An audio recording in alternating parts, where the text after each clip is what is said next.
NWO, and ang Philippine Embassy natin. And of course, yung Israel government also is very helpful. Lalo na sa paghahanap ng mga ating OFW sa mga unaccounted. Ito, tulong-tulong talaga eh. In fact, pati DSWD, no? At Department of Health. Pagdating dito, merong psycho-social counseling services na nangyayari. So, ang OWA right now, like always naman, lagi kaming busy. No? So, dahil sa pakikipag-coordinate. And then, pagdating dito, may transportation assistance din kami. Nasa airport pa lang, sinasalubong na natin ang mga ating mga OFWs. At walang kumpay na pakikipag-coordinate sa lahat ng mga sakay ng gobyerno. Bagamat sapat ang suportang natatanggap ng ahensya mula sa kanilang mga counterparts, aminado ang OWA na hirap pa rin sila sa pag-agapay sa ating mga kababayang naiipit sa giyera sa Israel dahil sa mobility ng mga tao dito. Dagdag pa ang ilan nating mga kababayang hindi makapagdesisyon kung uuwi na lamang dito sa Pilipinas. Kaya ang laging payo ng OWA sa ating mga kababayan ay ang iba yung pag-iingat sa panganib na dala ng giyera. Make yourself safe. So dapat wag kayo dun sa mga critical areas and ensure na alam nyo paano ko kontakin ang ating mga embahada and yung mga help, yung ating mga hotlines na naka-set up na. So kung sa tingin nyo yung security nyo na at yung security na at yung inyong buhay na is at stake, so magpalikas na po kayo at nakahanda naman yung gobyerno.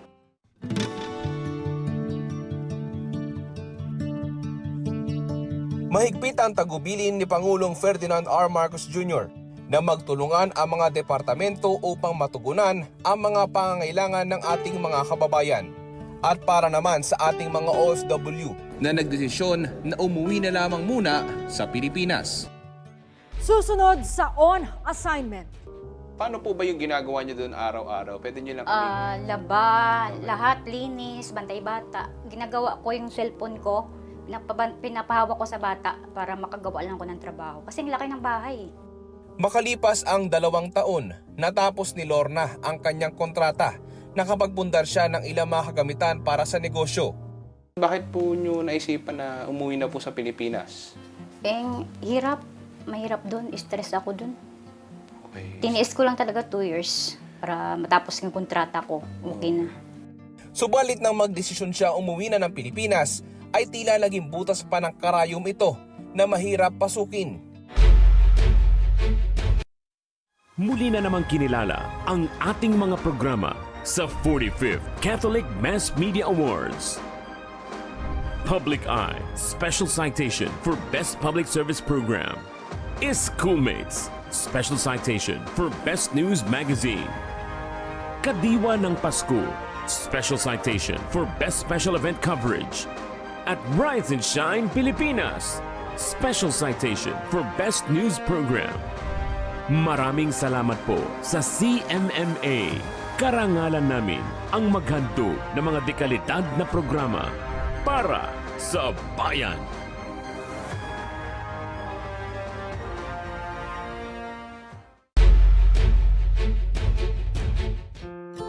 Isa ang Department of Labor and Employment na nakahandang umagapay sa ating mga kababayan, lalong-lalo na sa mga naapektuhan ng kabuhayan dahil sa banta ng giyera. Sa Department of Labor and Employment, ang aming pwedeng maging complementary assistance sa DMW at saka sa OWA dahil sila yung principal na may responsibilidad sa mga OFWs ay yung komplementasyon ng aming emergency employment, facilitation, makahanap sila ng panibagong hanap buhay at saka yung pagtulong doon sa kanilang maaring pasukan o piliin na livelihood project. At sa mga OFW na nawala ng kanilang mga trabaho, bukas ang iba't ibang platforms ng DOLE upang makahanap sila ng mga trabahong pasok sa kanilang mga karanasan. Ang mga ito ay bukas din para sa ating mga kababayang OFW na nasa mga probinsya sa pamagitan ng mga DOLE Regional Offices. At ang DOLE patuloy na nagkakaroon ng Memorandum of Agreement o kaya naman ay partnership with different business enterprises and organization. Ang layunin namin dyan ay upang mas mailapit yung venue at maging mas kumbenyente. In fact, yung mga nakaraang buwan nang magsimula itong administrasyon ng ating Pangulong Bongbong Marcos Jr., ang mga programa ng gobyerno para sa ating mga kababayang OFW ay talaga namang nagpapatunay ng pag-agapay ng ating pamahalaan upang sila ay makabangon sa anumang problemang kinaharap ng kanilang pangingibang bayan. Nakilala namin si Lorna, isang dating OFW sa Saudi Arabia. Tulad na nakakarami, piniling mangibang bansa ni Lorna upang itaguyod ang kanyang pamilya at maiangat ang antas ng kanilang pamumuhay. Subalit ang inaasahang ginhawa sa buhay ay tila pinaikot lang na mapaglarong tadhana. Unang amo ko, hindi ko makasundo kasi salbahe. 20 days lang ako doon sa unang amo ko. Bali, pangalawang amo ko yung doon ako talaga nag-stay ng 2 years sa kanya. Mabait naman siya, teacher siya. Noong una raw ay naging maayos naman ang pakikitungo sa kanya ng kanyang amo. Pero kalaunan, Pumunta siya sa kusina, tapos nandoon ako. Nawakan niya yung kamay ko. Sabi niya, ang pinaano niya, ang ganda naman ng cellphone mo, sabi niya sa akin. Good, your Jawali. Tapos sinawakan niya yung kamay ko, tapos nag-ano na siya, inubad niya na yung damit niya. Kasi doon, kasi hindi uso brief doon eh. Yung parang short lang na brot na ganun siya. Nagubad na, tapos pupunta siya sa sala. Tapos ang ginawa ko, siyempre kinabahan na ako, pumunta ako ng kwarto, nag-video call ako sa anak ko. Kunwari, naglilinis ako. Pag alam niyang nag-video call na ako sa anak ko, hindi na siya Hindi na.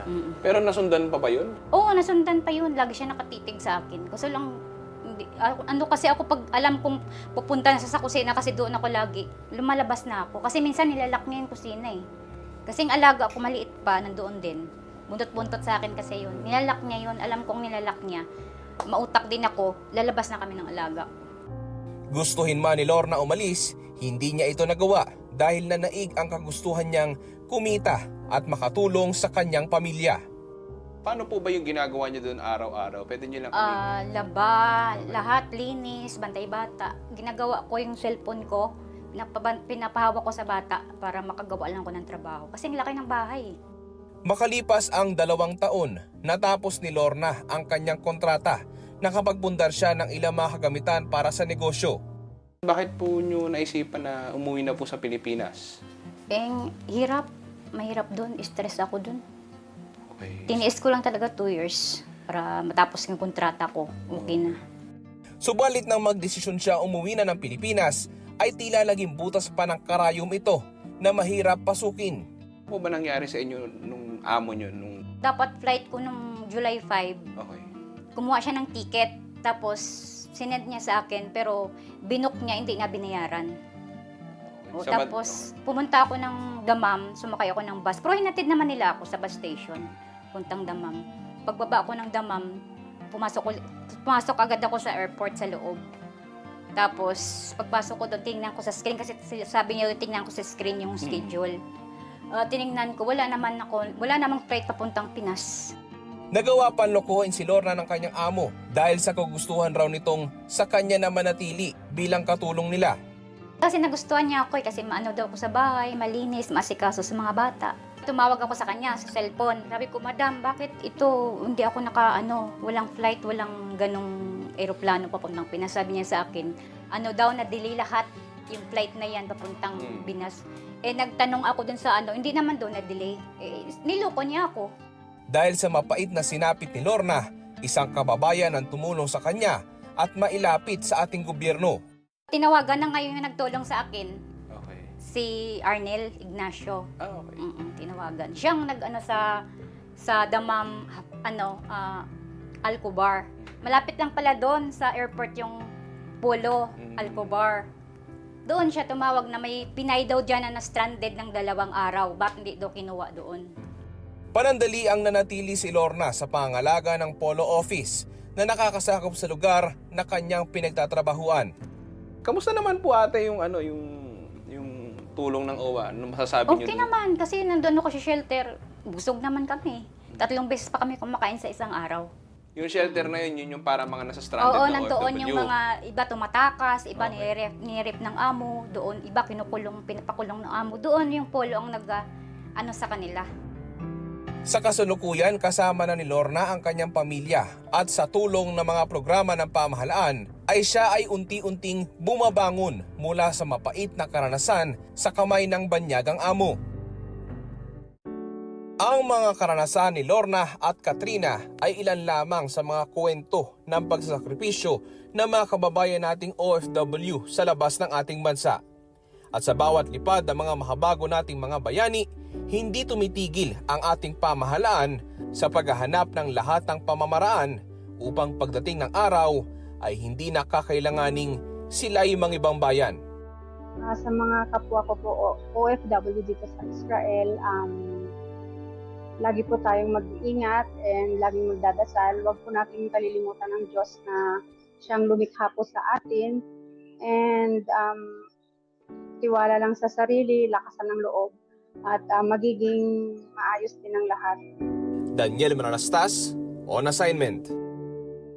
Ang administrasyon ni Pangulong Ferdinand R. Marcos Jr. ay patuloy na nakatutok sa kapakanan ng ating mga kababayang piniling makipagsapalaran sa ibang bansa. At sa pamamagitan ng mga programa ng gobyerno, hangad dito na dumating ang panahong hindi na kailangang mangibang bansa pa ng ating mga kababayan upang maiangat ang antas ng kanilang pamumuhay.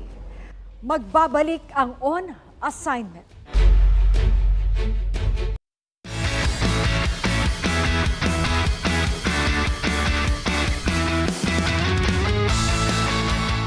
Pasiglahin ang bawat umaga na puno ng good vibe. Sari-saring mga impormasyon at kaalaman. Kaya halina't mag-chill at enjoy! Kasama ang inyong RSP Barkada dito lang sa Rise and Shine Pilipinas!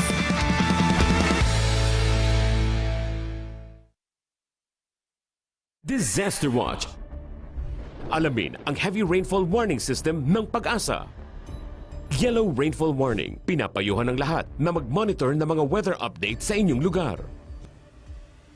Maghanda sa posibleng pagbaha sa mga mabababang lugar at tabing baybayin. Orange rainfall warning. Mas malawak na pagbaha ang inaasahan at posibleng magka-landslide sa mga tabing bundok. Bumuo ng isang emergency kit at maghandang lumikas sa anumang sandali. Red rainfall warning. Inaasahan ang matinding buhos ng ulan sa loob ng 2 oras na magdudulot ng malawakang pagbaha at landslide. Para sa inyong kaligtasan, agad na lumikas papunta sa ligtas at mataas na lugar. Sa panahon ng kalamidad, dapat laging listo.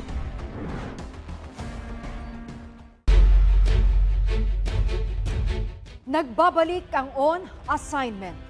Noon pa man, isa ng iligal na droga sa mga problemang pilit na winawakasan ng ating pamahalaan. Isang salot na sumisira sa buhay ng ating mga kababayan. Sa kabila nito, ang ating pamahalaan sa pangunguna ni Pangulong Ferdinand R. Marcos Jr., katuwang iba't ibang ahensya ng gobyerno ay patuloy sa paghahatid ng mga programang nagbibigay ng oportunidad sa mga kababayan nating nalulung sa masamang bisyo. Kasama si Bian Manalo, tunghayan natin ang kwento ng mga kababayan natin na muling ibinabangon ng buhay na winasak ng salot na droga. Bian, ito nga konsepto ng Bloodless Drug War Campaign ng ating pamahalaan ngayon. Ano ito? Itong Bloodless Drug War Campaign ay mas nakatuon sa rehabilitasyon noong mga dating nalulong sa droga na nagbibigay naman ng pag-asa at panibagong buhay sa kanila. At nakausap mo nga yung ilan sa kanila, Bien. So paano na ngayon nabago ang kanilang pananaw sa buhay? Nasaan na sila ngayon? At paanong nakatulong yung mga programa ng gobyerno sa kanila? Sa ngayon ay nasa maayos na silang kalagayan at sa tulong ng iba't ibang programa ng gobyerno, katuwang ang iba't ibang ahensya naman ng pamahalaan, ay nabigyan sila ng oportunidad at pagkakataon para matulungan ang kanilang mga pamilya at maging isang produktibong mamamayan. At iyan ang ating tatalakayin sa On Assignment. Bandang alas 8:00 gabi. Listado ang magpipinsang ito kasamang kanilang tiyahin sa Manila Family Business sa pagbebenta ng iligal na droga sa isang bypass operation. Halos lahat na ng mga nagdaang administrasyon, pagsupil sa iligal na droga ang kanilang mga kinaharap. Kali-kaliwang operasyon ng mga otoridad ang isinagawa upang matigil ang talamak na kalakaran ng iligal na droga sa bansa.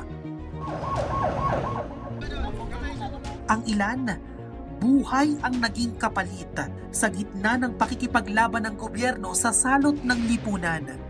Kapit ba? Tulong! Ako lang anak ko, mayroon akong problema. problema na kayong umiyak. Ang tanong ng nakararami, droga, bakit hindi nga mapuksa ng tuluyan? Ang gabing tahimik, tila hindi naging ligtas para sa ating mga kababayan dahil sa paglipana ng iba't ibang iligal na gawain sa ating mga kalsada. At sa bawat kawatang nahuhuli ng mga otoridad, iisa ang nasa likod ng bawat krimen, ang salot na iligal na droga. At dahil sa talamak na pagbibenta nito, marami sa ating mga kababayan ang nalulong dito, anumang edad o kasarian. Isa si Renato sa mga nabiktima ng iligal na droga. Sa edad na 19, namulat na siya sa paggamit nito dahil na rin sa impluwensya ng kanyang mga kaibigan. Simula po yan during my high school 4th year. And then after graduation, a friend came to our house. Pinakita niya sa akin yung drugs na sabi niya, natikman mo na ba to? Alam mo ba to? Sabi ko, oo, alam ko. So, yun nga, natikman namin. At sa kanyang kuryosidad sa paggamit ng ipinagbabawal na gamot, unti-unting nahulog si Renato sa patibong ng masamang bisyo. Curious lang po ako noon. Wala pong talagang nag-invite sa akin na ano. Kumbaga, kagustuhan ko rin po yun na matikman siya. Hanggang sa naging, yung epekto po sa katawan ko nun, maganda kasi. Energetic ka nun eh. Masigla yung katawan mo. Hanggang sa naramdaman ko na lang, lumilipas yung araw na hinahanap ko siya. Hindi na nagawang makontrol ni Renato ang pagkalulong sa ipinagbabawal na gamot. Hanggang sa hindi ko na makontrol yung sarili ko. Ang mahirap pa nun, pag hinahanap mo siya tapos wala kang pera, problema mo yun, di ba? Pero sa akin, hindi ko naranasan yun. Kumbaga, yung during that time, natutustusan ko yung bisyo ko. Kasi may trabaho nga ako nun, tsaka may ipon akong pera. Subalit ang buhay na maganda ay tila puno na kinain ng mga mapanirang anay. Sunod-sunod na sinira ng droga ang kanyang buhay. Nung buhay pa po yung mother ko, sabi niya, kailan ka ba hihinto? Naapektuhan na yung pamilya mo, pati yun sa trabaho mo. Napapag-usap-usapan ka na nila dyan. Pabayaan mo sila, Nay. Kung hindi naman silang nagpapakain sa akin, okay lang ako, kaya kong dalhin. Pero sa totoo lang, wala na, lupay-pay na ako nun. Yung perang dinatabi ko, hindi ko ginagastos, nangungutang ako. Saka doon nagsimula yung chismis sa opisina na ganun, na nagbibisyo ako. Hanggang sa madagdagan nga ng yung bisyo ko ng babae, hanggang sa nalaman ng partner ko, yun na, nireport na ako sa opisina. At dahil sa mga nangyari, iniwasan si Renato ng mga tao sa paligid niya. Maging ang sariling mga anak ay napalayo na rin sa kanya. Kasi nilayuan na ako ng mga anak ko eh.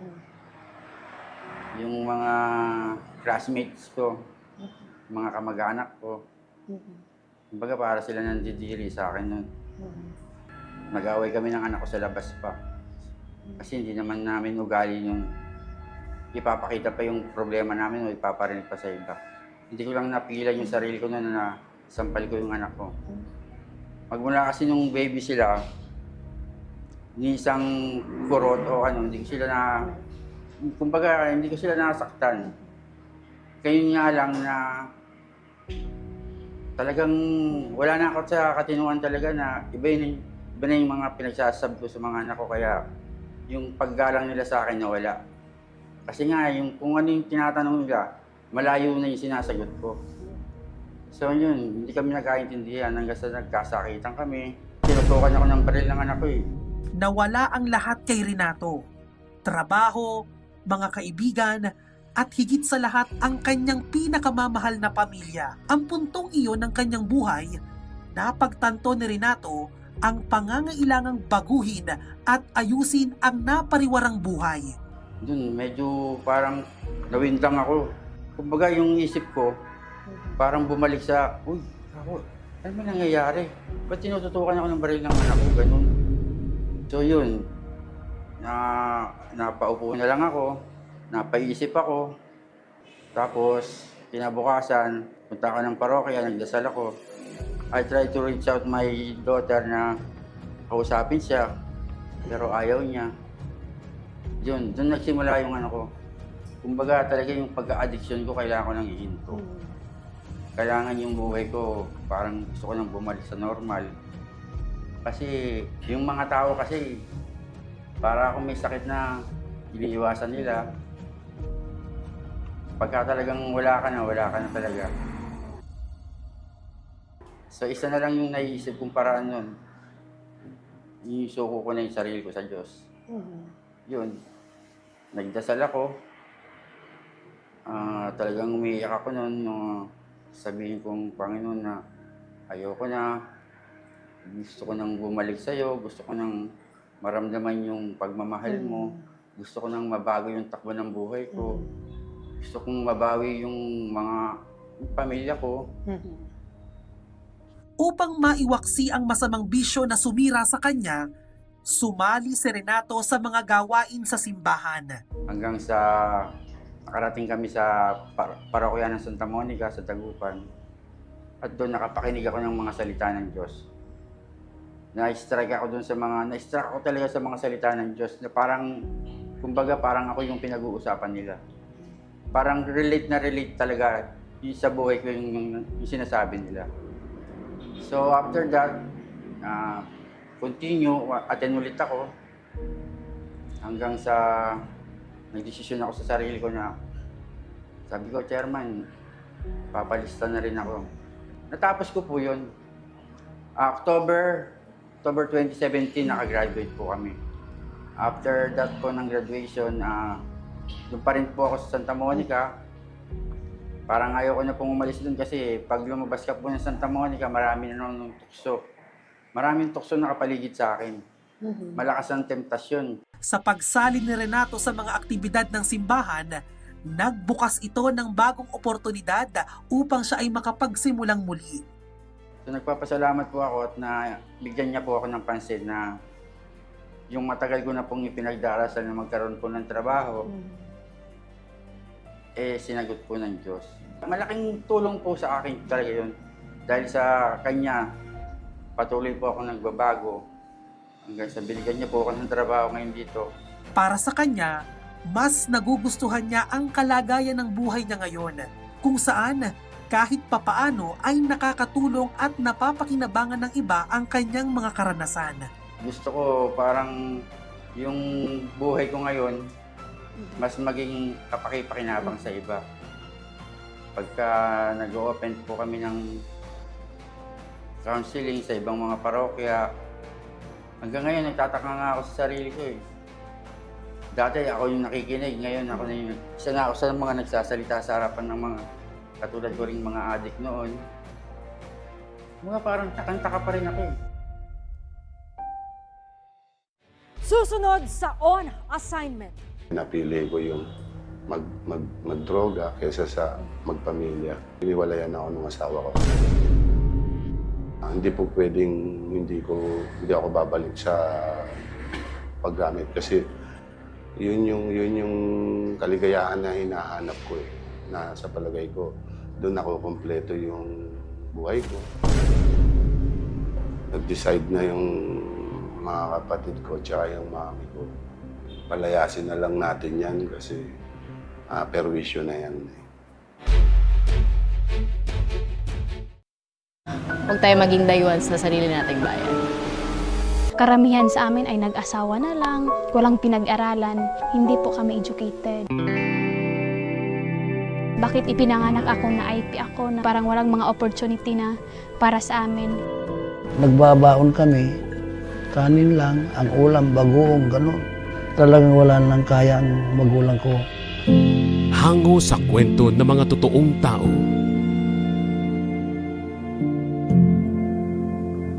Tahanan ng mga award-winning documentaries.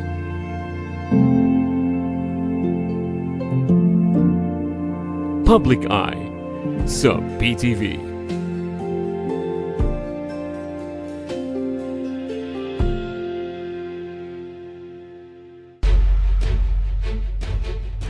Ang mga karanasan ni Renato ay naging daan para sa iba pang nais magbago at masugpo ang bisyong patuloy na sumisira sa buhay ng ating mga kababayan. Lulong din sa ipinagbabawal na gamot noon si Homer. Sa kolehiyo, nagsimula siyang gumamit nito hanggang siya ay makapagtapos at makapangasawa. Nagsimula akong gumamit nung shabu, 1991. First year college ako niyan. Paminsan-minsan lang naman hanggang sa nakatapos naman ako ng pag-aaral. Patuloy pa rin ako sa paggamit hanggang nakapag-asawa po ako noong 1997. Nagkaroon kami ng 2 anak nung pangasawa ko. Patuloy pa rin ako sa paggamit hanggang sa nagdesisyon siyang maghiwalay na lang kami. Parang wala rin naman akong pakialam nung mga time na yun dahil ang iniintindi ko, basta maligaya ako. Bigo na makahanap ng trabaho si Homer noon. Kaya naman naging daan ang kanyang sariling ama na makapaghanap ito ng mapapasukan sa bansang Singapore. Yung daddy ko, sinubukan niya akong tulungan makapag-abroad. Na-apply naman ako sa Singapore bilang nurse aide sa tulong ng tatay ko. Tumagal lang 10 taon yung pagtatrabaho ko doon. Yung time na nandun ako sa Singapore, hindi talaga ako gumagamit. Panandali ang nakatakas sa tukso ng masamang bisyo si Homer dahil sa kanyang trabaho. Subalit sa tuwing babalik siya ng bansa upang magbakasyon, ay bumabalik rin siya sa paggamit ng iligal na droga. Pero sa tuwing magbabakasyon ako, hindi po pwedeng hindi ako babalik sa paggamit kasi yun yung kaligayahan na hinahanap ko na sa palagay ko doon ako kumpleto yung buhay ko. Kaya siguro buong bakasyon ko puro bisyo lang tapos babalik ulit. Tumagal yun sa loob ng 10 taon. Ang unti-unting paglubog sa kumunoy ng bisyo ay mas lumalim pa nang sumakabilang buhay ang kanyang ama. Doon na nag-umpisa na wala akong trabaho, nag-umpisa na akong makialam sa mga gamit sa bahay, gumagawa na ako ng kalokohan, kasalanan. Hanggang 2013, nag-decide na yung mga kapatid ko tsaka yung mami ko. Palayasin na lang natin yan kasi perwisyon. Nilayuan ng kanyang mga kakilala si Homer at dahil walang pamilyang matutuluyan. May panahon na nung lumayas ako, walang tumanggap na kaibigan sa akin. Yung mga kasama ko nung nagpapasasa kami sa droga, wala lahat tumanggap sa akin. Kaya napilitan ako manirahan kung saan mayroong jeep na nakaparada. Nag-aabang ako ng mga tropa na mag-aalok sa akin kung kumain ka na ba, kung may pera ka ba, o may kukuha mo ba kami ng drugs. So doon ako nabuhay sa loob ng 3 taon. Nagawa na rin niyang manloko ng kapwa, maging sa kanyang mga barkada, mairaos lamang ang kumakalam na sikmura at ang katawang nag-aasam ng dampi ng ipinagbabawal na gamot. Pagdadating ang barkada, mag-uutos sa akin, magkakapera ako tiyak kasi lolokohin ko sila. Puro ganun lang. Manloloko ng kapwa para mabuhay, magkapera. Pero bisyo lang. Walang ibang pupuntahan, walang matinong pupuntahan kundi magbisyo. Pag-upo pa lamang ni Pangulong Rodrigo Duterte sa pwesto, agad nang tinutukan ang malalang problema sa iligal na drogas sa bansa. Noong 2016, nang maglunsad ng mahigpit na kampanya kontra iligal na droga ang gobyerno. At ilan sa mga kaibigan at kakilala ni Homer ang tinamaan nito na naging dahilan upang kanyang talikuran ang masamang gawain. Tanggap ko na, yung kapalaran ko na ganito na lang, masaya naman ako mamatay ng adik. Pero nagbago yun nagkaroon ng maigting na labanan, yung tinatawag nilang war on drugs. Hindi ako kasama doon sa mga unang sumuko. Kasi wala akong pakialam. Gusto ko maging masaya.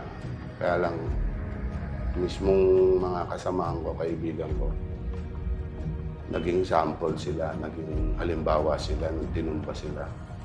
So nakaramdam ako ng takot. Lumapit ako sa punong barangay namin. At sinabi ko sa kanya, Chairman, tulungan mo po ako. Gusto ko nang sumuko. At sa kabutihang loob naman ni Chairman Vicky, sinamahan niya ako para magpa-profile at sumuko nga sa kapulisan. Hindi para ikulong, para pumasok sa isang programa. Nakapasok si Homer sa isang programa na tumutugon sa mga kababayan nating nais magbago at tumalikod sa maimpluwensyang droga. 2017 yun, nung makilala ko si San Lakbay. Bali, yun yung programa na tumugon sa mga kagaya namin surrendery. So, tinuruan kami hanggang sa matapos namin ito ng 6 na buwan. Sa kabutihang palad naman, nung matapos ko yung programa ni Father Bobby, nag-apply ako sa kanya bilang volunteer. Natanggap naman niya ako at yun, nagpatuloy ako. Ang mga programang napasukan ni Renato at Homer ay ilan lamang sa mga hakbangin ng ating pamahalaan. Sa pakikipagtulungan nito sa ilang organisasyong tumutulong sa lugmok nating mga kababayan na pilit na tumatalikod sa masamang karanasan sa ipinagbabawal na gamot. Meron pong ginagawa ang gobyerno para tuluyang matutukan tong mga tao na ito. Kagaya ng pagdadrug testing sa mga monitoring ng drug testing sa mga nag-undergo ng program, maski anong program pa man yan. Ito po ay sinimulan nila noong 2016 hanggang sa kasalukuyan meron na po sila. Meron pa po kami nitong mga programa na ito. Ang pamahalaan, katuwang ang lahat ng mga ahensya nito, ay patuloy na nagsasagawa ng mga pamamaraan upang masawata ang illegal drug trade sa bansa.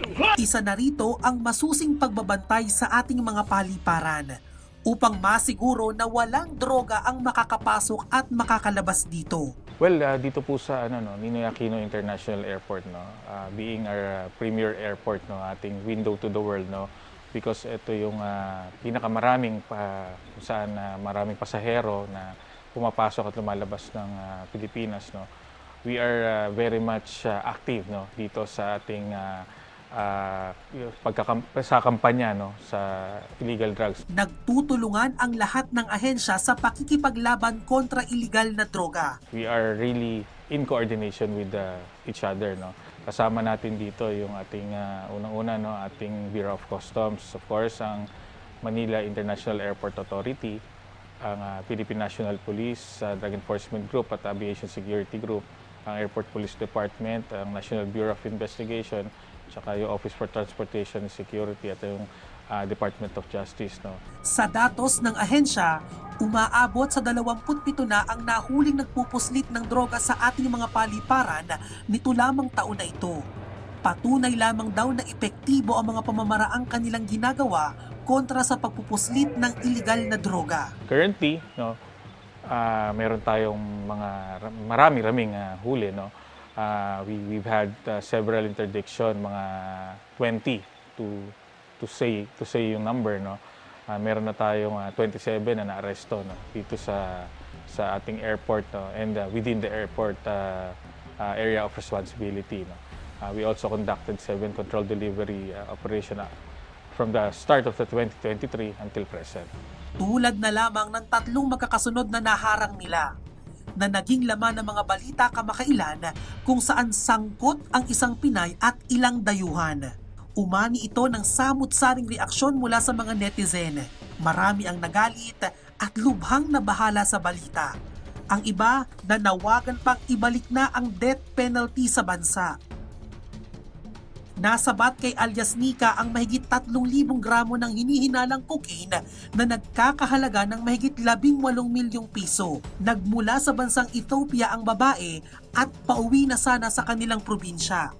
Samantalang 2 Singaporean nationals naman ang nahulihan ng mahigit 14 na kilo ng hinihinalang cocaine na nagkakahalaga ng mahigit 76 million pesos. Ayon sa NAIA Interagency Drug Interdiction Task Group, laganap ang pagpupuslit ng mga illegal na droga hindi lamang dito sa Pilipinas kundi pati na rin sa buong mundo. Well, yung pagpupuslit po ng illegal na droga, it is not only in the Philippines that it is happening. It is really, kumaga, buong mundo nangyayari. And siguro isang reason din why is it may mga foreign national na nahuhuli.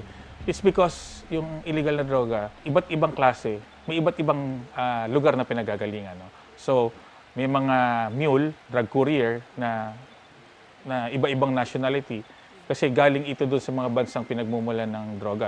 Puspusan ang pagsusumikap ng ating gobyerno upang mapuksa ang pagkalat ng iligal na droga na sumisira sa ating lipunan. At para naman sa mga kagaya ni Renato at Homer, nakaagapay ang pamahalaan upang kanilang talikuran ang iligal na droga at mas maging kapaki-pakinabang sila sa kanilang kapwa at lipunan. Pag-ibig sa Diyos, yan ang importante. Ang dinadasal ko po na sana magkaroon pa po ako ng mahabang buhay at magkaroon din ng pagkakataon na makabawi sa mga nagawa ko sa pamilya, lalo na sa mami, sa mga kapatid, pati na rin sa mga anak ko, bagay na napabayaan ko ng mahabang panahon. BN Manalo, on assignment. Ang iligal na droga ay walang may idudulot na mabuti sa ating bansa, lalong-lalo na sa ating buhay. Bagamat hindi tumitigil ang pamahalaan sa pagpuksa dito, hindi ito magwawakas hanggat may mga salot sa lipunan na patuloy sa pagtutulak ng ipinagbabawal na gamot. Hangad ng pamahalaan na tayo ay magkaisa upang mapuksa ang salot na droga. At narito naman ang mga storyang ang hatid sa atin ay good vibes. Naomi Tiburcio, ibida mo. Struggle is real na real kapag ikaw ay solo traveler. But what if makatagpo ka ng Good Samaritans sa iyong biyahe sa South Korea?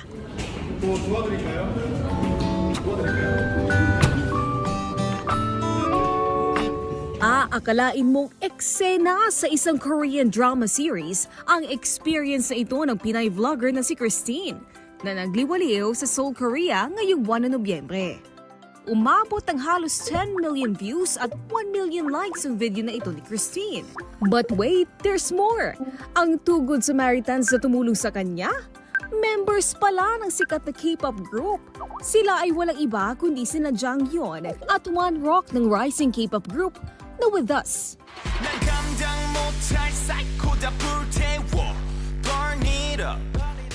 Hindi nga masyadong ganun din po like yung experience ng ibang mga turista. So totally unexpected na may nag-offer. Sabi ko, sige, yes. Sabi ko, yes, kamsahamnida. Nalaman ko lang po na K-pop idol pala sila nung nakapunta na ako sa Airbnb. May mga nag-comment po na With Us pala sila. Tapos nung sinearch ko, yun nga, nagulat ako. At dahil hindi maiwasan ng mga basher online, may ilang nagduda kung tunay nga ba ang tagpo ng K-pop stars at ni Christine. Pero ang reaksyon niya, may mga tao na they can't believe na madami pa ding taong ganun mabait. Kasi nga, lagi sinasabi na scripted, planado, planted, social experiment. Hindi totoo po talaga siyang nangyari. Ayon kay Christine, hindi nawawala ang likas sa kabutihan sa puso ng isang mabuting tao. Ano man ang estado nila sa buhay, maging sikat na K-pop star man o ordinaryong mamamayan. Before po, may experience pa ako, nalaglagan ako ng wallet. Sa Myeongdong naman yun, hinabol pa po ako ng Koreana para ibalik yung wallet. And meron naman mga ihahatid ka talaga, pag magtatanong ka ng instruction, ihahatid ka nila talaga mismo. Ito na ang pang-5 biyahe ni Christine sa South Korea dahil ito ang favorite country niya. Bukod sa frequent traveler, abay all things Korean stan rin ang vlogger na si Christine. Nagsimula ang kanyang interes sa Korea nang magturo ng English language sa mga Koreans online. First job ko po kasi yon after ko mag-graduate ng college. Naging teacher ako sa mga Korean. So siguro doon na nag-start tuloy-tuloy hanggang sa K-pop, K-drama, even K-Korean food, culture. Pero bukod sa pagtatravel, nagsimula si Christine sa mga beauty at lifestyle vlogs na simple pero kapupulutan ng kaalaman. Taong 2015 nang maging full-time vlogger at influencer si Christine na ngayon may libo-libong followers na. Pero higit sa lahat, ang pinakamahalagang experience si Christine bilang vlogger ay ang makatulong sa kapwa kahit sa simpleng paraan. Worth it din siya, lalo na kapag may mga email ng Ate Christine. Thank you kasi karoon ako ng anxiety before. I keep watching your videos and nakakatulong siya para makalma ko, ma-feel better. Nakakabigay pala siya ng inspirasyon. Kaya ang kanyang advice sa mga nais ding maging vlogger, tulad ng mga nakilala niyang K-pop stars, ay laging isa puso ang pagiging mabuti. Ako si Naomi Tiburcio para sa On Assignment. Bilang miyembro ng ating lipunan, mahalagang magkaroon tayo ng kaalaman pagdating sa mga balita at usapin ng bayan. Muli, ako po si Maan Macapagal, On Assignment.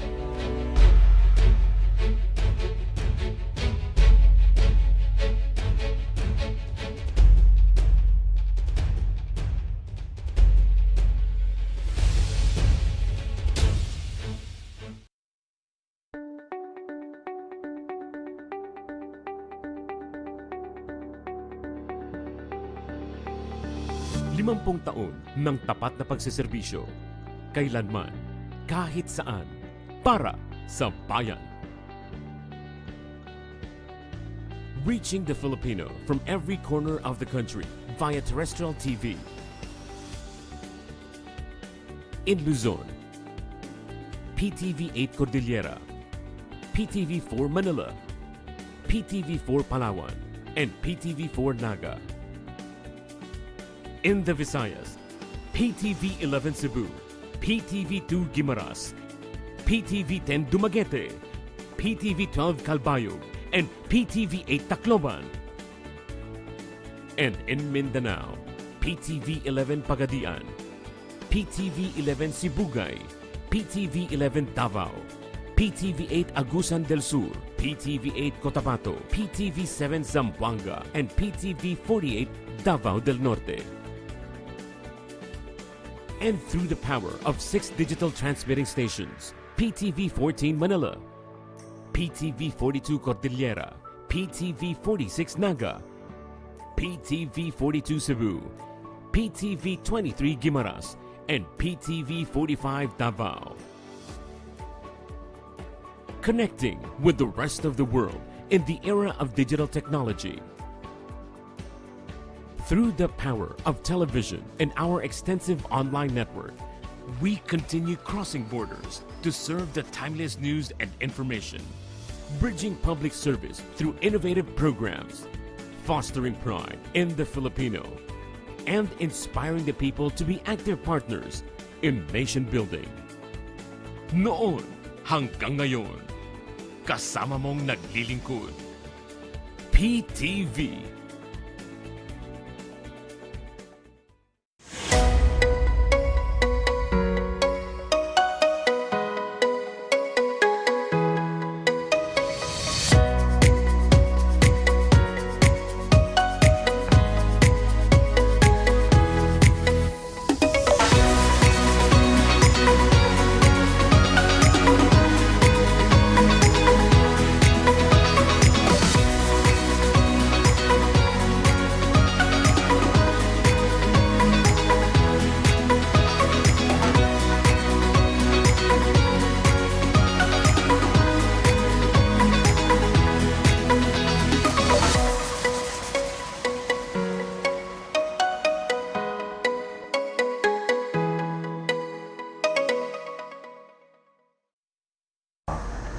My name is Serena Sesambat.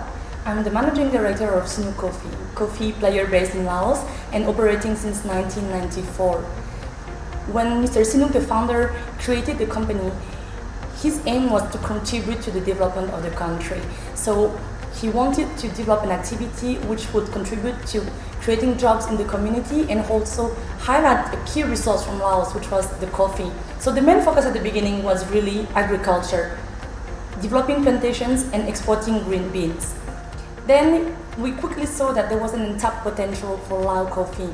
So he decided to diversify activities and moving into roasting activities and also retail, meaning that he started to open coffee shops both in Paksay and progressively in Jentan capital as well. By developing these roasting and retail activities, the brand Sinu Coffee came up, and this was one of the first coffee brands in Laos. developing this first coffee brand in Laos was a key milestone for the company. It really established our ambition to highlight the fact that Laos could make product and export it eventually to the world. And at the same time, I would say, still continuing our mission to creating jobs and highlighting this key resource of Laos that we were mentioning before, which is the Lao coffee. As I joined the company 6 years ago, I immediately understood that being part of ASEAN was a key point for us and that we should leverage on this. So right from the beginning, I immediately took the opportunity to show our company capability on every platform that was offered to us. For example, in 2017, when we had the opportunity to compete into the ASEAN stage for the ASEAN Business Awards, I immediately stepped into this. So we applied as a Lao company for 2 awards that were the ASEAN Women Entrepreneur Award, and the second one was SME Excellence. I fortunately, got the ASEAN Women Business Entrepreneur Award. So I was so proud, and I really wanted to highlight the achievement of the company.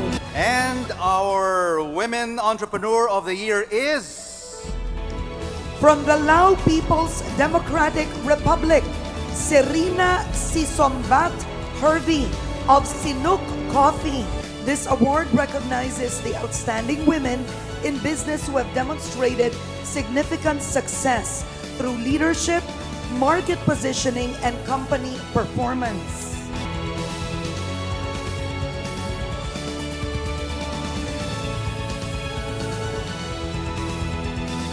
How I got this award is that I was showing how the company had been doing over the past few years, and so also showing the plans for our business to shine on the ASEAN market over the next year. And that was a significant milestone for us, I would say. So since then, our company still keeps some activities in ASEAN. We're trying to develop partnerships, keep in contact with the coffee industry in the region as well. And that's quite important to leverage on this network, because it's also how we elevate our knowledge and gain access to some knowledge that is useful for us to also expand our activities.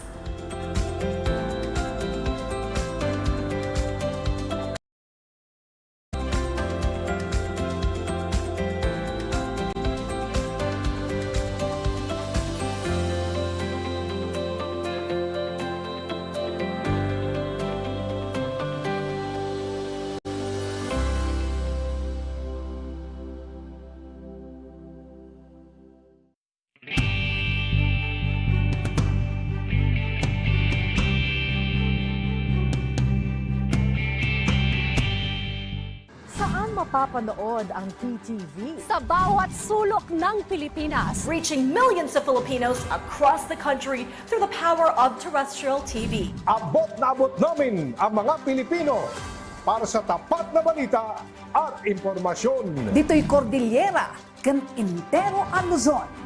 Da kami, di mapangnamnamaan. Sa aton sa Visayas, wala kami mapugong sa pagpaabot sa unsang hitabo. Dini sa saad nga yuta, Mindanao, PTV, pirmi maminaw para sa paghatod sa balita.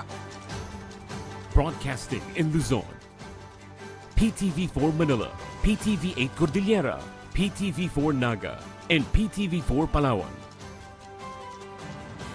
In the Visayas, PTV11 Cebu, PTV10 Dumaguete, PTV2 Guimaras, PTV8 Tacloban, and PTV12 Calbayog. And in the heart of Mindanao, PTV11 Davao City, PTV8 Cotabato, PTV7 Zamboanga, PTV11 Sibugay, PTV11 Pagadian, PTV48 Davao del Norte, and PTV8 Agusan del Sur. PTV Regional Network, buong katapatang naghahatid ng balitang maaasahan para sa inyong pambansang TV.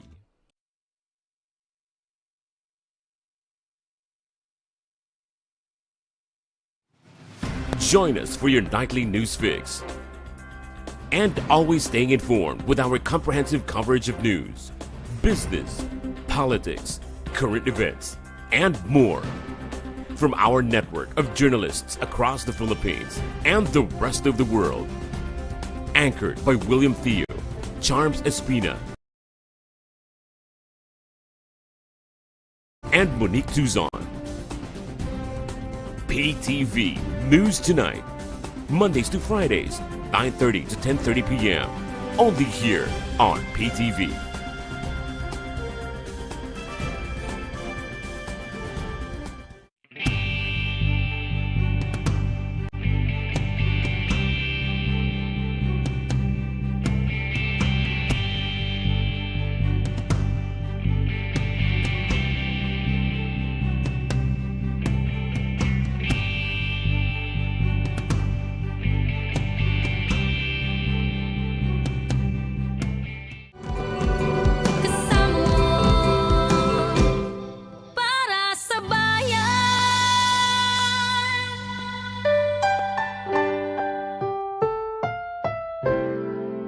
Susunod na programa ay rated PG. Ito ay nangangailangan ng patnubay at gabay ng magulang para sa mga batang manonood.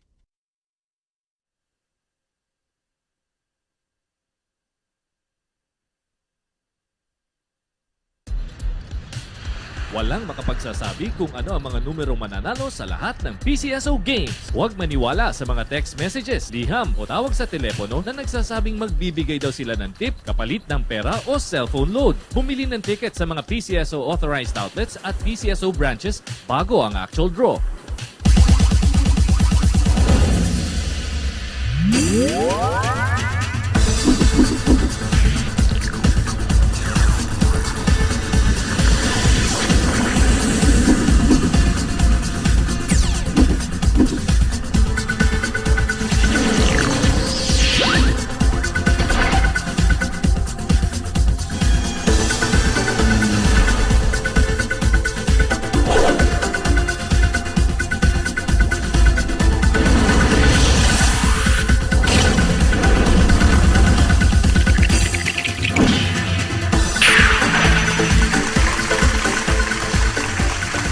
It's gonna be an exciting week, Lotto Philippines. Bagong linggo na naman at hatid nito ang bagong pag-asang humakot na exciting prizes from your favorite Lotto games. Araw po ng Lunes ngayon, November 13, 2023. At simulan po natin ang linggo with positive vibes at samahan nyo kami ng ating Lotto Barkada sa paglalaro at sa pagkakawang gawa. So get your tickets ready, find your happy place na mga kaibigan, maghanda na sa mga papremyong dala namin ng aking partner tonight. Walang iba, kundi si Fe. Good evening, Fe. Good evening din sa'yo, Jasper, at sa lahat ng Lotto players na kanina pa nakaantabay sa PTV Network at sa ating live chat. At dahil ready na nga ang mga papremyo, dapat kayo rin ready nang manalo. Don't skip buying your tickets dahil malay po ninyo, baka numbers yun na pala ang may dalang malaking regalo this Christmas season. Okay, reminder po muna sa ating mga kalaro. Kung may mga tickets po kayo na nabili hanggang September 30, 2023, maaari po yung pa-validate sa mga PCSO branch offices or dito sa PCSO main office lamang. Samantala, ang mga tickets na nabili from October 1, 2023 ay pwede pong ma-validate sa kahit saang Lotto outlet nationwide sa mga PCSO branch offices or dito sa PCSO main office. At dahil excited na ang lahat na malaman kung sila na ang next Lotto winner, huwag na nating patagalin pa. I-welcome na po natin ang makakalaro natin dito sa PCSO Draw Court. Kasama po natin ang ating Lotto Draw panel of judges from the gaming public. At present din ang mga representatives ng PCSO and the Commission and Audit. And to assist us with our draws, we have our PCSO Assistant Draw Coordinator. Good evening, sir. It's your most awaited time, mga kalaro. Kayo na kaya ang saswertein ngayong gabi. Alamin na po natin as we now play your favorite Lotto games.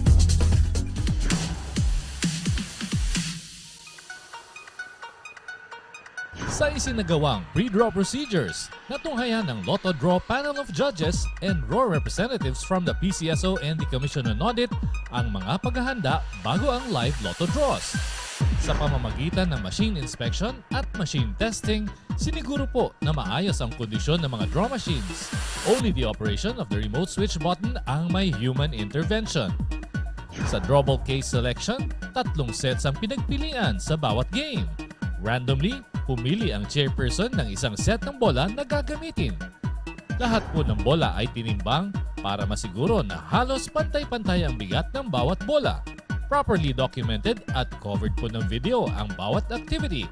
Matapos masiguro na ito'y kumpleto, ang draw team member ang maglo-load ng draw balls na gagamitin sa mga draws.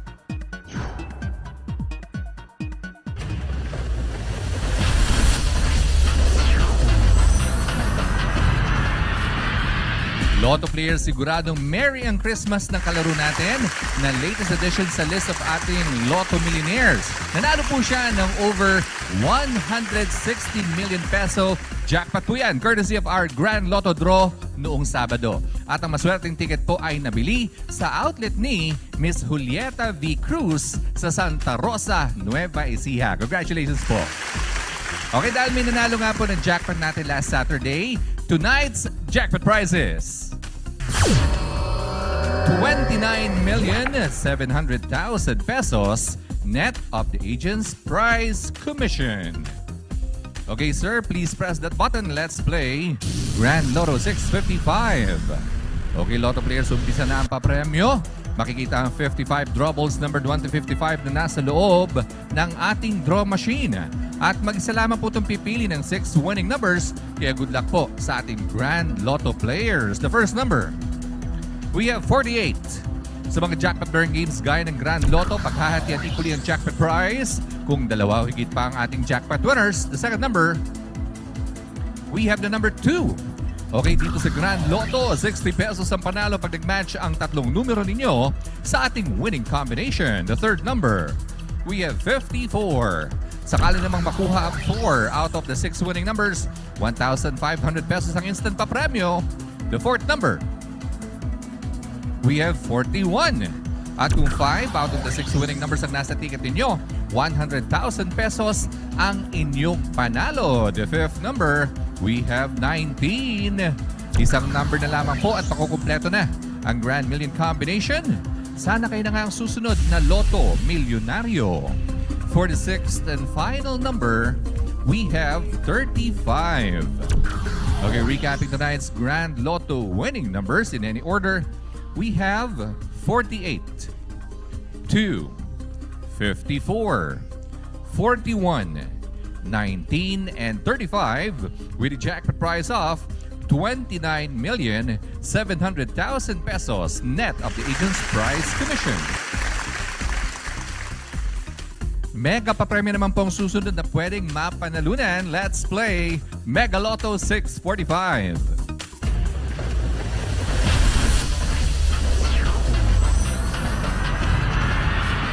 Mega Philippines, wala pong jackpot winner last Friday. Kaya po ang Mega Million jackpot natin ngayong gabi ay 12,366,793 pesos net of the agent's prize commission. Okay, once again, sir, please press that button and let's play Mega Lotto 645.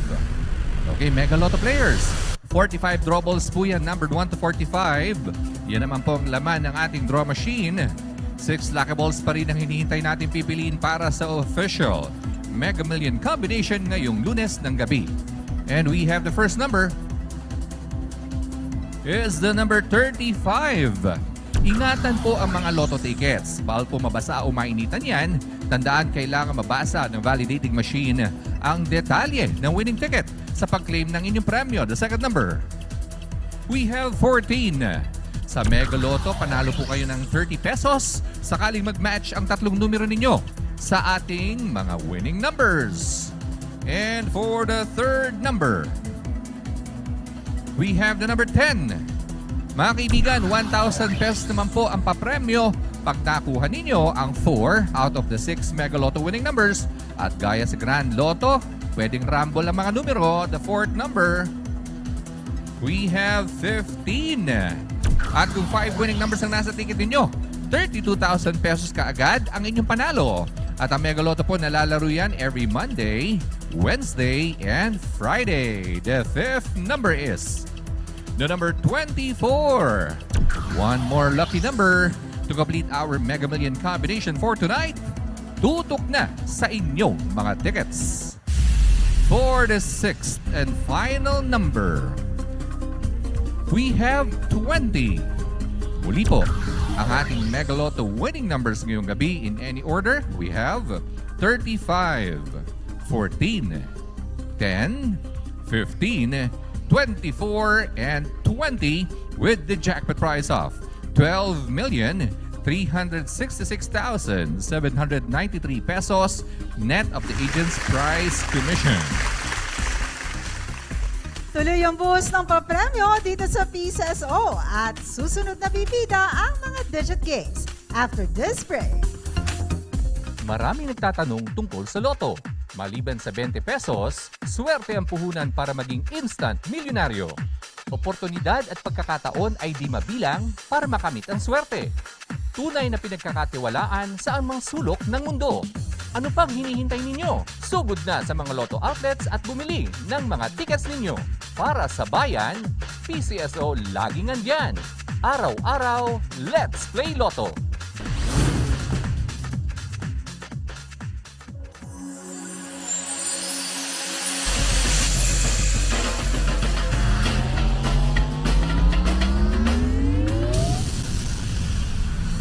Sa unang digit game ngayong gabi, pwedeng manalo ng hindi pababa sa 10,000 pesos per 10 peso play at pwedeng umabot sa 100,000 pesos per 10 peso play. Yan ay pag nakuha nyo in exact order ang 4D Lotto 1 ang combination.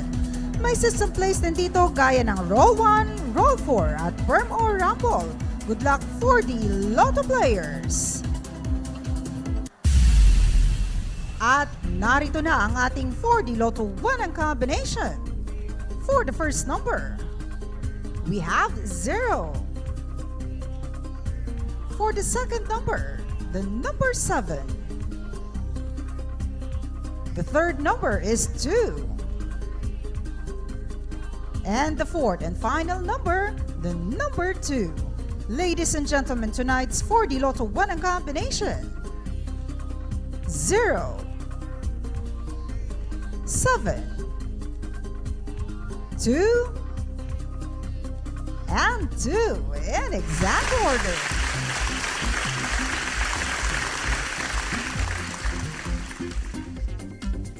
Still not lucky? Don't worry dahil baka nasa 3 numbers ang swerte nyo.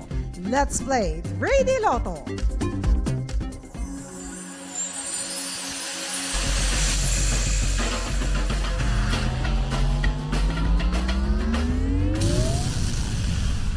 Dito sa 3D Lotto, ang 3 numbers nyo pwedeng manalo ng 4,500 pesos per 10 peso play. Yan ay kung mag-match sa mapipiling 3D Lotto 1 ang combination in exact order. 750 pesos or 1,500 pesos naman ang pwedeng mapanalunan. Sa Rambolito System Play, thrice daily ang papremyo, that's every 2 p.m., 5 p.m., and 9 p.m. At nakapili na ng 3D Lotto 1 ang numbers. For the first number, we have 5. For the second number, the number 1. And the third number, 0. Muli po ang ating 3D Lotto 1 ang combination ngayong gabi. 5, 1, and 0 in exact order.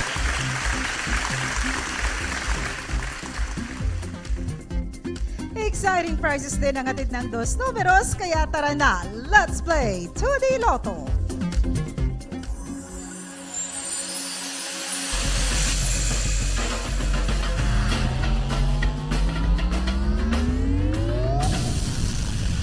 Tudy Lotto players, 4,000 pesos per 10 peso play ang panalo. Kapag nag-match ang 2 numbers nyo sa ating unang combination in exact order.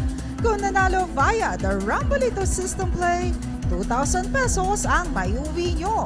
Reminder lang sa mga Lotto winners, you have 1 year to claim your prizes. At narito na ang resulta ng ating 2-day Lotto draw. For the first number, we have 29. And for the second number, the number 30. Recapping the 2D Lotto winning numbers for the 9 p.m. draw, we have 29 and 30 in exact order.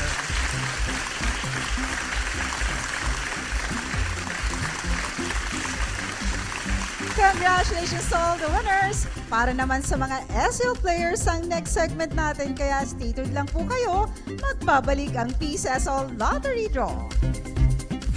Hi guys! Sa mga first-time players at aspiring Lotto millionaires, para sa inyo ang infomercial na ito. Araw-araw ang tsansang manalo dahil araw-araw din ang swerteng hatid ng mga games ng PCSO. From Monday to Sunday, 2D Lotto at 3D Lotto 3 times a day nakakasalo. That's every 2 p.m., 5 p.m., and 9 p.m. draws. Tuwing alas 9 ng gabi, back-to-back ang mga pampagood vibes na dala ng samot-saring digit at jackpot-bearing games. Every Mondays and Wednesdays, mega saya ang dala ng 2D Lotto, 3D Lotto, 4D Lotto, Mega Lotto 645, and the Grand Lotto 655. Nag-uumapaw ang multi-million excitement every Tuesday. Hatid ng 2D Lotto, 3D Lotto, 6D Lotto, Lotto 642, Super Lotto 649, at Ultra Lotto 658. Ready ang Super Jackpot every Thursday. Hatid ng 2D Lotto, 3D Lotto, 6D Lotto, Lotto 642, and Super Lotto 649. Sigurado mag-enjoy kayo every Friday sa weekend treat ng 2D Lotto, 3D Lotto, 4D Lotto, Mega Lotto 645, and Ultra Lotto 658. Talbog ang Sabado Night Gimmick dahil big time ang panalong dala ng 2D Lotto, 3D Lotto, 6D Lotto, Lotto 642, and the Grand Lotto 655. At pagdating ng Sunday, game na game pa rin ang Lotto Barkada sa papremyong hatid ng 2D Lotto, 3D Lotto, Super Lotto 649, at Ultra Lotto 658. Pagpalampasin ang pagkakataong maging Lotto Milyonaryo. Laging siguraduhin may Lotto ticket kayo at araw-araw, let's play Lotto!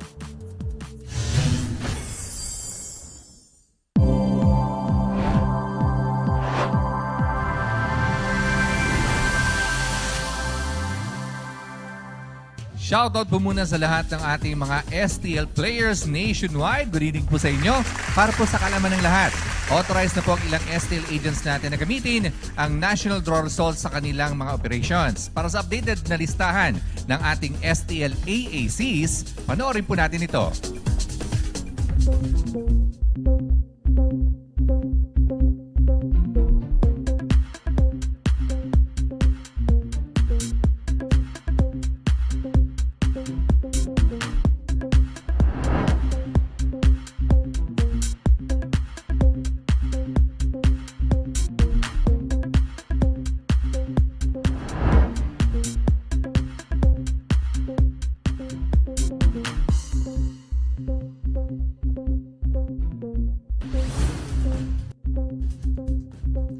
Up next, reminders and good news from PCSO. Pag-uusapan natin yan sa segment na What You Should Know.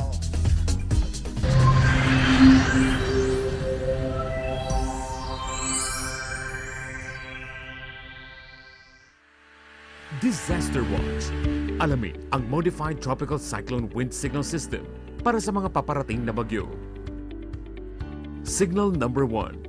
Isa itong tropical depression na nagtataglay ng bahagyang lakas ng hangin at tatama sa loob ng 1.5 araw. Posible itong makadulot ng pinsala. Walang pasok ang mga bata sa preschool. Signal number 2. Ito ay tinatawag na tropical storm na may dalang katamtamang lakas ng hangin at posibleng tumama sa loob ng 24 oras. Pinapayuhan ng lahat na isecure ang kanilang mga bahay at kagamitan at huwag na munang maglakbay. Wala ring pasok ang mga mag-aaral mula sa preschool hanggang high school. Signal number 3. Ito ay severe tropical storm na posibleng tumama sa loob ng 18 oras. Pinapayuhan ang mga residente na lumikas sa mabababang lugar, baybayin at tabing ilog at maghanda sa pagkawala ng kuryente at komunikasyon. Walang pasok sa lahat ng antas ng edukasyon. Signal number 4. Ito ay isang ganap na typhoon na maaaring tumama sa loob ng 12 oras at nagtataglay ng napakalakas na hangin.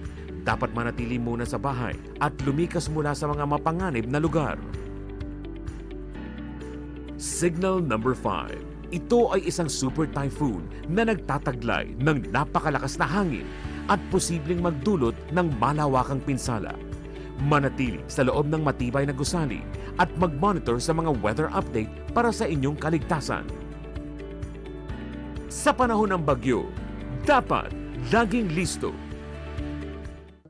PTV Crime Watch, mga paalala laban sa human trafficking. Ang Anti-Trafficking in Persons Act ay batas na ipinasa upang wakasan ang human trafficking sa bansa. Layunin itong protektahan ang mga biktima, lalo na ang mga kababaihan at kabataan. Sa ilalim ng batas, bawal ang pagre-recruit, pagkulong at pagbabiyahe ng mga tao patungo o palabas ng bansa gamit ang pagbabanta, panlilinlang, pamimilit at pag-aabuso ng kapangyarihan para sila ay ipasok sa prostitusyon, sa pilitang pagtatrabaho, pang-aalipin, pagbebenta ng human organs at iba pang uri ng pananamantala. Kumilos laban sa human trafficking. Alamin ang inyong mga karapatan at makipag-ugnayan sa mga organisasyon at ahensya ng pamahalaan na maaaring magbigay proteksyon. Huwag basta maniwala sa mga nag-aalok ng trabaho, lalo na sa text at social media, at i-report ang anumang gawaing kahina-hinala. Sama-sama nating supuin ang problema ng human trafficking.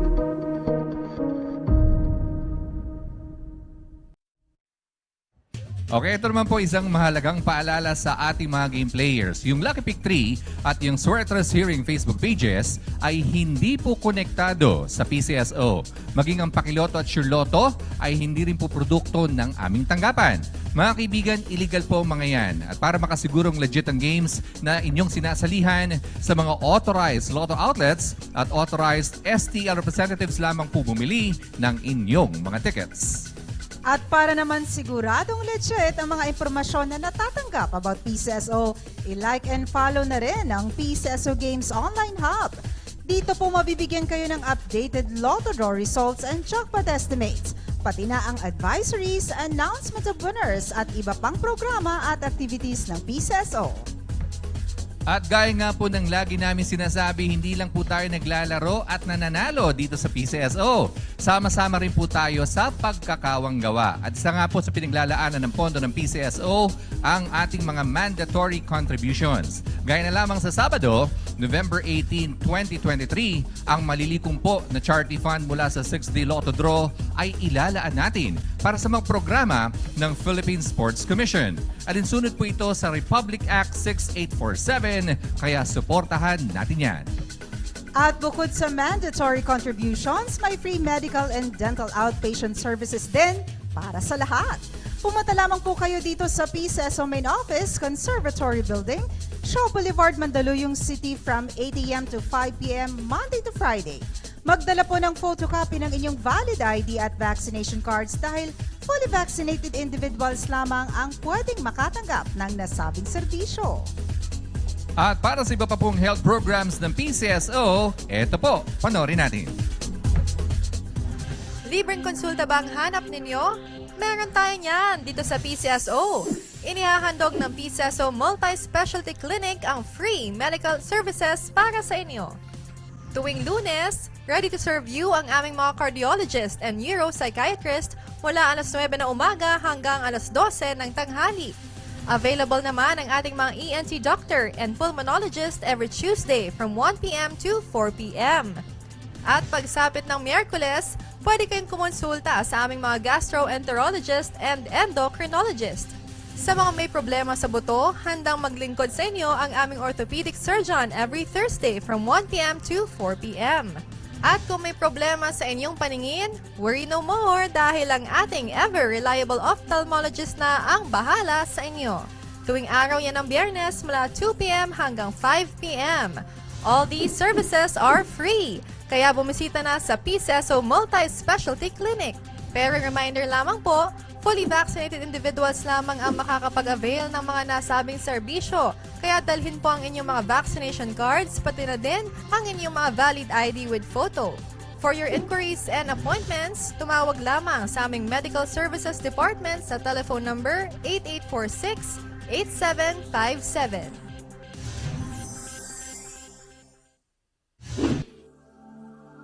Para po sa kaalaman ng lahat, sa ilalim ng PCSO Medical Access Program, lahat ng kahilingan para sa mga gamot na pang-chemotherapy, post-kidney or liver transplantation, hemophilia, at ipuwitin injection ay kailangan ng kalakip na official quotation galing sa retailers, drugstores, pharmacies, ospital o dialysis centers. Para sa kumpletong listahan, bisitahin ang PCSO website. I-click ang e-services tab at i-click ang list of medicine providers accepting PCSO guarantee letter nationwide. Para sa karagdagang kaalaman, magpadala ng mensahe sa email address na pcsomain.charity@pcso.gov.ph para sa NCR. Maaari ring makipag-ugnayan sa Charity Assistance Department sa telepono bilang 8366-3329 o kaya sa pinakamalapit na PCSO branch na matatagpuan sa directory ng PCSO website.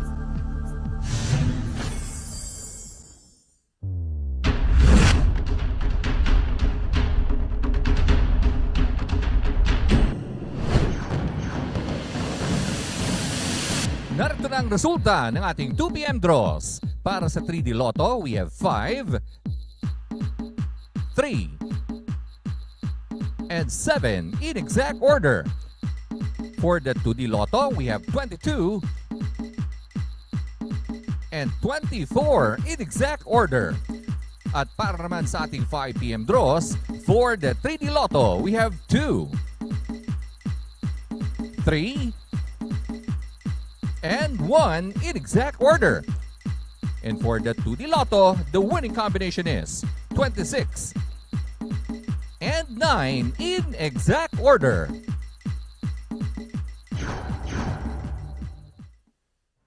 Recap time na for the 9 p.m. draw results. Unahin na natin ang 2D Lotto winning numbers. We have 29 and 30 in exact order. For 3D Lotto, we have 5, 1, and 0 in exact order. At sa 4D Lotto, we have 0, 7, 2, and 2 in exact order. Okay, para sa ating Mega Lotto 645 in any order, we have 35, 14, 10, 15, 24, and 20 with the jackpot prize of 12,366,793 pesos net of the agent's prize commission. And for the Grand Lotto 655, again in any order, we have 48, 2, 54, 41, 19, and 35 with the jackpot prize of 29,700,000 pesos net of the agent's prize commission. May bagong Lotto Milyonaryo kaya tayo ngayong gabi ayon po sa PCSO Data Center. For the Mega Lotto 645, we have no winner. At sa Grand Lotto 655, also no winner.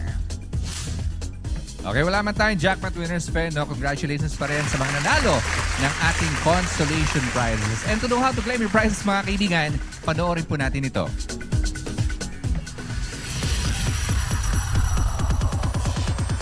Napakasaya ng panalo, napakadali pang mag-claim ng premyo sa mga Lotto games ng PCSO. Kung isa ka sa pinalad na maging Lotto winner, isulat ang iyong pangalan at pirmahan ang likod ng inyong winning ticket.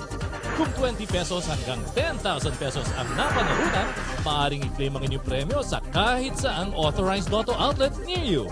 And for winners of more than 10,000 pesos up to 300,000 pesos, you can claim your prizes at the nearest PCSO branch in your area and present 2 valid IDs. Kung ikaw naman ang super swerteng jackpot winner, dalhin lamang ang inyong winning ticket at 2 valid IDs sa PCSO Main Office, Shaw Boulevard, Mandaluyong City. Tandaan lamang, may 1 taon kayo mula sa petsa ng inyong pagkapanalo para makapag-claim ng inyong premyo. To all the winners, congratulations po!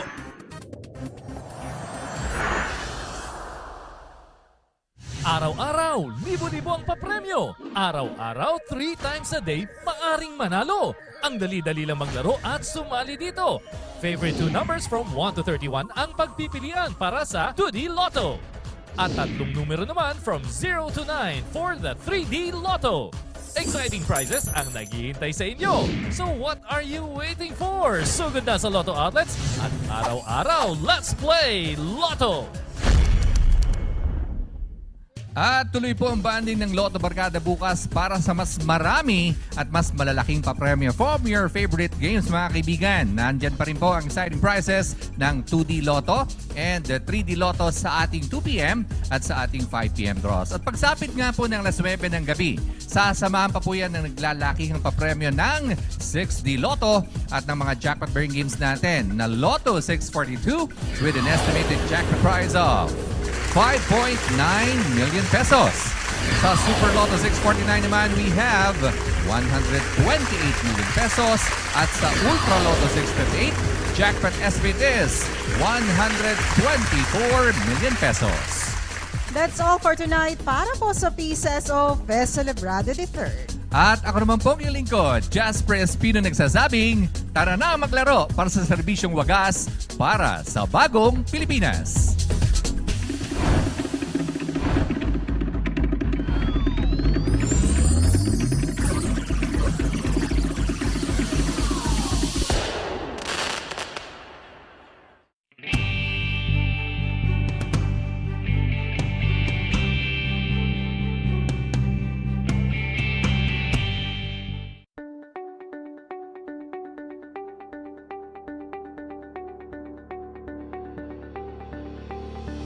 Limampung taon ng tapat na pagsiservisyo.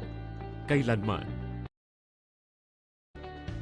Reaching the Filipino from every corner of the country via terrestrial TV.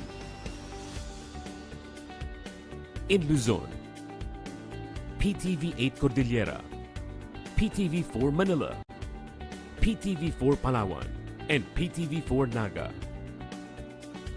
In the Visayas, PTV 11 Cebu, PTV 2 Guimaras, PTV 10 Dumaguete, PTV 12 Calbayog, and PTV 8 Tacloban. And in Mindanao, PTV 11 Pagadian, PTV 11 Sibugay, PTV 11 Davao, PTV 8 Agusan del Sur, PTV 8 Cotabato, PTV 7 Zamboanga, and PTV 48 Davao del Norte. And through the power of 6 digital transmitting stations, PTV 14 Manila, PTV 42 Cordillera, PTV 46 Naga, PTV 42 Cebu, PTV 23 Guimaras, and PTV 45 Davao. Connecting with the rest of the world in the era of digital technology.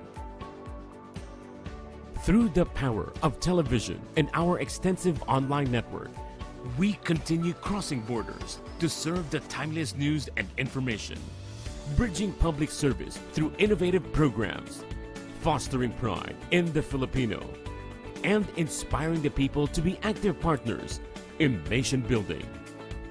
Noon hanggang ngayon, kasama mong naglilingkod. PTV.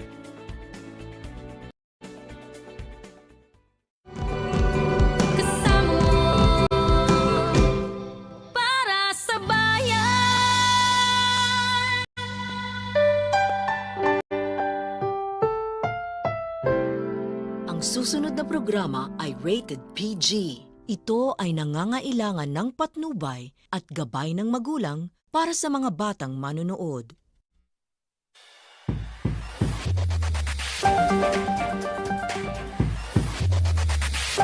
tonight's top stories. Former Senator Leila de Lima has been released from the PNP Custodial Center after the Muntinlupa City Regional Trial Court granted her petition to post bail. The revised implementing rules and regulations of the Maharlika Investment Fund receives full support from various government agencies. President Ferdinand R. Marcos Jr. appoints Office of the Presidential Advisor for Investment and Economic Affairs Executive Director Rafael Consing Jr. as President and Chief Executive Officer of the Maharlika Investment Corporation.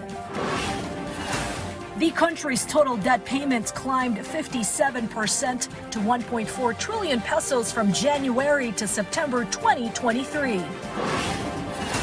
Oil companies are set to slash prices of petroleum products by up to 3 pesos per liter beginning tomorrow, November 14. Our very own Clark International Airport in Pampanga is hailed as one of the most beautiful airports in the world by Prix Versailles. These stories and more on PTV News Tonight.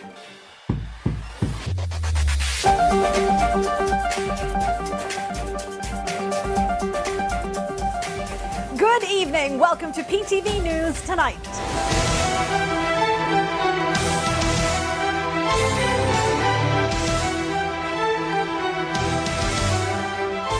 With a tweak here and there, the implementing rules and regulations of the Maharlika Investment Fund law is looking more and more the measure it was envisioned to be. Thus, this reshaped piece of legislation is gaining the needed traction in terms of support, a development that's very timely, as more and more investors are showing interest in it, both here and abroad. Kenneth Paciente supplies us the details. After the Office of the President released the revised implementing rules and regulations of the Maharlika Investment Fund or MIF, it received support from various government officials including the Department of Finance. According to Finance Secretary Benjamin Diokno, the changes included in the revised IRR are legal and aim to build a solid corporation management structure. Diokno particularly emphasized the objective of the new IRR to give freedom to the MIC's Board of Directors to build risk management bodies while promoting the highest standards in fund management. He added, the finalization of the IRR is also timely as many local and international investors have shown interest in the MIF. This is also a proof of the willingness of the current administration, which can promote the continuous growth of the country's economy. Under the new IRR of MIF, the advisory board is required to submit to the Office of the President a list of nominees for vacant positions, a thing the President can accept or reject, and then request an additional list of nominees. According to Budget Secretary Amena Pangandaman, this change will serve as the green light for the MIC board to exercise the freedom to perform its mandate and find investments that will benefit the country. It will also strengthen accountability in the implementation of the provisions of the MIF. The Secretary is confident the new IRR will be properly implemented and that the Board of Directors of the MIC will perform their responsibilities well for the good of the country. Meanwhile, Rosalia De Leon, who is a member of the BSP's Monetary Board and part of the IRR review group, said the qualification for some MIC positions have been removed to allow the board to determine the specific qualification of its officers to effectively manage the MIF. She added that President Ferdinand R. Marcos Jr. just wanted to refrain the board from political influence and give it leeway to set qualification the best way they know how and based under their experience and expertise in handling the fund. As to the Presidential Advisor for Investment and Economic Affairs, the board is only given the ability to select and determine the qualification of the Audit Committee and Risk Management Committee of the MIC through the revised IRR. It can be recalled that President Marcos Jr. ordered the revision of the IRR of Republic Act 11954 or the proposed law promoting the establishment of the Maharlika Investment Fund to guarantee transparency and ensure the proper implementation of its provision. Earlier, President Ferdinand R. Marcos Jr. appointed Rafael Consing Jr.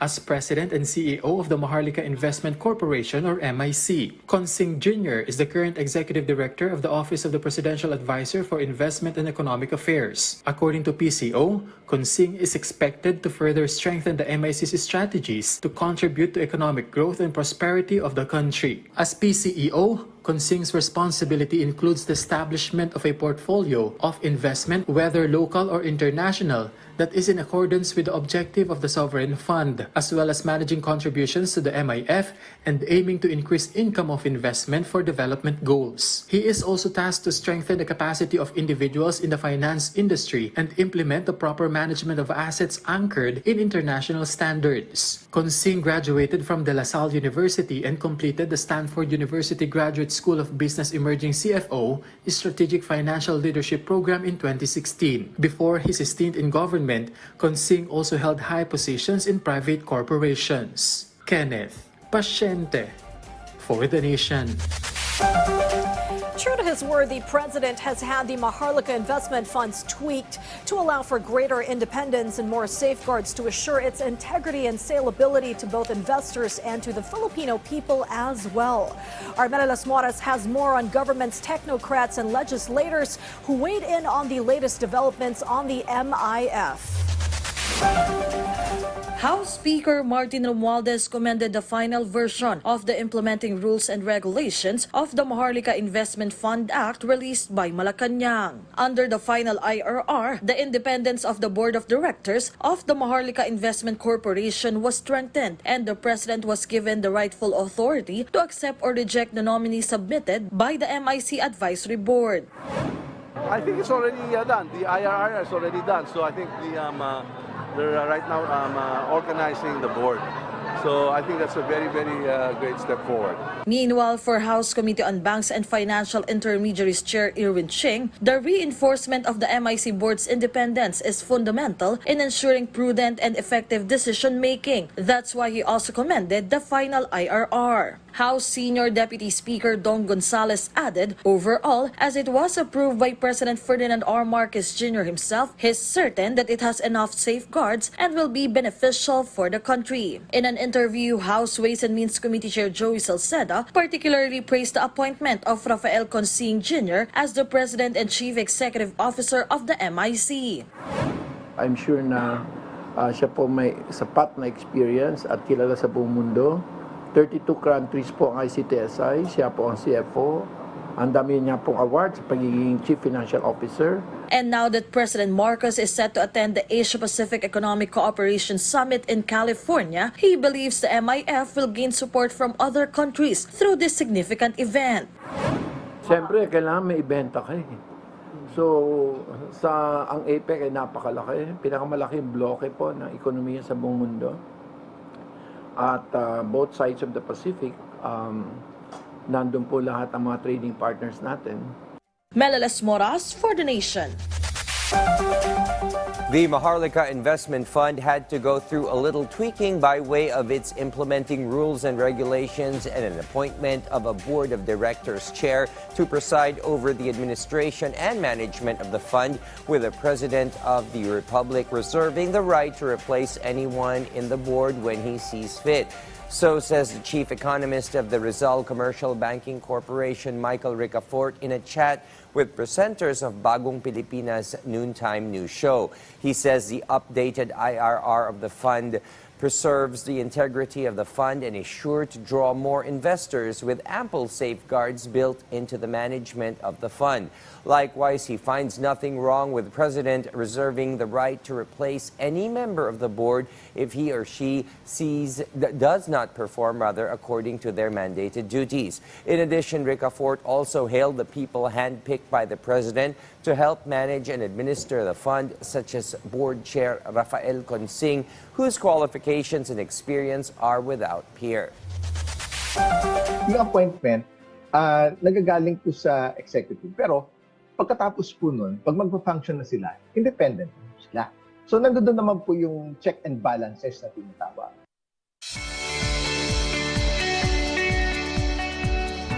The Department of Finance reported Fitch Ratings recognized the country's growth prospects. The Philippine economy is projected to grow by above 6% over the medium term.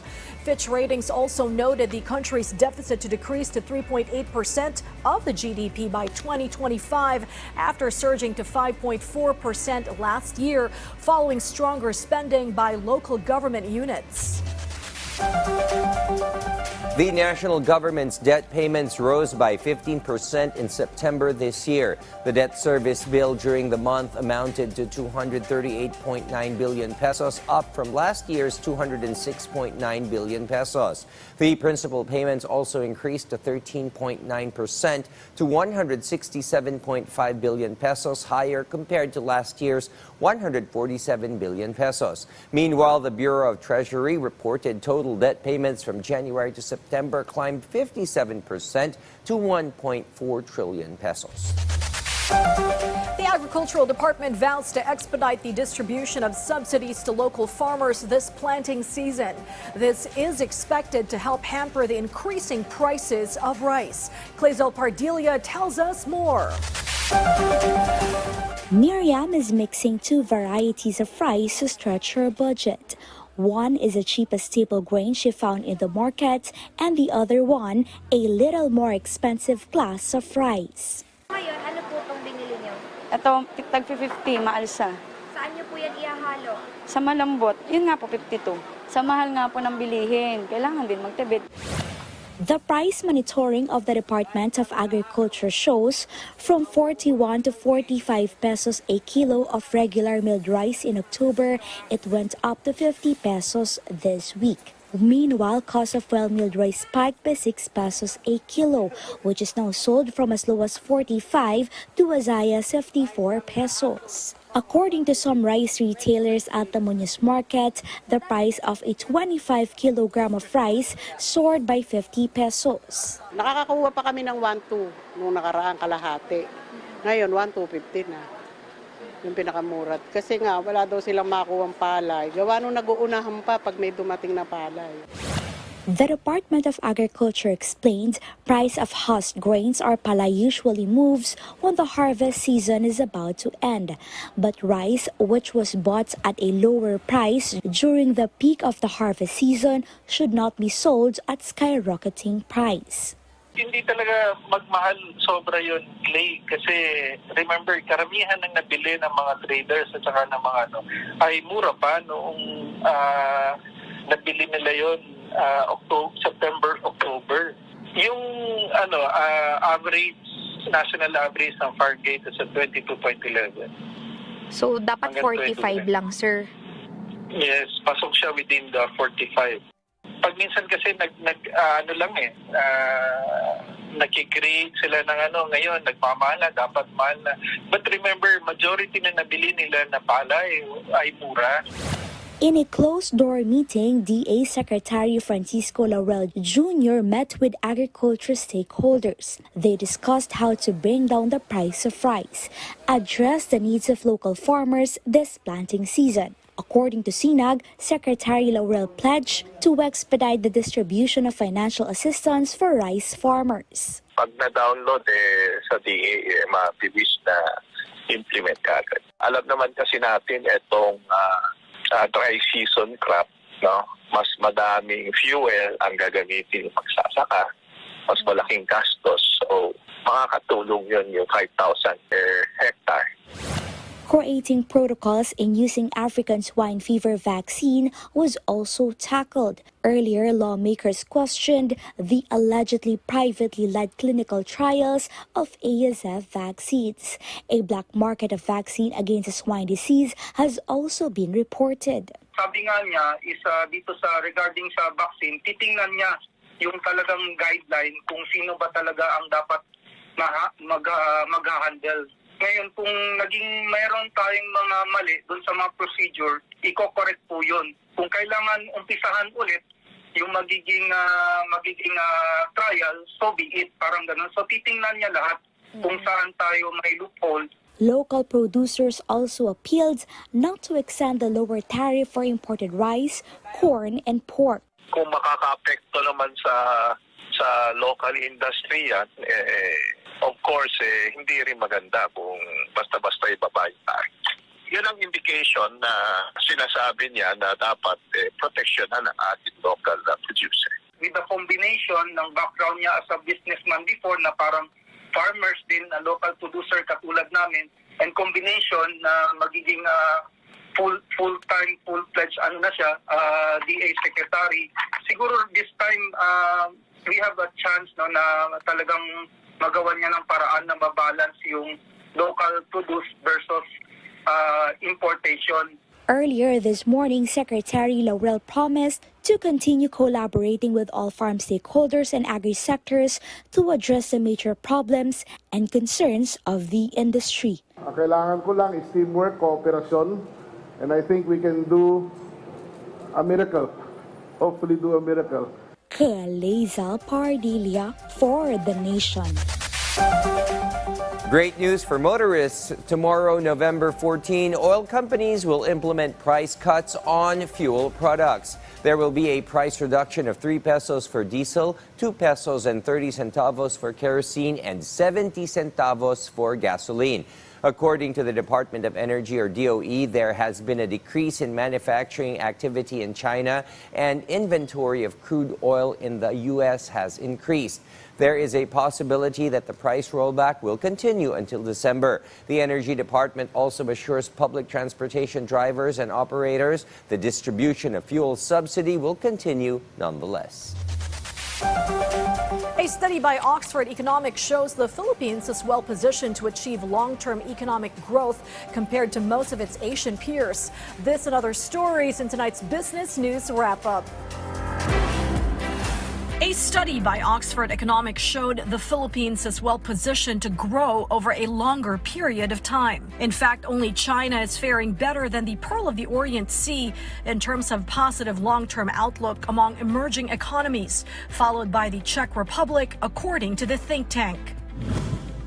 The Bangko Sentral ng Pilipinas, or BSP, said big banks' lending growth declined further to a 21-month low at 6.5% in September. This figure is lower than the 7.2% recorded in August this year. Preliminary data from the BSP showed the outstanding loans of 45 universal and commercial banks dipped to its lowest level since December of 2021, which was at 4.8%.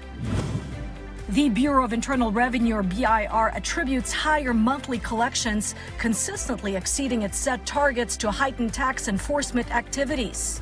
BIR Commissioner Romeo Lumagi Jr. is elated by the current collection efforts, saying collection is going very well right now. But the BIR chief disclosed despite the encouraging development, they aim to further improve tax collections through digitalization and ramped-up activities versus illicit trades. Shorms Espina for The Nation. Up next, the United Nations report on South Asia experiencing severe water scarcity. This story and more when PTV News Tonight returns. Stay with us.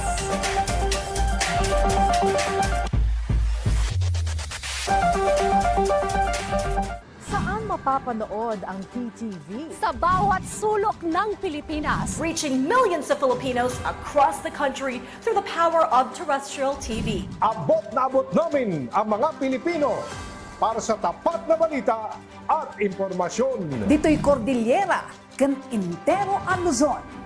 Da kami, di mapangnamnamaan. Sa aton sa Visayas, wala kami mapugong sa pagpaabot sa unsang hitabo. Dini sa saad nga yuta, Mindanao, PTV, pirmi maminaw para sa paghatod sa balita.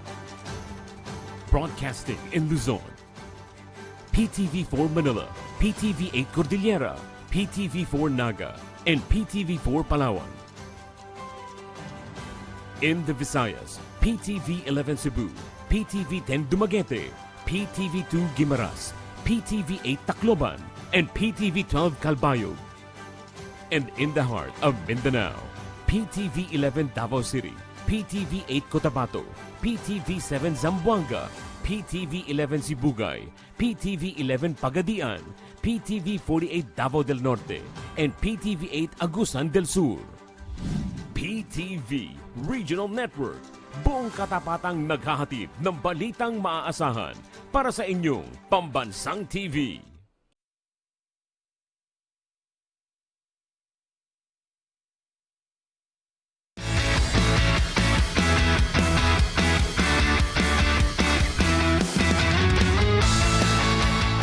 Pasiglahin ang bawat umaga na puno ng good vibe.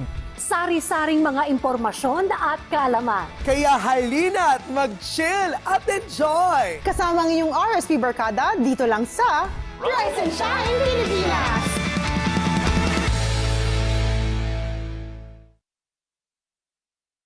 PTV Consumer Watch, bantay presyo sa gasolina.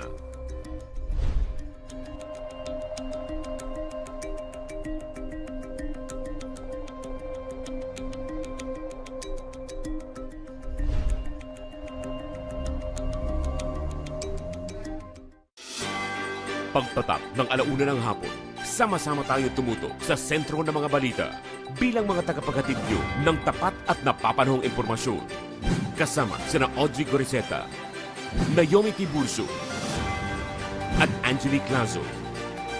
Sentro Balita, Lunes hanggang Biyernes, alauna ng hapon. Dito lang sa PTV. Disaster Watch, paghahanda bago ang lindol. Alamin ang mga maaaring magdulot ng pinsala sa inyong lugar. Maging pamilyar sa mga sumusunod: fire extinguishers, medical kit, exit routes, evacuation plan. Siguraduhin matibay ang bahay at paayos ang mga sirang bahagi nito. Ayusin ang pag-iimbak ng mga nakalalasong kemikal at mga bagay na maaaring maging sanhi ng sunog. Siguraduhin ligtas ang pagkakalagay ng mga mabibigat na bagay. Ihanda ang go bag na naglalaman ng mga kinakailangan. Makipag-ugnayan sa mga lider para sa plano sa paglikas. Pag-usapan din sa pamilya kung saan tutungo sa oras ng kailangan lumikas. Makilahok sa mga pagsasanay ukol sa lindol. Sa panahon ng sakuna, dapat laging listo.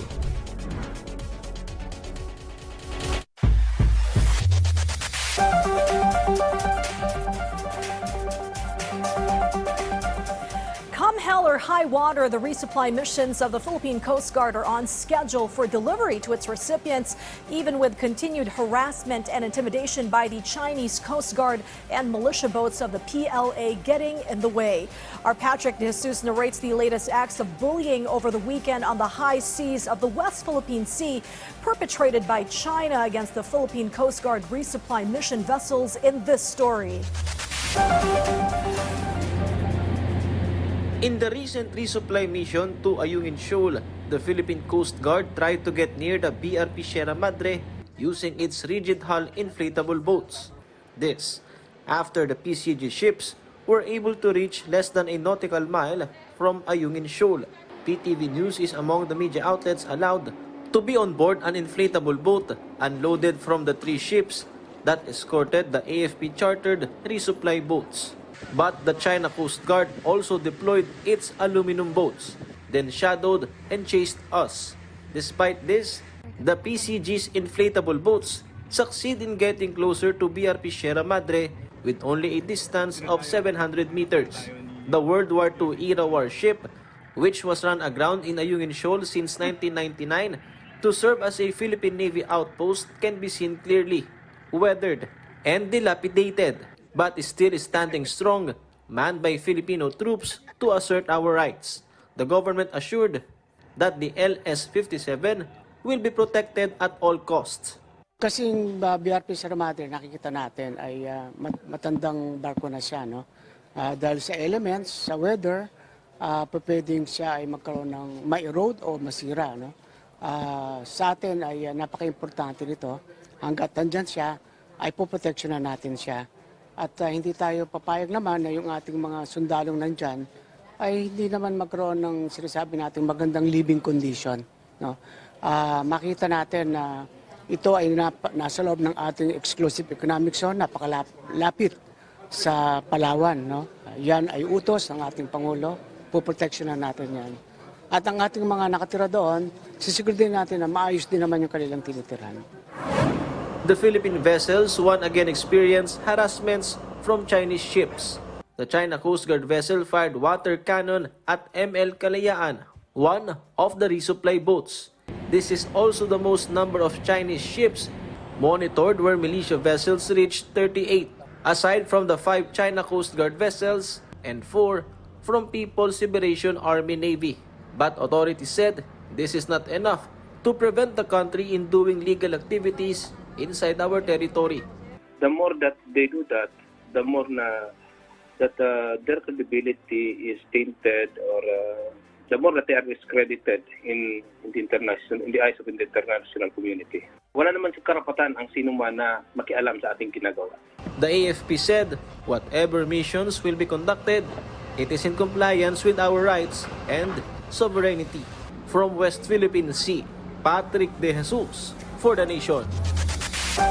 Lawmakers are supportive of the goals and aspirations of the Presidential Communications Office, especially when it comes to fighting fake news and disinformation.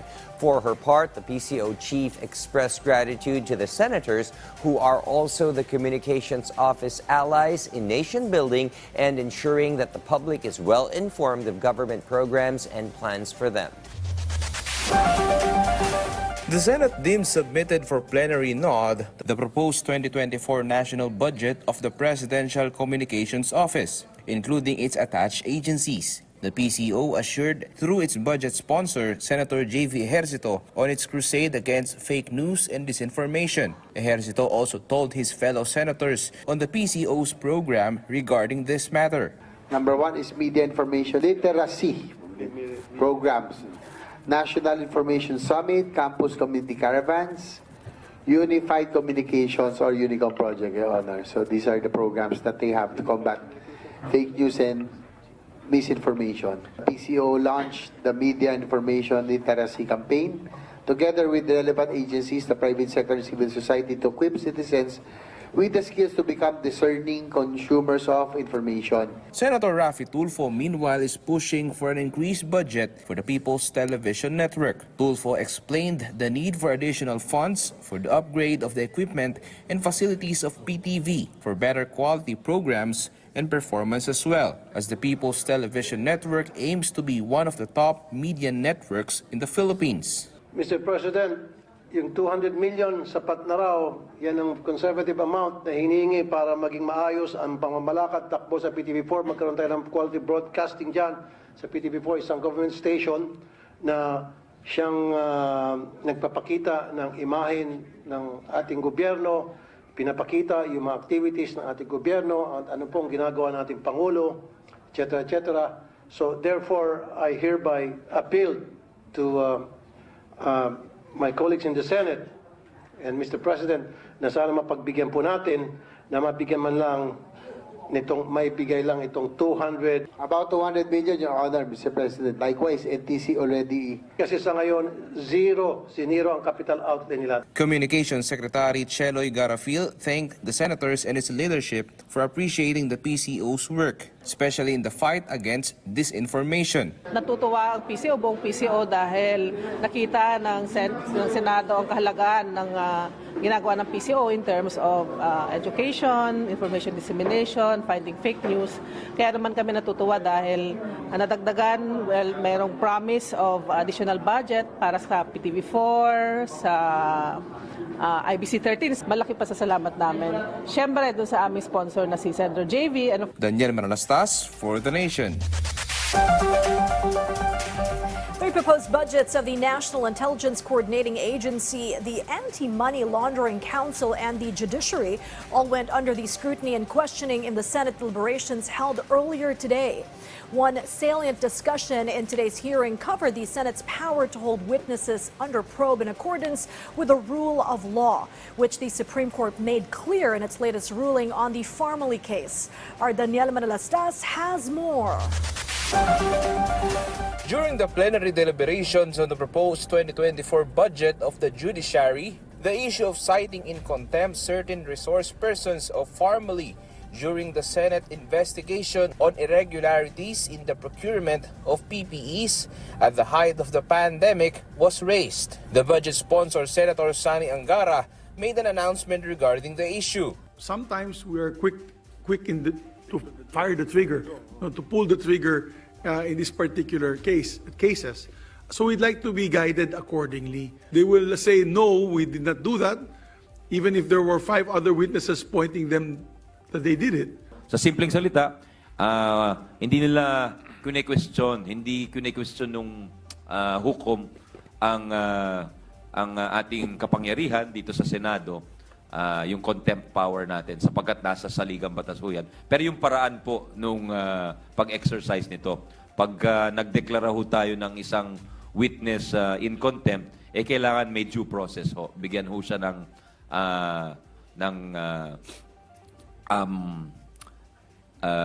oportunidad na madinig at ipaliwanag yung kanyang testimonya. The senators later on finished the budget deliberations on the judiciary's budget. Meanwhile, Senator Raffy Tulfo made a strong statement pushing of the hazard pay for judges and the modernization program of a number of courthouses. Kung pupunta po tayo sa ilang mga korte, kalunos-lunos po ang kondisyon. I would like to also give my full support for the modernization plan or the innovation plan of the Supreme Court for our lower courts. During the pandemic, we saw how processes could be digitalized to expedite matters. Meanwhile, during the budget deliberations on the proposed budget of the National Intelligence Coordinating Agency, Senate Minority Leader Coco Pimentel asked the agency's position on the POGO issue. The budget sponsor meanwhile responded, saying the position of the agency is clear, wherein a substantial reduction of cases of human trafficking was highlighted in the event. POGOs are ultimately banned to operate in the country. The Philippines will no longer be a hub of an industry that is prohibited in other countries. Additionally, it will resolve the issue of not being aware of the number of Chinese nationals in the country as their entry is facilitated by corrupt personnel. Daniel Manalastas for The Nation. Oil prices went down over renewed concern for weaker demand in the U.S. and China, along with unclear indicators from the U.S. Federal Reserve's keeping markets guessing. Brent crude futures went down by 8 cents to settle at $81.35 a barrel, while U.S. West Texas Intermediate also fell 6 cents at $77.11. Last Friday, prices actually went up by nearly 2% after Iraq expressed support to OPEC Plus planned supply cuts, but eventually lost about 4% last week. In the meantime, the dollar climbed to its highest level in more than a year compared to the yen. This development is helped mainly by a scaling down of investor expectations for the U.S. Federal Reserve interest cuts within the year. So far, Japanese authorities are mum over this as the land of the rising sun's currency has gone down 14% in 2023. Wholesale inflation in Japan has slowed below 1% for the first time in over 2.5 years, indicating that the cost-push pressures that were driving up prices are starting to fade.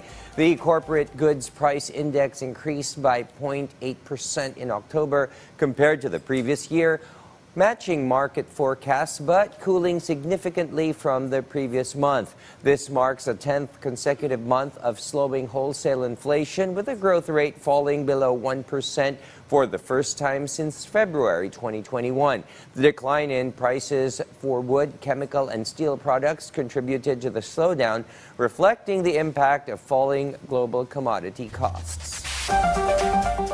Meanwhile, the United Nations has reported that South Asia has the highest number of children struggling with severe water scarcity due to the impacts of climate change. Approximately 347 million children in the region are exposed to high or extreme high water shortage factors such as poor water quality, lack of water, and mismanagement exacerbate the problem. Eastern and Southern Africa follow South Asia as the region with the second highest number of children at risk from severe water scarcity.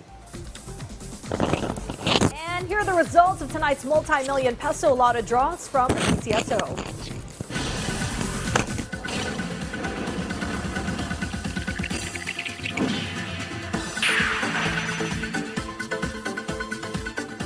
Good evening, Lotto players. For those who missed our draws today, November 13, 2023, I will be doing a recap of our winning numbers. Starting off with the results of our 2 p.m. draw. For the 2D Lotto, we have 22 and 24 in exact order. For the 3D Lotto, the numbers are 5, 3, and 7 in exact order. And the results of our 5 p.m. draw, for the 2D Lotto, the winning combination is 26, and 9 in exact order.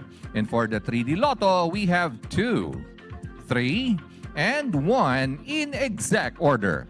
And finally, the results of our 9 p.m. draw for the 2D Lotto. We have 29 and 30 in exact order.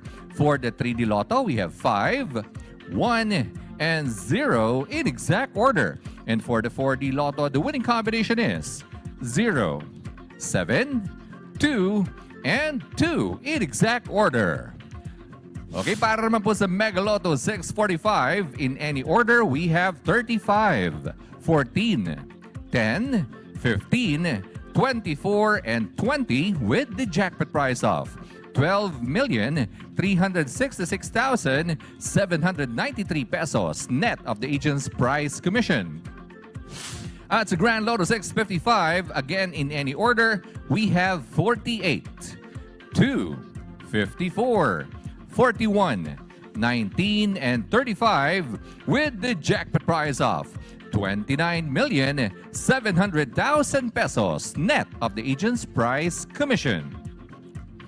Okay, sa mga nagtatanong kung may jackpot winners ba tayo tonight, ayon po sa PCS Data Center, for the Mega Lotto 645, we have no winner. At sa Grand Lotto 655 naman, wala pa ring nanalo, mga kaibigan. Okay, that's all for tonight. Ako po si Jasper Espino para sa PCSO Lottery Draw Recap. Maraming salamat po.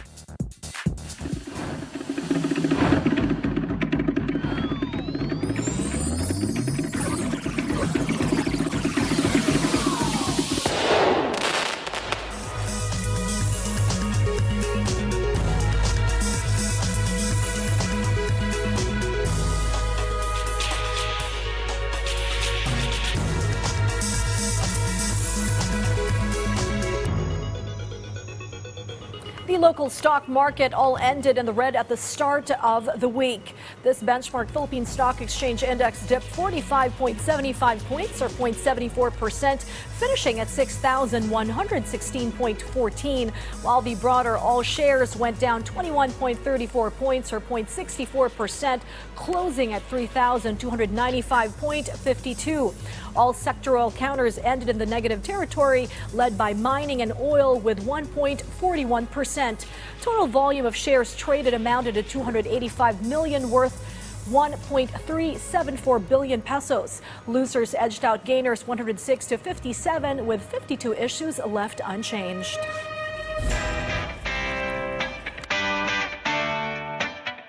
We'll now give you the latest buzz here in Pop Culture Corner. First up, English singer Dua Lipa has returned with her latest single, Houdini. The Grammy Award-winning artist dropped a brand new song from her upcoming third studio album. The singer added the song represents the most light and freeing parts of her singledom. Next up, Filipino singer and songwriter Zach Tabudlo is set to hold a concert in Singapore next year. The highly anticipated event will take place on January 21, 2024 at Gateway Theater. The OPM singer rose to fame for joining the Voice Kids Philippines Season 1 in 2014.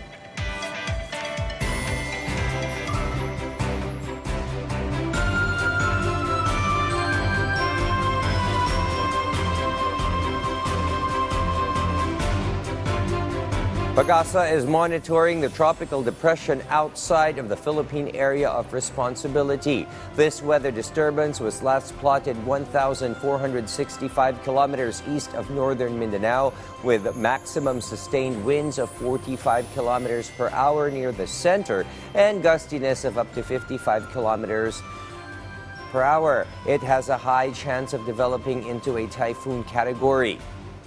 Meanwhile, the northeast monsoon will prevail over Cagayan Valley, Ilocos Norte, Apayao, Abra, Oriental Mindoro, Central Luzon, the rest of Ilocos Region, and Cordillera Administrative Region. Let's find out what the weather will be like in key Philippine and Asian cities.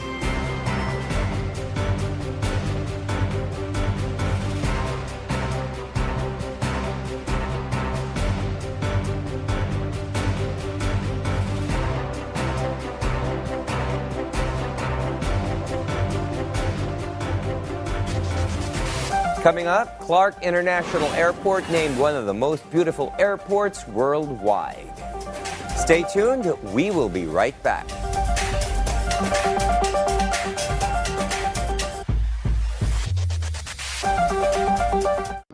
PTV Crime Watch. Mga paalala laban sa human trafficking. Ang Anti-Trafficking in Persons Act ay batas na ipinasa upang wakasan ang human trafficking sa bansa. Layunin nitong protektahan ang mga biktima, lalo na ang mga kababaihan at kabataan. Sa ilalim ng batas, bawal ang pagre-recruit, pagkulong at pagbabiyahe ng mga tao patungo o palabas ng bansa gamit ang pagbabanta, panlilinlang, pamimilit at pag-aabuso ng kapangyarihan para sila ay ipasok sa prostitusyon, sa pilitang pagtatrabaho, pangaalipin, pagbebenta ng human organs at iba pang uri ng pananamantala. Kumilos laban sa human trafficking. Alamin ang inyong mga karapatan at makipag-ugnayan sa mga organisasyon at ahensya ng pamahalaan na maaaring magbigay proteksyon. Huwag basta maniwala sa mga nag-aalok ng trabaho, lalo na sa text at social media, at i-report ang anumang gawaing kahina-hinala. Sama-sama nating sugpuin ang problema ng human trafficking.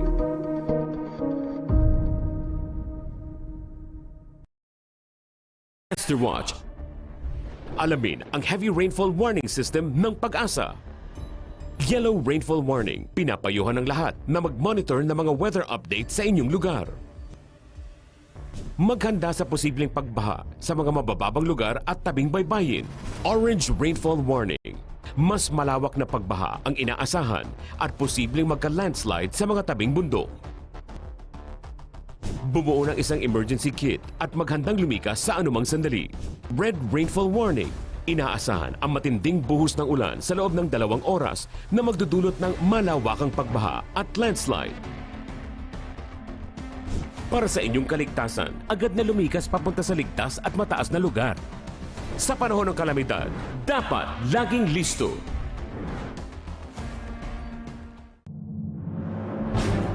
Sa mabilis na takbo ng panahon, mahalaga sa amin ang maihatid sa inyo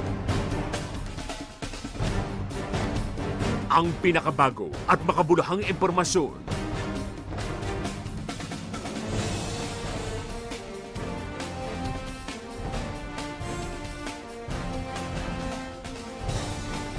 Sa ngayon ay pinag-iingat na ng lokal na pamahalaan. At yan muna ang mga huling kaganapan mula dito sa Paalala ng mga eksperto sa Glory Balegan para ikipagigyan. Kasama ang mga tapat nating tagapaghatid balita.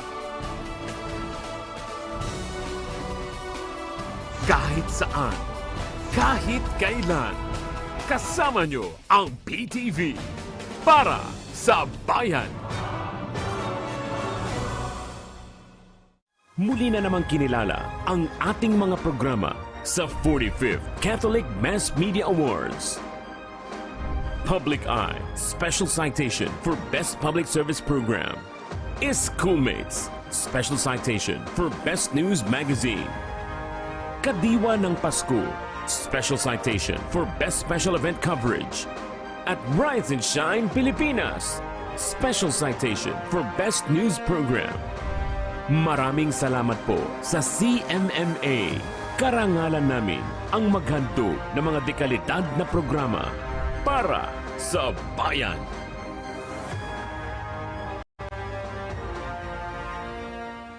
Disaster Watch. Mga paalala pagkatapos ng lindol.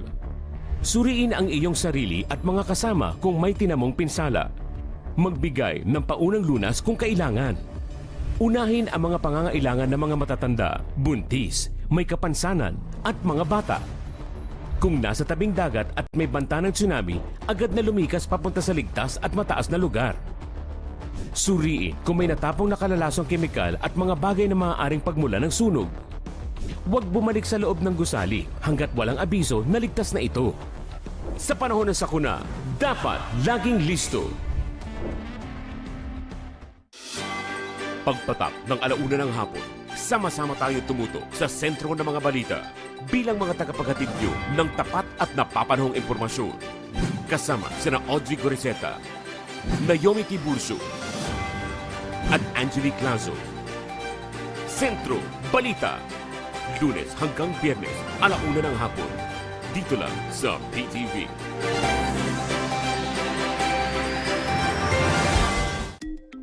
Disaster Watch. Alamin ang mga dapat ilagay sa go bag bilang paghahanda sa anumang sakuna. Maglagay ng tubig na maiinom at mga pagkaing hindi madaling masira. Maglaan ng espasyo para sa first aid kit at survival kit para sa mga hindi inaasahang pangyayari.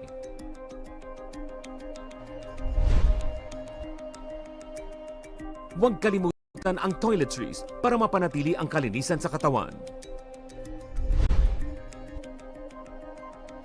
Samahan din ang mga damit at beddings na magtatagal ng ilang araw. At para ligtas at may alam, magdala ng personal protective equipment at mga teknikal na gamit. Sa panahon ng kalamidad, dapat laging listo. At your service, Pilipinas, Yusek Edu Punay po ng Department of Social Welfare and Development. Samahan niyo kami tuwing alas 12 ng tanghali, Lunes hanggang Biyernes, para sa isang bagong Pilipinas ngayon. Dito lang sa PTV.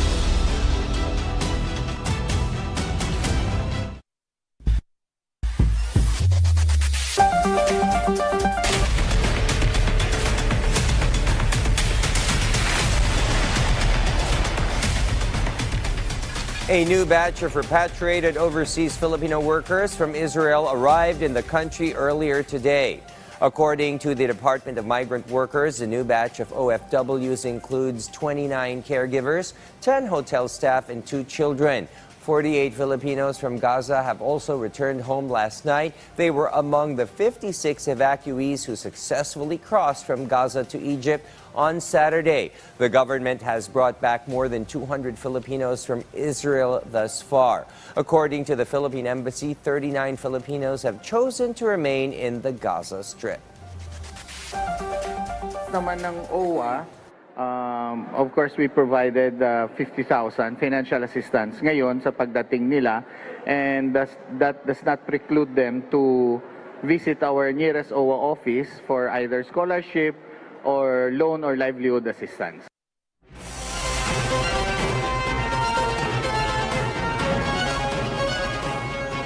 The Office of the President has issued an executive order modifying the rate of import duty on national gypsum and anhydrite, which are important raw materials for manufacturing plasterboards and cement used in construction.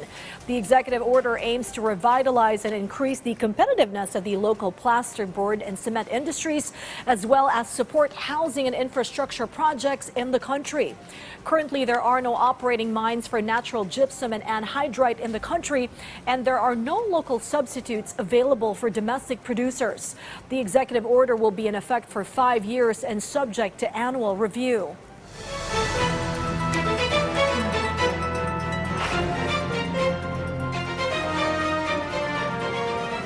It took quite a while, but today, after very many challenges and legal battles, former Senator Leila de Lima obtained her liberty. This after a Muntinlupa Regional Trial Court granted her request to post bail and finally step out of jail and return to her loved ones and loyal supporters who for years never wavered in their resolve and optimism that someday a day like today will actually come. Luisa Erispe has the full report. It was an emotional day for the camp of former Senator Leila de Lima because after almost 7 years, the long-awaited freedom has been served. This after the Muntinlupa Regional Trial Court granted the motion for reconsideration for bail of de Lima on her last drug-related case. Upon her exit from the court, de Lima raised her hands and thanked all those who supported her, including the administration of President Ferdinand R. Marcos Jr. Nakalaya niyo ako. For years, my whole being has been crying out for justice and long years, praying so hard for this day to come. Gusto ko rin pong pasalamatan ng BBM administration for respecting the independence of the judiciary and the rule of law. Sa excitement namin, hindi na namin nabasa yung makapal na order ni Judge Nito. But what is more important is that the end result, Senator Laila de Lima will get the justice she rightfully deserves. And yung kanyang 7 taon, almost 7 years na pagkakakulong ay mapapatigil na mapapahinto na natin ngayong araw na ito. Based on the court order, De Lima was released due to hearsays and lack of evidence shown by the prosecution to confirm there was a conspiracy between the witnesses and her party. Because of this, De Lima was granted bail for 300,000 pesos, same with co-accused Janelle Sanchez and Jad Dera. This is the second time she asked for bail. Her first petition was denied, but they filed a motion for reconsideration after the presiding judge in the Muntinlupa trial court was changed. After De Lima posted her bail, she was brought to Camp Crame for the processing of her release, followed by a press conference. I always knew that while the former president was in power, I will not be set free because my persecution was his project. So how can I be set free during his term? So nung nagbago nga yung administrasyon, may pag-asa talaga. At umasa talaga ako ng umasa na makakamit ko yung hustisya. She even left a message to former President Rodrigo Duterte. Yung message ko kay former President Duterte, isa lang sasabihin, God forgive him and God bless him. Yun lang muna ngayon. Marami pa akong pwedeng sabihin sa kanya. De Lima supporters cheered outside the court after the announcement. Senator Risa Hontiveros was emotional during the press conference and said the former senator was the most criticized during the previous administration. Napakalaking vindication ito sa buong oposisyon. Itong vindication sa'yo. Kasi sa lahat natin, ikaw talaga yung sumalubong sa pinakamatinding dagok. Senator Bato de la Rosa, on the other hand, simply said, Masaya ako para sa kanya dahil isang one soul that is freed from detention. Masaya. So masaya ako para sa aking kapwa-tao. Masaya siya, di masaya rin ako. Meanwhile, Justice Secretary Jesus Crispin Remulla said this decision was an indication that there is an independence between the executive and the judicial body. Well, it just shows the independence of the judiciary, what I've always been saying from the very beginning, that we are independent from each other and that they are free to decide as they please, as they deem fit. It just shows that there's a democracy. Democracy is alive and well in our country. I think that is the singular lesson that we learned from this. De Lima said as of now, her team is not yet preparing to go after her persecutors, but this will be part of her plan. For the meantime, she said she is aware that her case is not yet officially resolved by the court. Luisa Erispe for The Nation. House Speaker Martin Romualdez firmly asserts the Uniteam coalition remains intact in the lower house despite the ongoing issues within the institution. According to the House Leader, President Ferdinand R. Marcos Jr. has issued a directive for everyone to prioritize unity, and that is exactly what they are doing. House Speaker Romualdez believes the relationship between the chamber and the Duterte family will remain intact despite former President Rodrigo Duterte's recent criticism of the chamber and subsequent reshuffling of positions in the lower chamber. He also lauded Vice President Sara Duterte for her decision to abstain from requesting confidential funds next year. Work together. It's still a unity. The President always wants us to work together, not just in Congress, with the executive, but as a country.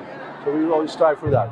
As they always say, there will always be differences, but we will always work towards resolving those differences for the service of the people. That is our primordial concern. That we will band together and unite as one for the service of the people.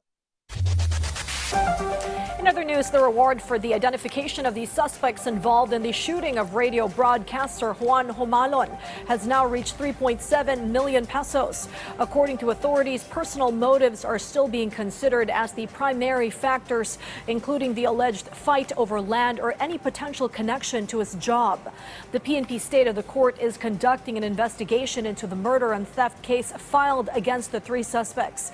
It was also determined that the identified gunman previously had a record of shooting Humalon.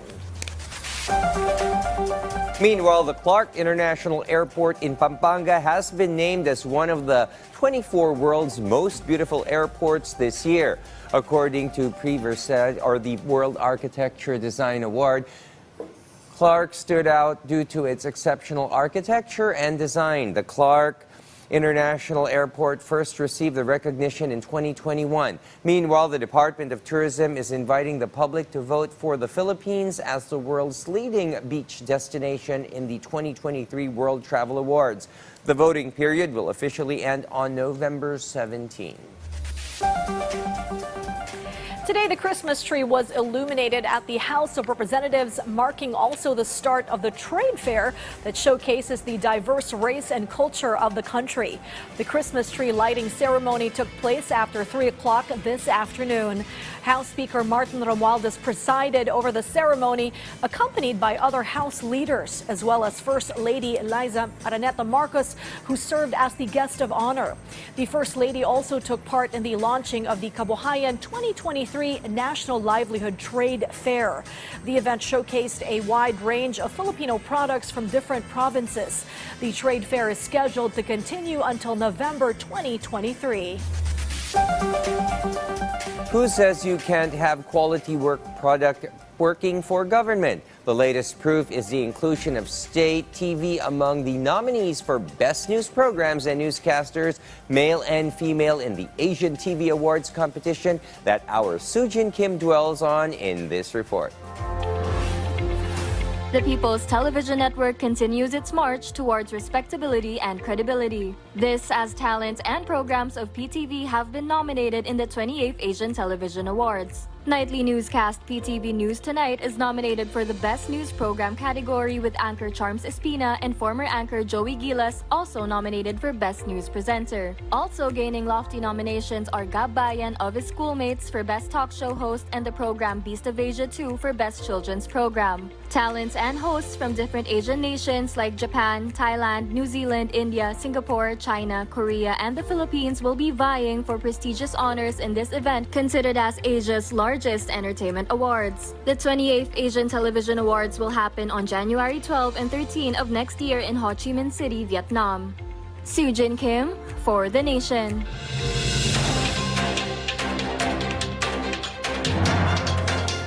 News overseas, stronger than ever. This was the state of the just rehashed military pact U.S. Defense Secretary Lloyd Austin and South Korean counterpart Shin Wok-sin described in touting the latest cooperation deal inked between the two countries to prep and counter North Korea's irresponsible behavior in letting loose ballistic missiles and ramping up its nuclear weapons program in the region. For his part, Defense Secretary Lloyd Austin claims the newly rehashed military cooperation deal cements the strength of the alliance, while Seoul's Shin Wok-sin went even further, hailing the refined agreement amidst all the ongoing conflicts in the planet has led to the formation of the most powerful alliance in history and the world. The short and sweet of the newly revised military cooperation deal warns North Korea of not provoking war by any more of its dangerous stunts, because the regime of Kim Jong-un will consequently be eliminated, and a unified Korea will emerge in accordance with a new democratic liberal order envisioned by the Republic of Korea. In the meantime, here's a recap of today's lottery draws. For the 2 p.m. draw, the winning numbers for the 3D Lotto are 5, 3, 7, and 22-24 for 2D Lotto. For the 5 p.m. draw, the lucky numbers for the 3D Lotto are 2, 3, 1, and 26-9 for 2D Lotto. For the 9 p.m. draw, beginning with the 4D Lotto, the winning numbers are 0, 7, 2, and 2, while the lucky numbers for the 3D Lotto are 5, 1, 0, and 29-30 for 2D Lotto. For the Grand Lotto 655 with a jackpot prize of 29,600,000 700,000 pesos. Lucky numbers are 48, 2, 54, 41, 19, and 35. For the Mega Lotto 645, the winning numbers are 35, 14, 10, 15, 24, and 20, with the jackpot prize of 12,366,793 pesos. There are no winners for the Mega Lotto 645 and Grand Lotto 655. And tonight's Point to Ponder comes from American businessman, philanthropist, chair and CEO of Berkshire Hathaway, Warren Edward Buffett. He is also known as the Oracle of Omaha and dubbed as the 20th century's most successful investor. And he says, risk comes from not knowing what you're doing. And there are now 42 days left before Christmas. And so goes PTV News Tonight's roundup of tomorrow's headline stories. I'm Shorm Zaspina. And I'm William Theo. Join us again tomorrow on PTV News Tonight.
Susunod na programa ay rated PG.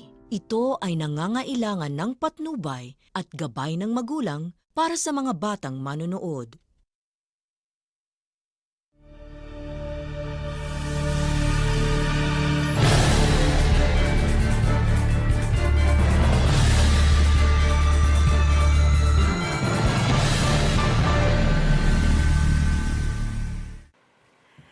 Pleasant greetings, y'all. Proud Filipina Shorm Zaspina here, who has a bucket list of wishes.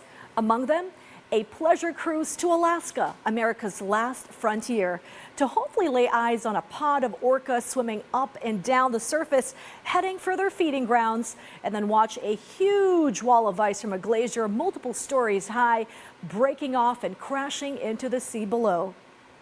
But Alaska's vastness, which can fit in Texas, California, and Montana put together, with plenty of room to spare of mostly untouched and unexplored wilderness, is why it is called America's last frontier. Hence, it is also the reason for why the U.S. military has maintained a significant presence there.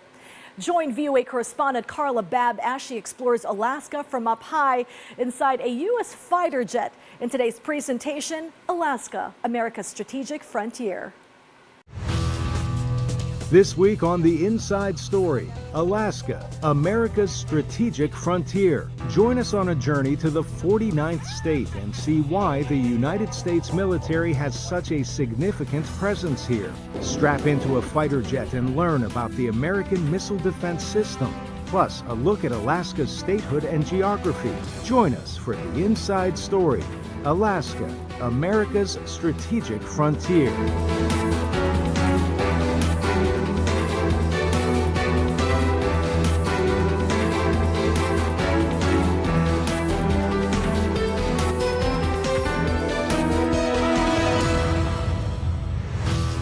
Hello, I'm Carla Babb reporting at Joint Base Elmendorf-Richardson in Alaska, America's last frontier.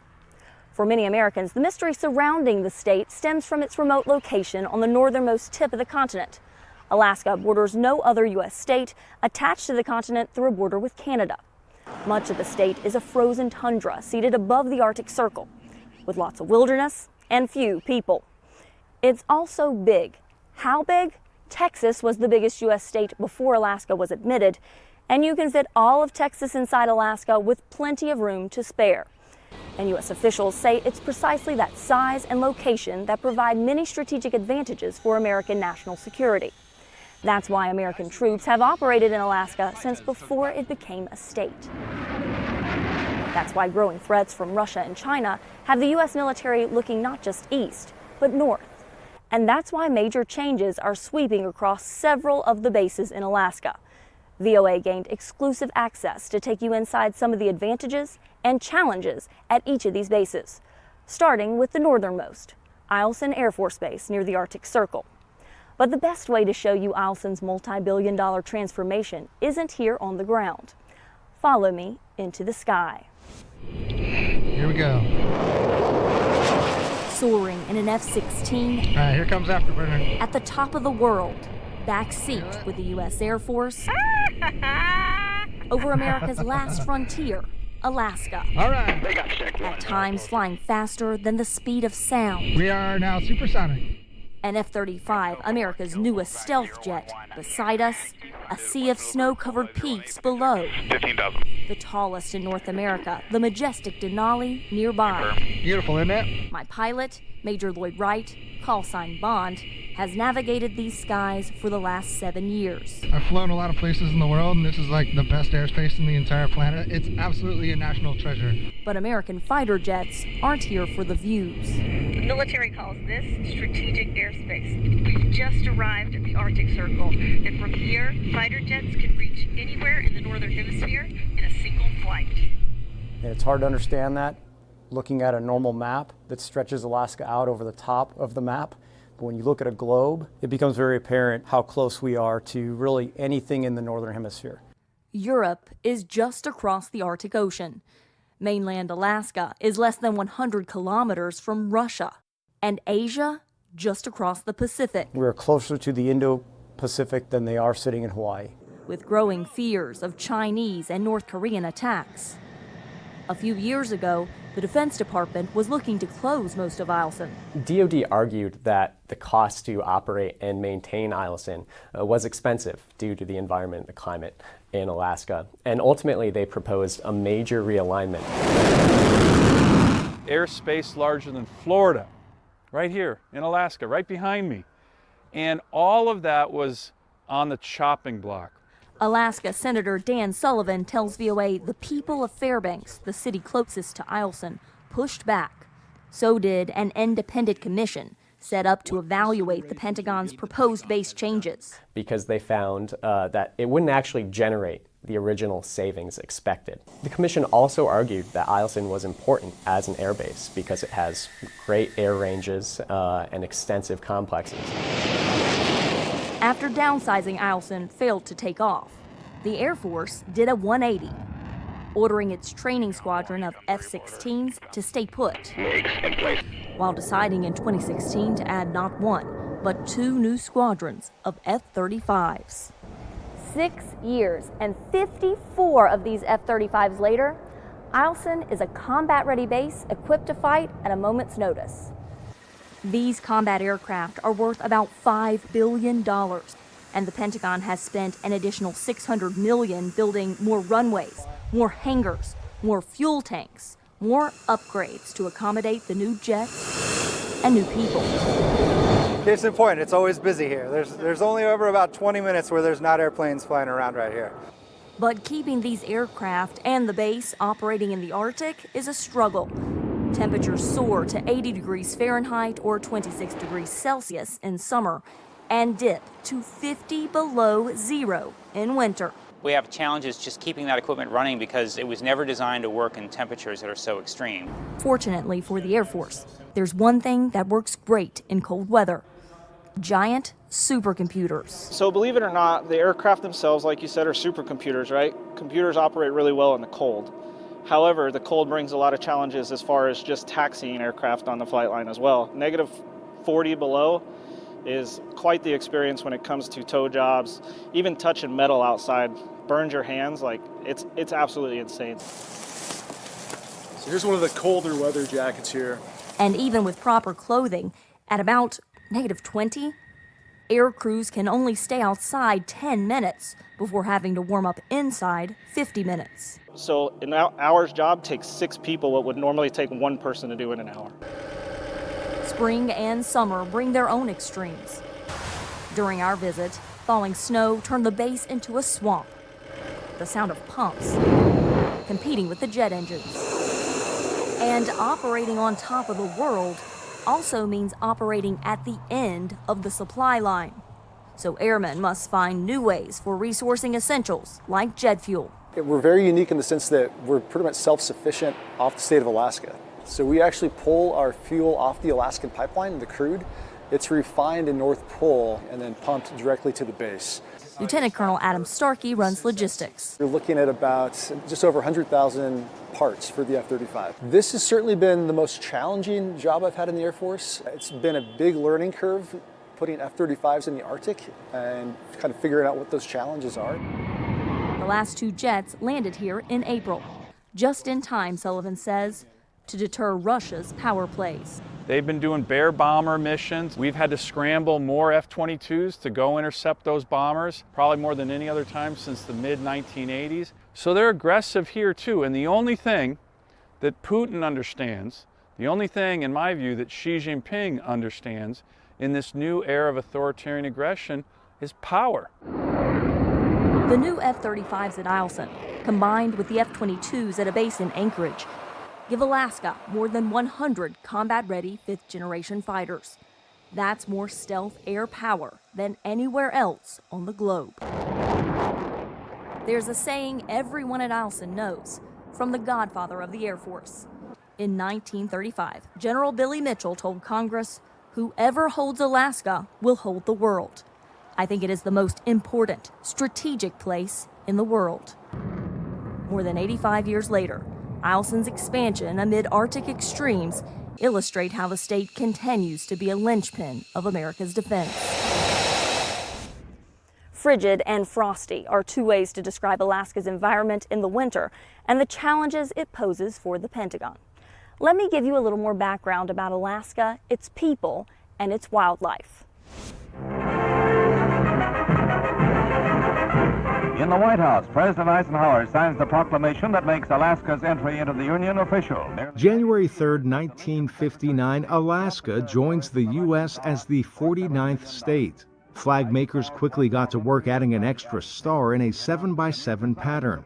Alaska is the largest of the 50 states, boasting nearly 1.5 million square kilometers of territory, despite having a population about the same as Washington, D.C., which covers only a fraction at about 176 square kilometers. Its capital city, Juneau, is roughly 6,000 kilometers from the nation's capital.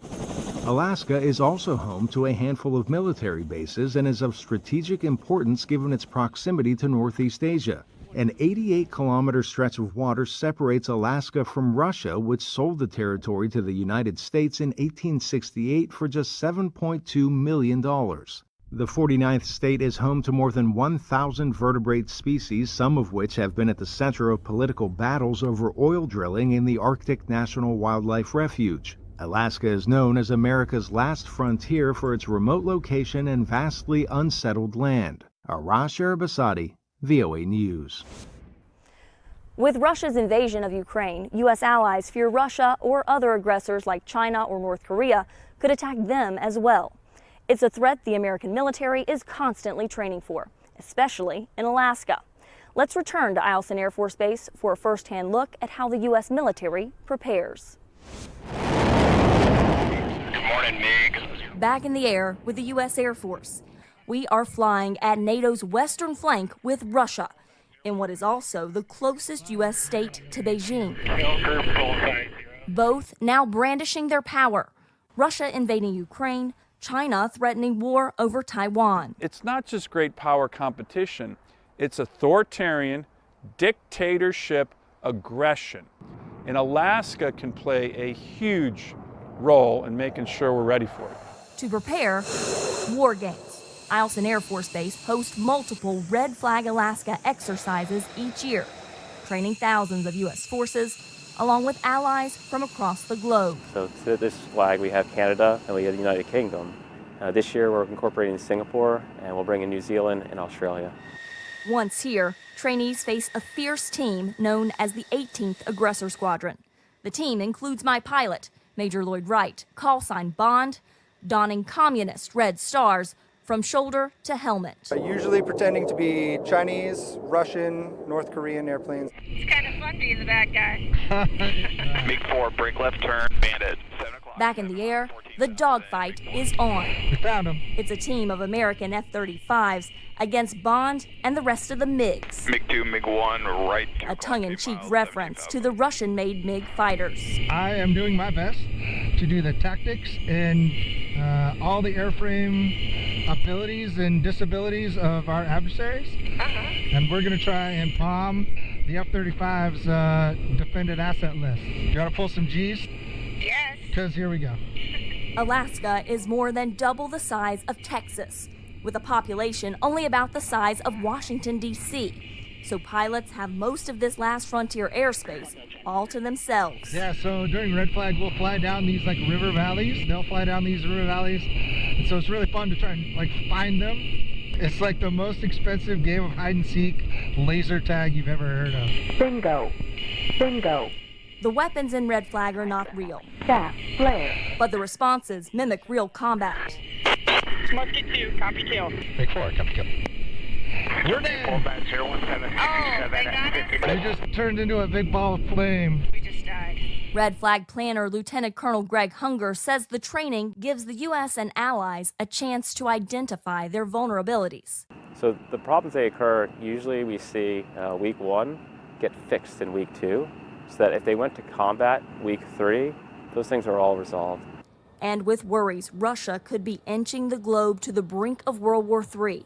Base Commander Colonel David Birkeland, who spent his more than 20-year career flying both the F-16 and the F-35, says Eielson's strategic importance is growing. It just makes everything that goes on here at Eielson that much more real, much more relevant, I think, to the global situation. A real motivation for these exercises to continue.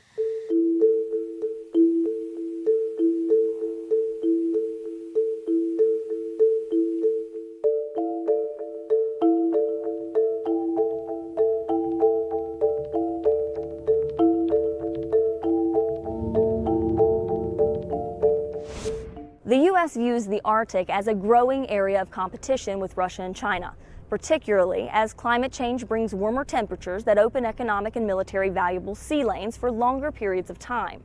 But officials have acknowledged that the U.S. lags behind those nations. So the U.S. Army has revamped its forces in Alaska, raising a new 11th Airborne Division to better prepare for future cold weather conflicts.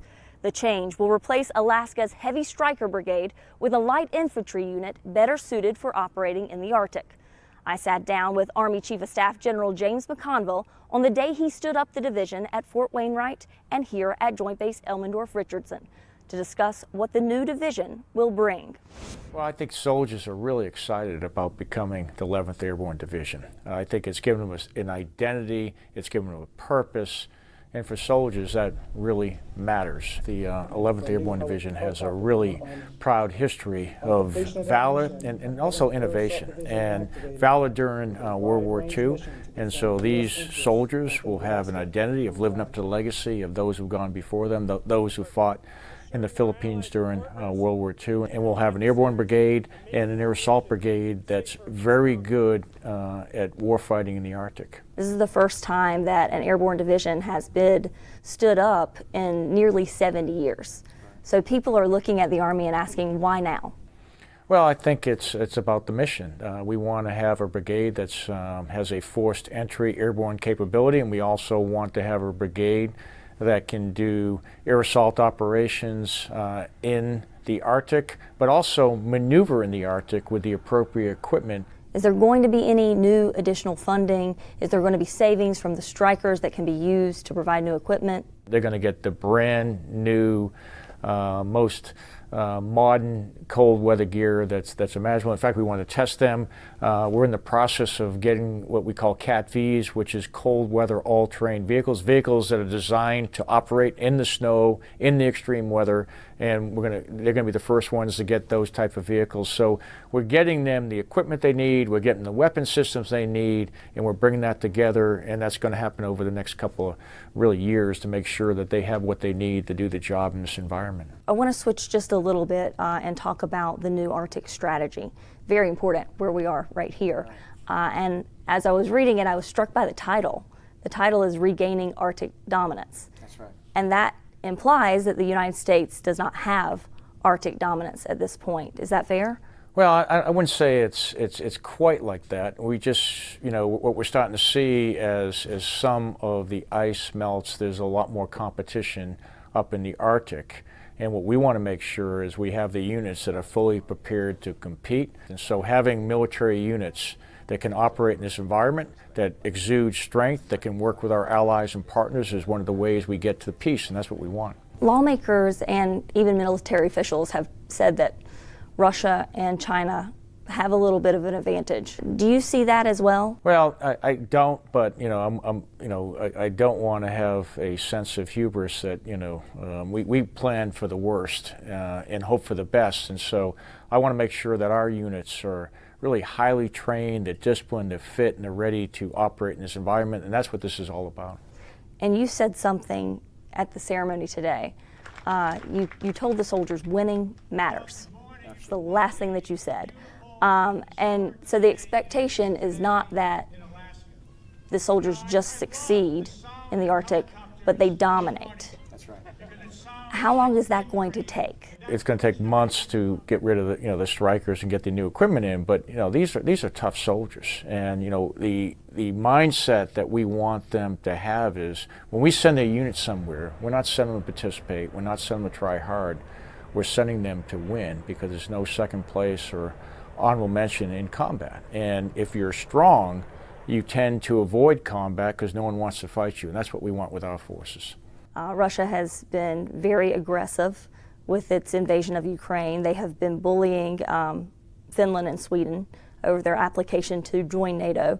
And should we have to come to Finland's or Sweden's aid, would this division, this Arctic capable division, be among those leading the charge? If we require brigade-type forces that are highly trained in Arctic warfighting, it only makes sense that these would be the ones. So it just gives our leaders options on the type of forces that they want to employ. And also you have the capability of having an airborne brigade that can do forced entries into extreme weather, into mountainous conditions, into high altitude situations. And so if the senior leadership needs that type of capability, we can offer it. As somebody who's been up here multiple times, when you look at the cost, the physical cost, the financial cost of keeping bases running up here in the extreme cold, and how that compares to the benefits, what do you tell Pentagon leaders? Is it worth it to keep maintaining these bases up here in the Arctic? Absolutely. I think, first of all, this is a strategic location that we should have joint forces, which we do, and it's also a great place to train. So I think this is absolutely something we need for the future. One of the biggest military concerns about Russia and China is their nuclear weapons stockpile. The U.S., Russia, and China all keep enough nuclear weapons in their arsenals to end civilization. Should Vladimir Putin or Xi Jinping decide to launch hundreds of nuclear weapons, the U.S. military could not stop all of them. It could only fire back, likely leading to mutual assured destruction of all parties. But the U.S. can defend against a limited nuclear attack from a rogue nation like North Korea. A looming threat as Pyongyang this year tested its first ICBM since 2017 and continues a provocative streak in weapons demonstrations. We take you inside 2 military bases in Alaska, key to that defense. Implement site reporting. Implement site reporting. This is clear. Stand by for site reporting. Have you received an LMPI? A presumed intercontinental ballistic missile, an ICBM, just launched from North Korean territory. Space-based radar sound the alarm. Now, this team at Clear Space Force Station in Alaska must quickly verify it with their ground-based radar. System status. System stable. Copy and concur. This is clear. Site report is valid. Number of objects is 1. This North Korea launch is just a drill. declassified for VOA to show how Clear Space Force Station serves as a virtual detection shield. We like to say that we're the 300 on this base protecting the 300 million. But Deputy Base Commander Major Dave Kim tells me those launches are part of life here. With North Korea firing 16 ballistic missiles this year, including an ICBM test that Clear confirmed in March. We're watching them 24/7. We see what they do. I like to describe this job as a no-fail mission. There is zero room for error. Absolutely not. ICBM payloads separate in space, creating complex debris fields. The Space Force Station's current ground-based radar can track space objects up to 5,000 kilometers away. But the image isn't clear, making it difficult to pick out an incoming warhead. So the U.S. government built a $1.5 billion tool for its tracking arsenal, the new Long-Range Discrimination Radar, or LRDR. VOA got a rare look inside LRDR. The technology in these panels, officials say, make it the most sophisticated radar on the planet. LRDR is able to look into that adversarial threat cloud and differentiate which object is the warhead that we want to hit. If I could compare it to anything, it would be watching regular TV versus 4K or 8K. But tracking alone won't stop a missile. We have to do a hit to kill, and that's something we can do. Lieutenant Colonel Chris Stutz commands the Missile Defense Battalion at Fort Greely, Alaska, overseeing soldiers who protect 40 of these ICBM killing missiles, known as ground-based interceptors, in silos deep underground. We'll see that incoming threat, and if we are authorized to engage it, our weapon system will send a task plan, if you will, to however many missiles that we need to service that incoming threat.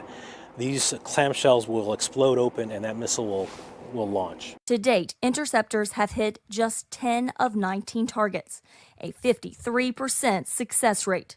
But Ian Williams of the Center for Strategic and International Studies calls that misleading. If you actually drill down, right, a lot of the tests' failures were in very early prototype models that are not the models that are currently deployed today. In fact, if you look at the kill vehicle models that are on the interceptors today, there's only been one failure. The government just constructed 20 new silos here. VOA is the first news outlet to go inside one. Take a look at this. This is the inside of one of the new missile silos that's going to house the next generation interceptor. Those should be operational around 2028, and they're going to be a more advanced version of the current interceptors here at Fort Greely. The biggest advancement, each new next generation interceptor, or NGI, housed here will have multiple kill vehicles, the part of the missile used to take out a warhead. And what that means is by having multiple kill vehicles on one interceptor, you don't have to fire as many interceptors at a single object. A reassurance as threats from North Korea continue. And these bases, nestled in the Alaskan wilderness, remain America's last line of defense. That's all the time we have for now in Alaska. Stay up to date on Facebook and Instagram at VOA News. Read more about our trip inside Alaska's military significance on voanews.com and follow me on Twitter at CarlaBabVOA. See you next week on The Inside Story.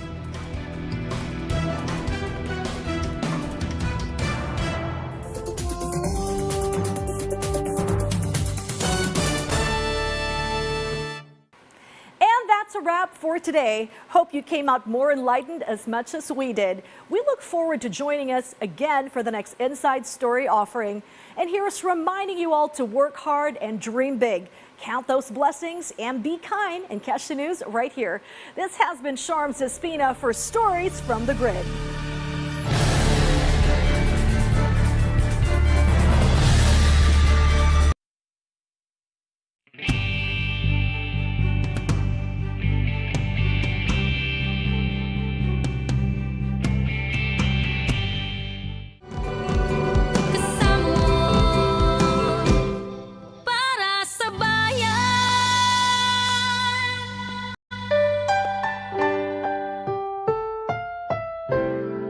Susunod na programa ay rated PG. Ito ay nangangailangan ng patnubay at gabay ng magulang para sa mga batang manonood.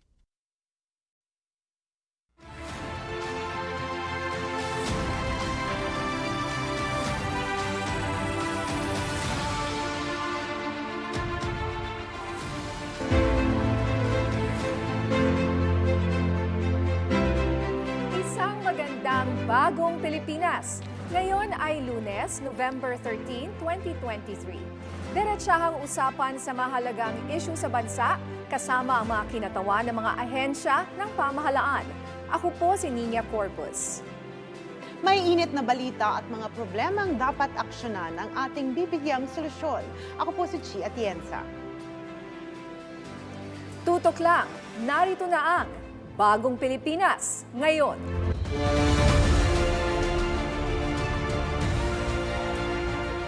Umani ng suporta ang revised implementing rules and regulations ng Maharlika Investment Fund. Sa pahayag ni House Speaker Martin Romualdez, pinapurihan niya ang commitment ni Pangulong Ferdinand R. Marcos Jr. na palakasin ang kalayaan ng Board of Directors ng Maharlika Investment Corporation. Makatutulong niya ito na tiyaking may transparency at accountability ang pangangasiwa sa MIF. Binigyang diin naman ni Budget Secretary Amena Pangandaman ang kanyang buong suporta sa maayos na implementasyon ng IRR. Umaasa ang kalihim sa kasiguruhan ng Pangulo sa management ng pondo nang walang anumang political interventions na hahadlang sa pagpapatupad at tungkulin nito. Sinabi naman ni Finance Secretary Benjamin Jokno na ang pagbabago sa IRR ay naaayon sa batas. Ang pagtitiyak niya sa kalayaan ng MIC Board of Directors ay para sa pagbuo ng credible oversight and risk management bodies kasabay ng pagkakaroon ng pinakamataas na standard ng epektibong pangangasiwa ng pondo.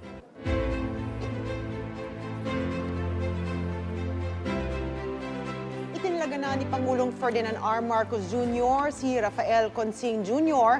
bilang President at Chief Executive Officer ng Maharlika Investment Corporation. Batay sa pahayag ng Presidential Communications Office. Si Consing ay kasalukuyang Executive Director ng Office of the Presidential Advisor for Investment and Economic Affairs, kung saan siya ay responsable sa paghahatid ng investment projects at pagbibigay ng rekomendasyon para mapabuti ang investment at economic agenda ng Pangulo. Kabilang din sa accomplishments si Consing ang pagiging multi-awarded C-level executive na may malalim na karanasan sa corporate governance, mergers and acquisitions, corporate finance at iba pa.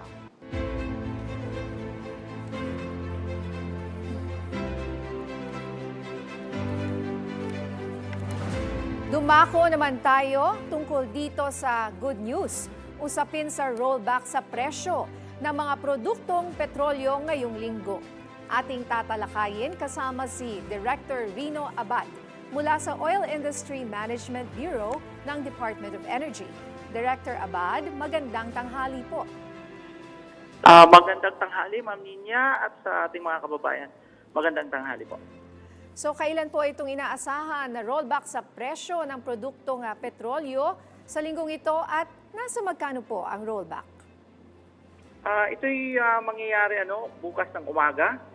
So simula ho ang rollback na mangyayari umaga ng Tuesday. Usually ho yan na nangyari at ang ating ina-expect ho na adjustment ay sa gasoline. More than 50 centavo ho ang ina-expect nating rollback. Sa diesel, more or less 3 pesos po per liter. Kerosene, more than 2 pesos po per liter. Okay, so tama po yung narinig ko, 3 pesos per liter sa diesel? More or less ho sa diesel, 3 pesos per liter ho ang bawas. Sa kerosene ho, more than 2 pesos. Sa gasoline, more than 50 centavo ho. Okay, ano po ang pangunahing dahilan ng paggalaw sa presyong ito? Well, ito hong magkakasunod na mga report ho na obserbahan natin last week, no? Nagpapakita ho ng paghina ang China doon sa kanyang manufacturing activity. So, sign ho yan na papahina din ho ang kaakibat na paggamit doon sa fuel. Nasundan ho ito nung kaparehong data doon sa US na nagkakaroon ho sila ng increase in inventory doon sa crude oil. Ibig sabihin ho, mahina din ho ang kanilang paggamit recently nung crude oil. Pangalawa ho, medyo tumagal na ho ang panahon na wala ho talagang naobserbahan na actual supply disruption gawa nitong Middle East conflict, specifically sa Israel, no? So wala na hong klarong effect na nakikita ang market para tumaas pa at tuloy-tuloy pang tumaas dahil dito sa conflict na to, dahil wala naman hong actual na pagbabawas na nangyari doon sa specifically yung 7 flyer po dyan sa Persian Gulf. So lahat ho yan nagre-resulta ho nung medyo maganda ho ang takbo ng supply, medyo pahina ang demand, at wala hong gaanong naobserbahan na problema doon sa supply gawa nitong Middle East conflict. Okay, Director Abad, si Chipo ito. Base po sa mga sinabi nyo, inaasahan na po ba na sunod-sunod na po ang pagbaba sa presyo ng mga produkto ng petrolyo hanggang sa pagtatapos po ng taong ito? Malaki ho ang tsansa. So, hindi lang ho naman tayo absolute na nagsasabi, no, absolutely na nagsasabi. Pero malaki ho ang tsansa na mukhang bababa ho tayo. Please note na nung as high as $93 per barrel ho yung third week ng October. Whereas yun, ang ating pong Dubai crude ay umaabot na lang ho ng $80 to $81 per barrel. Talaga hong mataas na ho ang binaba. Before the production cut ng Saudi at Russia noong April, ang ating pong Dubai crude oil ay nasa 77 to 78. Napakalapit na ho yung 80 to 81 sa presyohan na yan. So, mukhang maganda ho ang sitwasyon natin sa supply, demand, at saka sa price. At wala naman ho tayong in-expect na sana wala hong mangyaring pagbabago na naman sa OPEC Plus, no? At saka sana hindi mantong sa actual disruption dyan sa Middle East para ho tayo ho'y makadiretso ng sana magandang price up to the end of the year. So, maganda po yan na sinasabi nyo na bumaba po ang presyo ng crudo per barrel. Pero kung sakali po na tumaas ang presyo, ano po kaya ang magiging posibleng dahilan kung muling tumaas ang presyo ng petrolyo at kung sakali, meron ba itong magiging koneksyon sa tensyon sa gitnang silangan? Well, yan ho ang binabantayan nating dalawa, no? Kung may mga panibagong production cut na naman na gagawin yung OPEC Plus, yan ho'y palagi nilang ginagawa in response dun sa pababa at pabulusok na price. Sana hindi po gawin, pero wala ho tayong control kung may gagawin po sila for the rest of the year or even next year, no? Ito namang Middle East, masyado hong mababa ngayon ang tsansa na maapektuhan yung 7 producing countries dyan sa Persian Gulf. Sana ho, yan lang ho, wala naman ho din tayong control kung yan ay mag-escalate towards an actual conflict na masasali ho yung 7 bansa na yan at magresulta nung supply disruption. Medyo mababa ang tsansa, no, at this point in time, pero wala ho rin tayong magagawa kung yan ho ay mangyari ho pagdating ng oras. Okay, Director, na-mention nyo nga po kanina, pero maaari nyo po bang ipaliwanag ang epekto ng production cut announcement ng OPEC o Organization of the Petroleum Exporting Countries sa presyo ng ating petrolyo sa bansa? Well, ang production cut ho ay yan ho ay agaran hong o may epekto. For example ho, ngayong buwan, sabihin ng OPEC Plus na magbabawas kami ng 2 million barrels next month. Yan ho'y napakalaking agarang effect doon sa price dahil ang demand naman ho ay wala hong association na nagko-control sa demand. Ang demand ho ay talagang pumapalo at yan ho'y respective doon sa bawat bansa.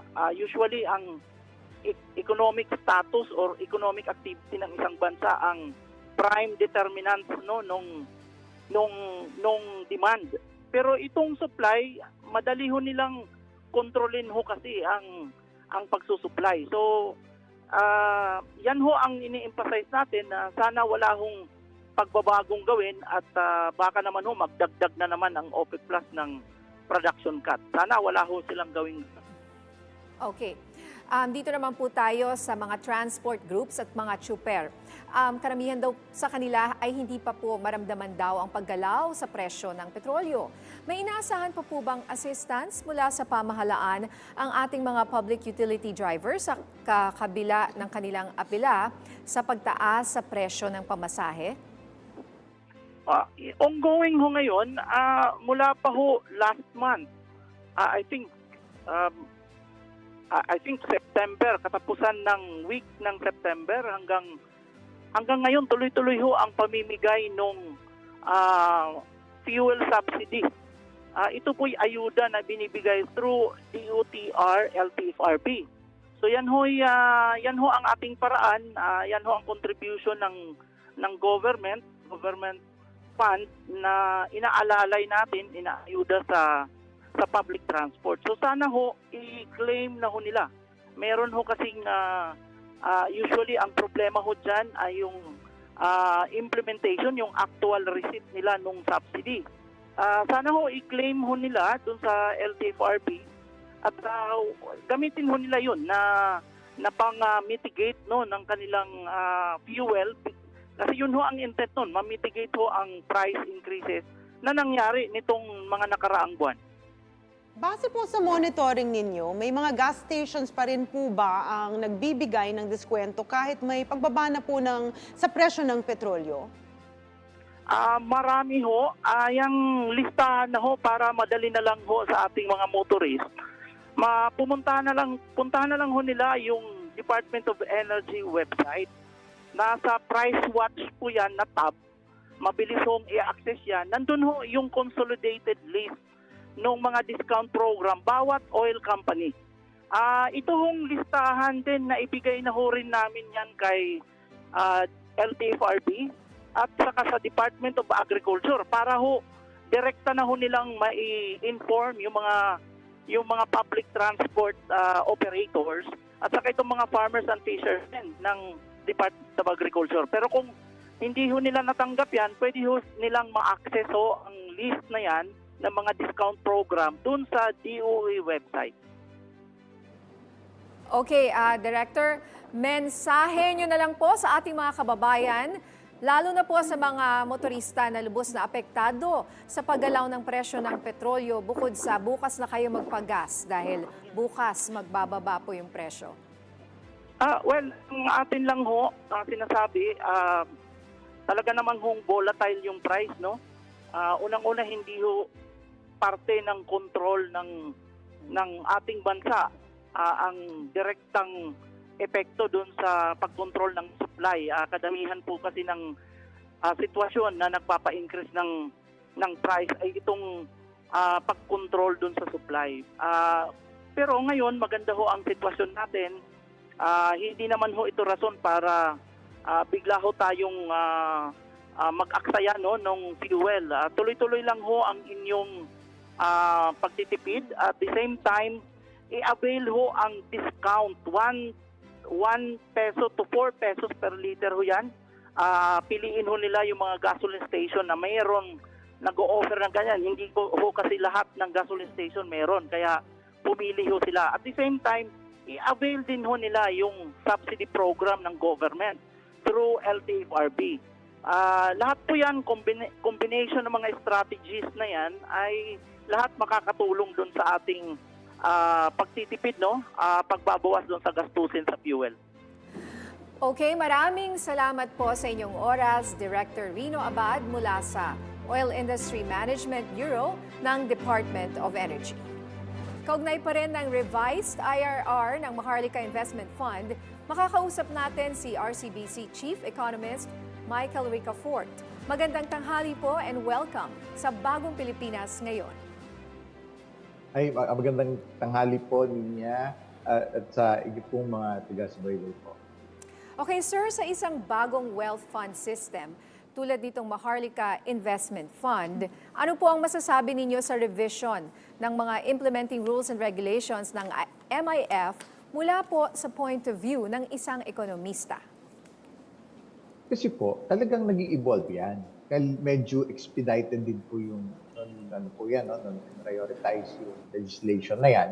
And Siyempre, kailangan i-fine-tune doon sa pangangailangan po para mas maging epektibo po yung pondo para ma-fulfill na yung mandato niya na maximize po yung when it comes to yung developmental side, yung benefits po sa economy in terms of faster economic growth and yung development that is more inclusive and wider, yung mas malaking pakinabang po sa ating bansa. No? At the same time, yung profitability rin dahil mataas yung bar kasi ganito po yan. No?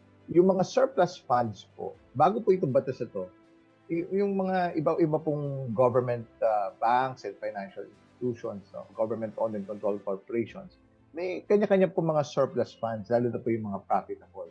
Then, under the law, yung mga mag-aambag po doon, kailangan ngayon po, kasi yung mapagsama-samahin po yon para consistent. Isa lang naman po yung pamahalaan, full of government approach, ipo-pull po yung mga surplus funds na yon ng mga mag-aambag under the law. And yun po yung i-deploy for the various infrastructure projects na talagang what would be deemed as the most important for the priorities of ng ating pamahalaan in terms of yung syempre yung pinakamalaki na return o yung balik na o benepisyo whether tangible or intangible. Syempre it's an investment approach kasi ang tendency yung gobyerno may budget deficits yan. So kung siyempre, ang tendency niya, kung may budget deficit siya, meaning kung lagpas yung gastusin sa kinikita sa buwis, tendency hihiram siya. So parang alternatibo po yun. Dahil nakaput po yung surplus funds, imbis na humiram, imbis na lalo lumaki yung utang ng bansa, yun na lang po yung pwedeng gamitin din. That's one. No, yung pangalawa mandato po, kasi yung yung ibang mga GFIs at GOCCs na mag-aambag, bago po nitong batas, nag-i-invest na po yan locally and abroad. So, kailangan mas ngayon dahil food na under the law, mag-aambag sila, kailangan mas mataas yung kikitain din ng kanilang pondo, yung mas mataas na return. Kumbaga, compared nung kanya-kanya pa sila, bago do sa batas. Kaya mataas po talaga yung bar, yung when it comes to the profitability. Kaya sinisigurado rin po na mapupulfill yung mandato na yun, ipa-fine-tune po mabuti, yung mga alituntunin, yung mga guidelines din, tsaka yung mga regulations. Kaya titignan po mabuti kung, halimbawa, yung kwalifikasyon din, yung halimbawa sa pag-establish itong structure and leadership nito, mapupulfill ba mabuti yun? Siyempre, nire-review naman lahat yan kung angkop ba talaga sa ng mandato na yon, yung para ma-achieve po yung mandato maging effective po, Parang syempre nandoon po yung ideals, yung highest form of professionalism, with the highest expertise, credibility, pati yung track record na maganda, And yung meaning yung marunong talaga kumita, kumbaga it goes beyond yung mga usual na qualification, halimbawa yung mga degree, college degree, postgraduate degree, sometimes it's really beyond that, kasi yung bihira lang talaga yung may expertise, yung seasoned na may kakayanan na magpatakbo ng mga pondo at kumita ng malaki dahil nga po ang taas na expectation, whether yung naging expertise at experience, kumbaga yung naging track record locally and internationally, Kaya po yun, kailangan po pina-fine-tune po talaga yan para siguradong effective yung tamang mga tao po with the best competence, expertise, credentials, credibility, and integrity na pati yung track record na patakbuhin po ito pong pondo. Kaya yun po yung rational doon. Kaya yun po pati syempre, parang ano din dyan, syempre, under the law. Kung ano po yung nauukol sa batas at sa ating konstitusyon, sa saligang batas. Sino ba talaga yung may pinaka-authority na mag-appoint sa mga heads? Syempre, di ba? Kung titignan naman natin mabuti, meron naman mga branches of government like the judiciary na co-equal branch of government na independent. Ganun din naman example, yung central bank, yung governor. Independent yun and autonomous sa national government. Kumbaga, sila? Yun din naman yung di ba, ina-emphasize dapat hindi na i-influence politically, Pero ang may approving authority as a starting point, kung sino talaga yung pinaka may prerogative under the law and under the Constitution, syempre, kung sino yung binigyan ng kapangyarihan ng mga tao. Who is yung leadership ng ating bansa. Kaya yun po yung pagdating sa pag-appoint po ng mga head, may prerogative po talaga, no? Consistent naman po, pagka na-establish na yung organization and magpa-function na, doon na siya, sisiguraduhin na yun na, independent, professionally run, hindi may influensya politically, as much as ganun din naman yung co-equal branches of government, ganun din naman yung judiciary. For example, yung Supreme Court, yung mga korte, ganun din naman yung sa Central Bank, no? Na-fulfill yung mga mandato nila na hindi po na-influensya ng iba pong branches of government. So, ganun din po yung prinsipyo, no? Pagdating po sa initial appointment. At from then on, makaka-function na po sila independently, autonomously, professionally, na talagang, kaya yung mga alituntunin, consistent po doon. Of course, it's based on global best practices. And kung ano po yung, syempre, nandun yung highest form of integrity, highest form of governance. Kasi pera pa rin po yan eh. Learning from the mistakes of internationally, yun ba, nangyari po sa Malaysia. No? Nagkaroon po ng problema doon.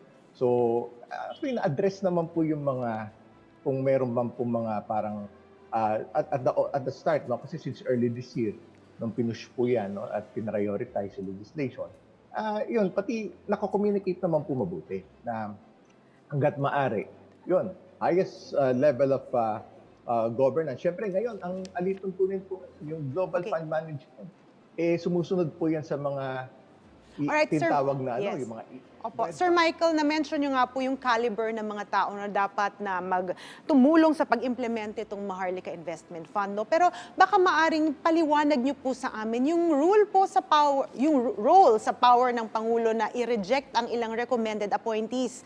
Issue po ba ito sa potential investors, sir?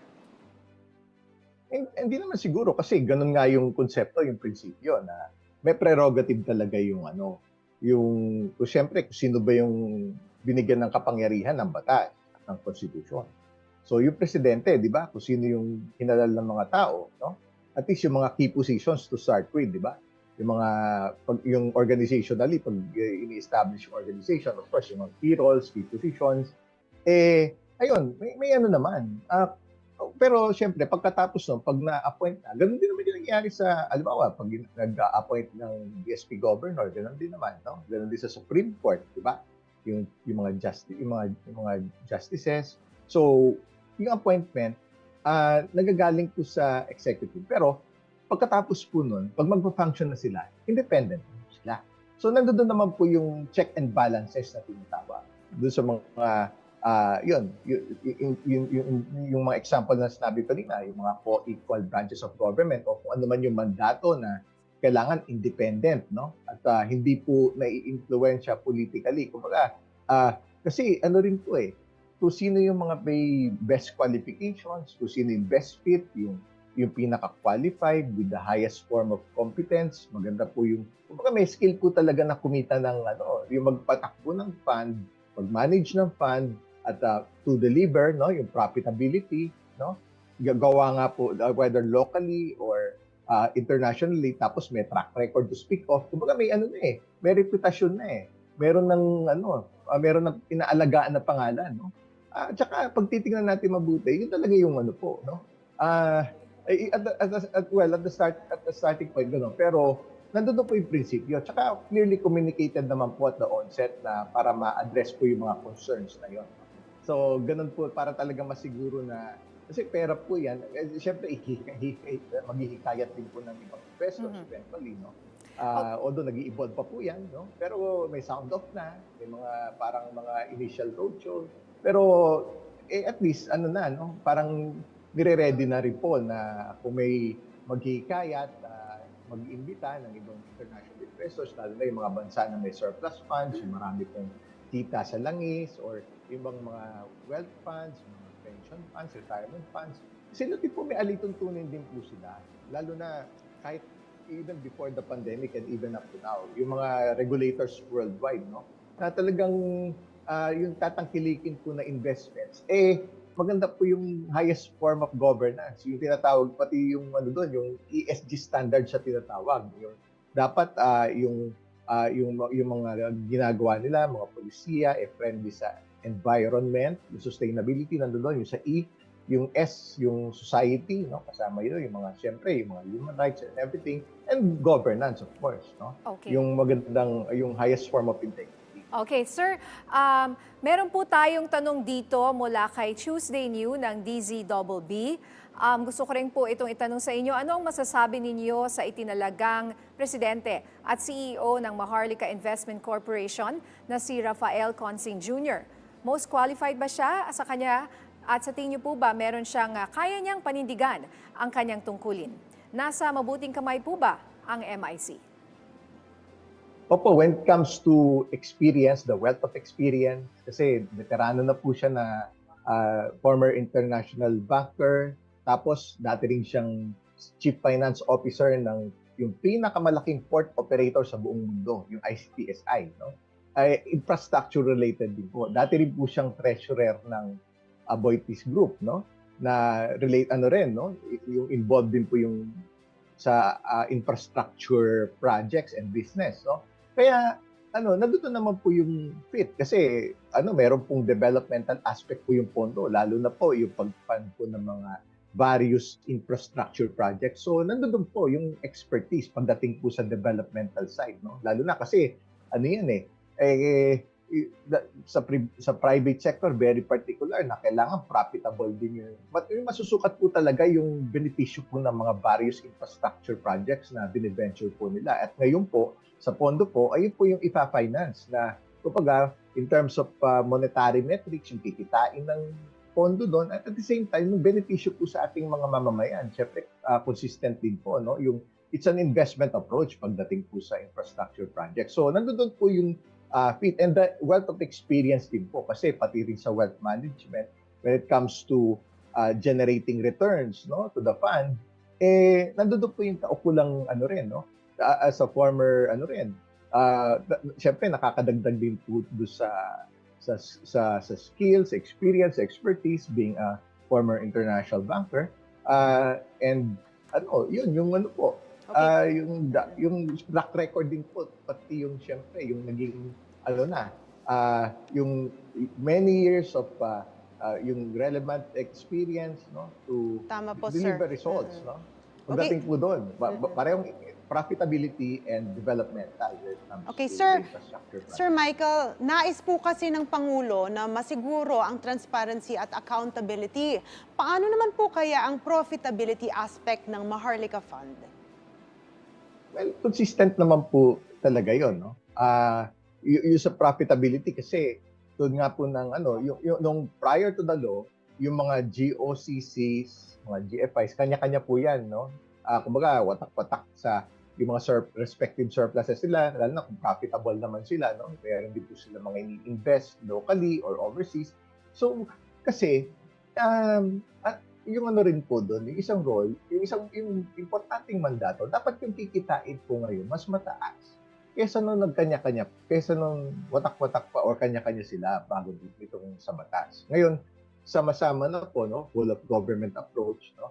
Siyempre, hikayatin po, kahit naman siyempre nababalitaan na po yun ng mga nasa ganyan negosyo. Meron po talaga nasa ganyan linya ng negosyo, mga fund managers, locally, lalo na internationally, yung talagang mga batikan, no, at magaganda yung track record, they would come in droves and try to get business also. Kasi ay nang hanap buhay po nila, no? Kasi may mga management fees po yan pag ima-manage sila yung pondo. Kasi yun na po yung expertise nila. Palaguin po yung pondo at kumita ng mas mataas. They would look locally, pati all over the world, saan po yung mas mataas na kita. No? At the same time, meron din yung developmental aspect na kasama rin po sa mandato. Kaya ayun po yung mga pinapangalagaan din. Kaya nga po sinisigurado rin. Yun, kumbaga, yung titignan po mabuti rin, no? Yung mga credentials po ng mga, kasi siyempre, mag-aano rin po yan magpe-presenta, may mga proposition din po yung mga international fund managers. Kumbaga, linya ng trabaho po nila yan from all over the world. Talagang, they would try to woo and get the investment management business, no? And at the same time, on the leadership and on the structure side, doon nga na binanggit natin, yung organization din at the same time. Parang sigurado yung sisiguraduhin din yung na consistent din po yun, na nandoon din po yung expertise nandun within that core leadership po ng Porto. Okay. Sir, it really goes beyond, dapat talaga, yun talaga yung expertise nila eh. Kung marunong talaga silang kumita, no? Meron na silang expert na sila, may track record. It goes beyond the usual na credentials. No? Right. It's leveled up din, no? Tinatranscend din, kumbaga. Okay. Yes, I understand. Sir, maganda po yung sinabi nyo. Siguro sa mas simpleng explanation, masasabi natin na talagang mas mabuti na pagsamasamahin itong mga surplus funds na sinasabi nyo dahil mas malaki ang kikitain nito in the long run kesa po sa magkanya-kanya. And also, yung point ninyo about the expertise and dapat madiskarte rin at maabilidad ang ating mga officers, hindi lang po yung mga master's degree na yan. Kaya mas inano nila ginaanan po nila yung requirements. And now that you've mentioned yung background po ng bagong CEO at talagang may experience po siya, magandang balita po yan. So ito naman po ang gusto naming malaman, yung magiging reaction nyo po sa pahayag na ang Maharlika Investment Corporation ay maaaring magbigay nga, as you said, ng significant contribution sa socio-economic growth ng bansa if managed independently. Ngayon, can you tell us, sir, do you think na ito ay magiging independent sa tingin ninyo at how will we maintain this independence? How will we ensure that it's going to be independent? Clearly communicated naman din po at the onset. For the past couple of months, it's early this year, no? Magmula pa po nung nile-legislate yan at napasa na yung batas at even kamakailan lang din po, no? Nire-reiterate din po yun. Yung independence, yung being professionally run, hindi po nai-influensya ng politically o ng kahit sino. So talagang ang mandato po the highest form of, kumbaga yung ambag po sa ekonomiya, no? In terms of economic growth and development, no? I-deploy po yan sa pinaka-importanting infrastructure project. Siyempre, talagang mataas po yung standard eh. Kailangan talaga makakumita ng husto at malaki yung benepisyo sa ating mamamayan at sa ating bansa when it comes to yung pagdagdag sa economic growth and development, no? Parang stimulative po yan eh, no? On the developmental side, no? At the same time, siyempre, fine-tune din po yan doon sa mga respective mandates, no? Doon sa mga kanya-kanyang mga GOCCs, GFIs, lalo na yung mga nadambang po, no? So, kailangan talaga, kaya nga fine-tune, sinigurado na consistent din po sa mga ibang mga batas, sa mga ibang regulation, pati rin po yung developmental mandate, talagang yung leveled up siya, no? Way better off kaysa nung kanya-kanya sila. At the same time, makakatulong din po yun sa fiscal management ng ating bansa. Imbis na hiram ng hiram, utang ng utang, mabawasan po yung additional na utang, no? To finance the budget deficit, especially in financing this major infrastructure projects na pinakakailangan ng ating bansa, po, no? Sir. From an investment point of view. Kaya ganun din. At the same time, yung mga surplus funds din, kung kita lang naman yung, syempre, yung para rin, syempre, mapapalawig lalo yung mandato nila, no? Mapupulfill lalo yung mandato. Pag profitable sila, kaya leveled up din po. Dapat talaga. Sir, ayun po yung napaka-challenging. Kaya talagang yung fine-tune, kailangan po nandun yan para siguraduhin na conducive po talaga yung environment. And of course, yung integrity, dahil pera po yan, no? Maingat, walang walang panulugi hanggat maaari. Kaya learning from the lessons, both good and bad. Agree po, sir. Ganun po talaga yung global best practices sa risk management. Sir, may tanong po mula sa ating kasamahan sa media na si Rod Lagusad ng PTV. Isa pang pagbabago sa revised IRR ng MIF ay hindi na specific na nakalagay ang functions at ng memberships ng Audit Committee habang hindi na rin specific ang responsibilities ng Risk Management Committee kung saan ang board na ang magtutukoy nito. Ano po ang tingin niyo tungkol dito, sir? Kasi ang importante, bini-benchmark din yan kung ano yung mga best practices when it comes to yun pati sa lahat din sa lahat ng aspeto, no? Yung organization, kung ano yung ginagawa ng mga yung mga naging matagumpay na fund managers sa buong mundo, no? Kasi dapat yung talagang dapat swak din yung kumbaga there's a perfect fit, no?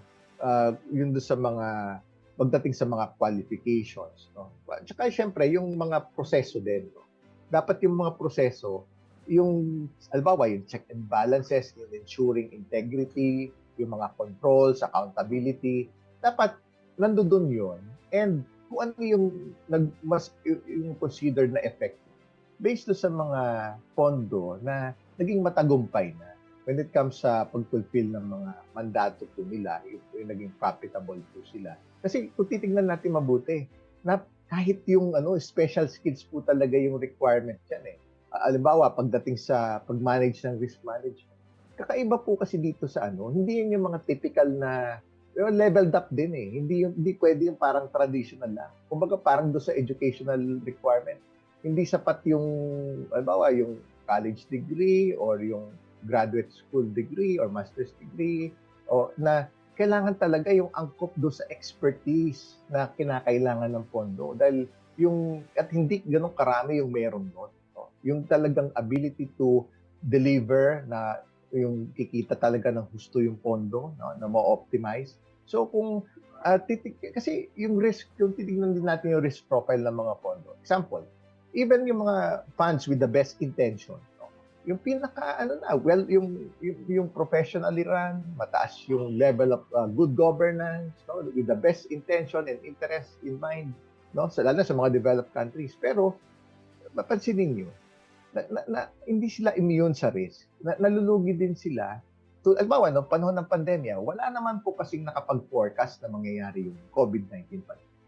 So meron po mga pondo na nag-post ng losses dahil po doon. Kahit gaano po sila ka-professionally run with everything in place, no? They're at the mercy of the market forces. Ganon din nung nagka-Russia-Ukraine war last year. Tumaas ang inflation, tumaas ang interest rates. Nagkaroon din ng, syempre, mga market risk, no? Nagkaroon ng mga parang market price declines or losses, no? So may mga bagay po na ganon na talagang very specialized yung skill. Hindi siya yung traditional na ibang liga po yan, mas mataas na liga po yan, internationally, no? Kumbaga hindi yan yung typical, dapat leveled up po lahat, no? When it comes to the controls, mga risk management, hindi yan yung of the ordinary eh. Kailangan efficient din po at tugma, no? Very much fit do sa business model niya at maging conducive na kumita siya. Ito nga nang binanggit po kanina, meron naman pong industriya kasi yung mga professional fund managers sa buong mundo, meron nag-earn po yan ng management fee na fixed. At meron din pong variable.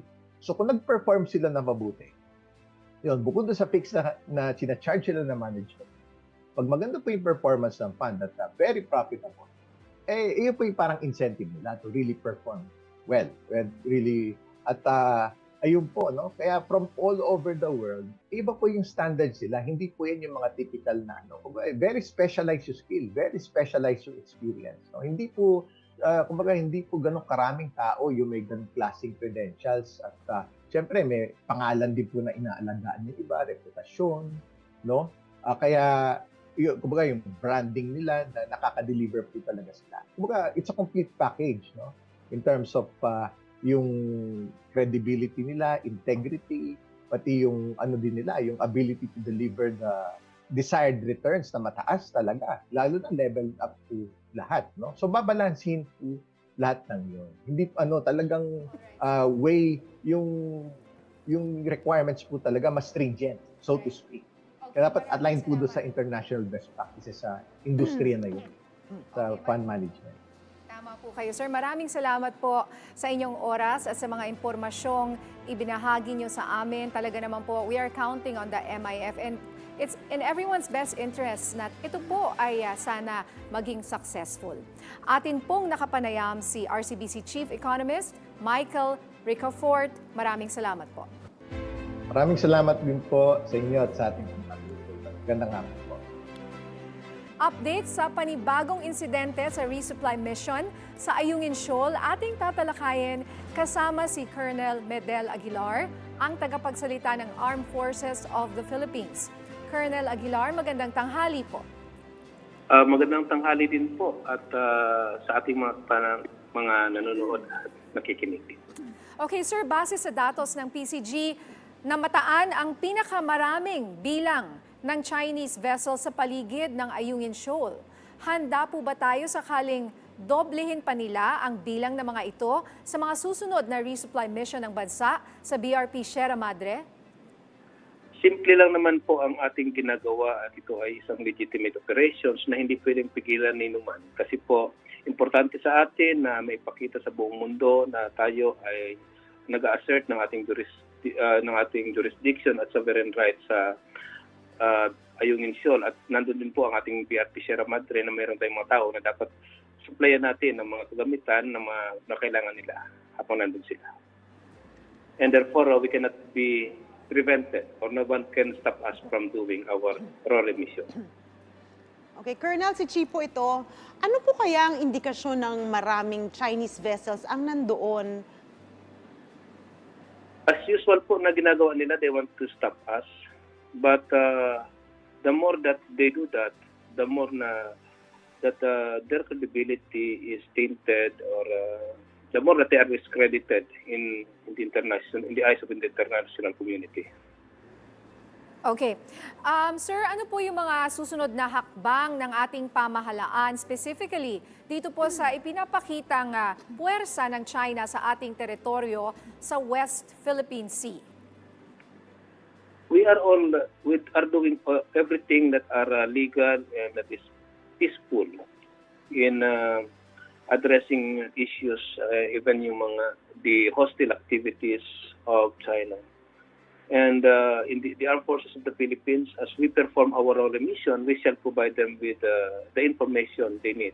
So we can expect continuous filing of diplomatic protests to remind them that the Ayungin Shoal is within our exclusive economic zone and that their presence there is illegal, and what they are doing there are actually dangerous and irresponsible. Okay, sir, sa kabila po ng ating pagiging independent pagdating sa operasyon, pagpapatrol at iba pang misyon sa loob ng ating teritoryo, ano po ang masasabi ninyo sa muling pagpapahayag ng suporta ng Amerika at European Union sa Pilipinas? We are thankful for the support extended to us or expressed by different countries on the position that we are supporting, we are standing to. And that is just appropriate because when what we are doing actually is not the promotion of our national interest, but the promotion as well of rules-based international order, which means that we are just implementing international conventions and we are strictly following it. Sir, may tanong po mula sa 1PH Desk.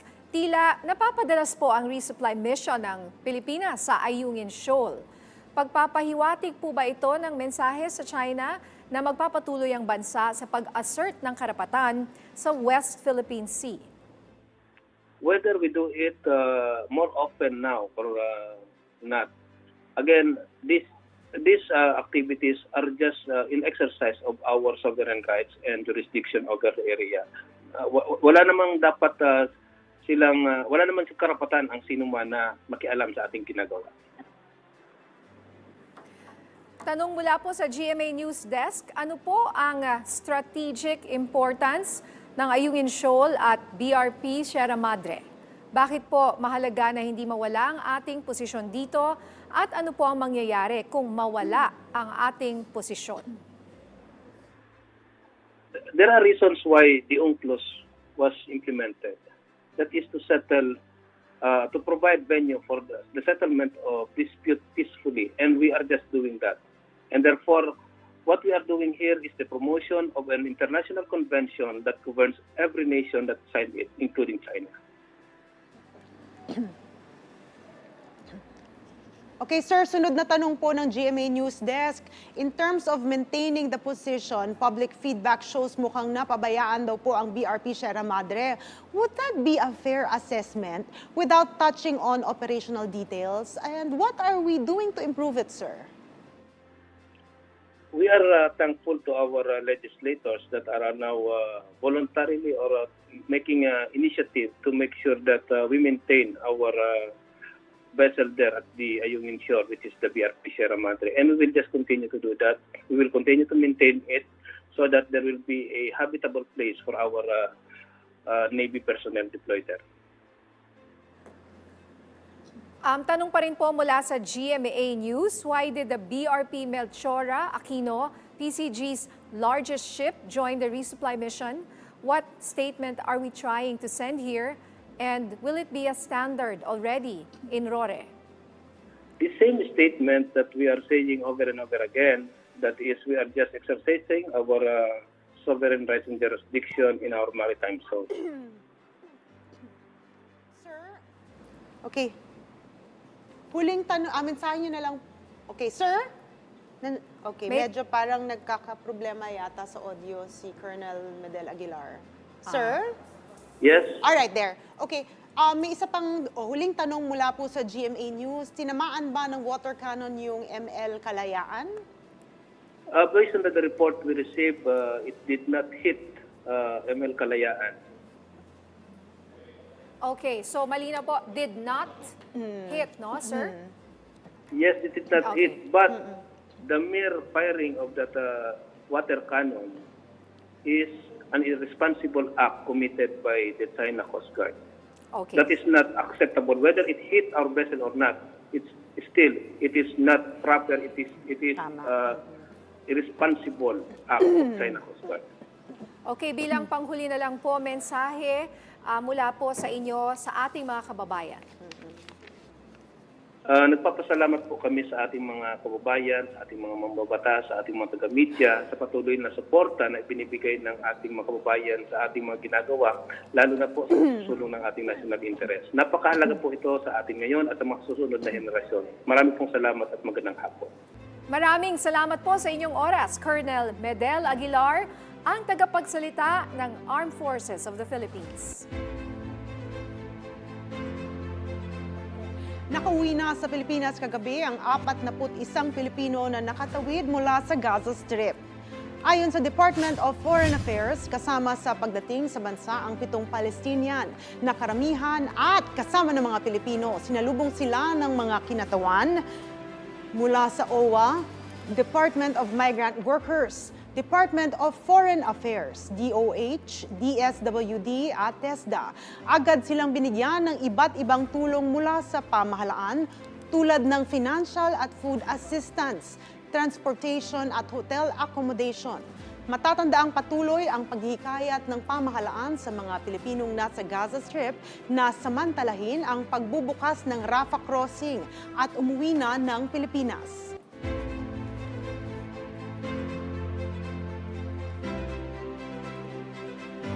Samantala, kaugnay pa rin ng revised IRR ng Maharlika Investment Fund ating pag-uusapan kasama si Albay 2nd District Representative Joey Salceda.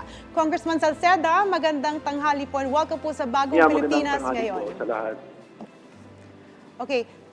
Sa inilabas po na revised implementing rules and regulations itong Maharlika Investment Fund, ano po yung mga significant changes na maaari niyo pong ibahagi sa amin? Unang-una, talagang yung mga sinasabi nating ultra-vires, ibig sabihin, ito po yung IRR, mas mataas pa kaysa sa batas. Karamihan po sa titingnan mo, isa-isa po yung pagbabago ng IRR, yung original na IRR po ay sinapawan pa yung batas. Yung mga hindi naman po nire-require ng batas, nire-require po nila. At karamihan po dito, halimbawa ay ang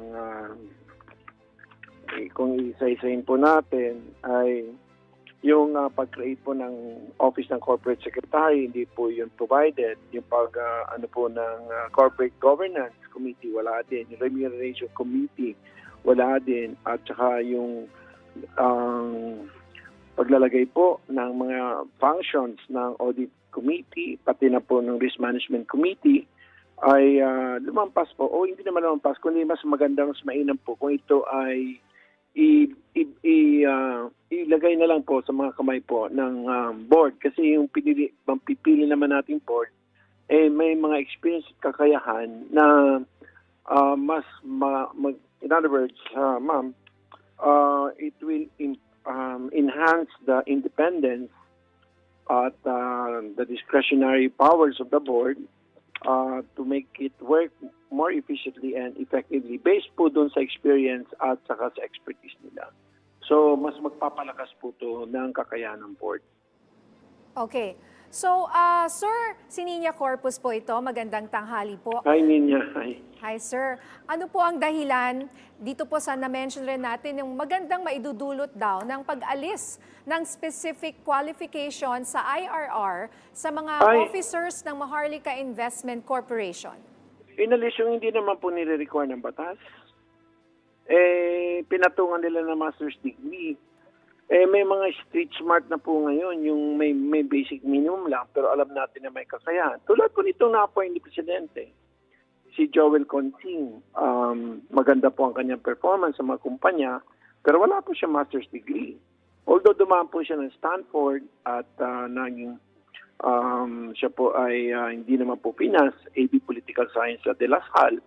Pero pag titingnan mo po ang kanyang mga performance, naging yung kanya pong corporate experience sa ICTSI na halos 32 countries, may infrastructure project sila. Naging best CFO siya ilang beses po sa buong Asia. So, sa tingin ko, nasa mabuting kamay po at magandang, it's a good choice po. It's an excellent choice by the President. So, mawawala sana po yan si Joel Consing. Okay, kung hindi yun natin. Alright. Sir, si Chi po ito.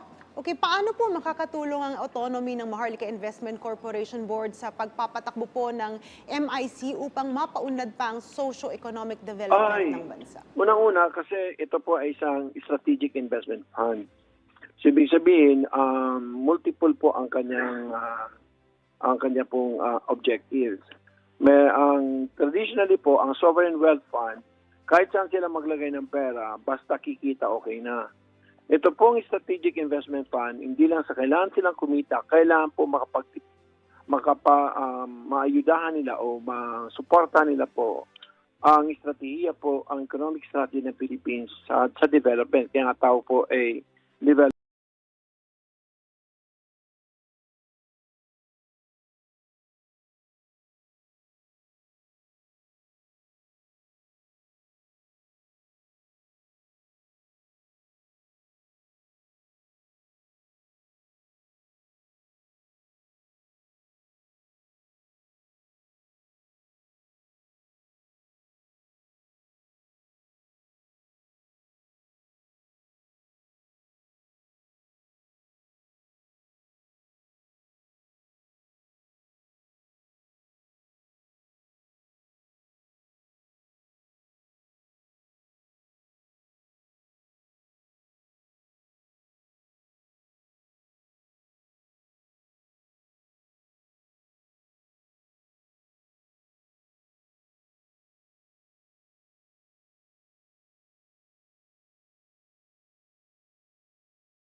para sa isang bagong Pilipinas ngayon dito lang sa PTV.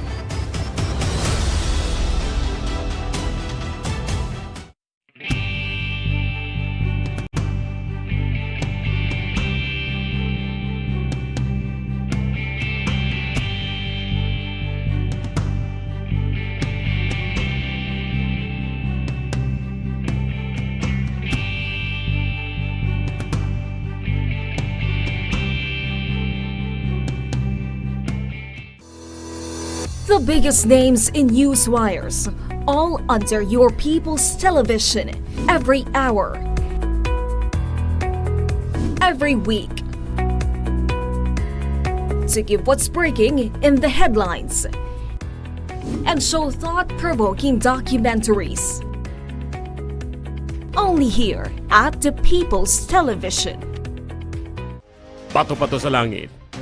Tama na yung pistok. Sumali na lang sa political exercise. Ang tamaan sa may init na komentaryo. Baka pwede nang ibalik ang parusang bitay. Ay huwag magagalit. Kukonsintihin nyo ang kawatan dyan sa airport. Wow! Mike Abe, live.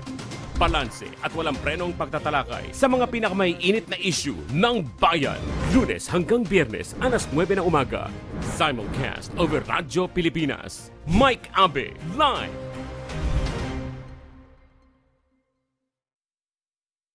Trip niyo bang maglakbay tuwing Sabado?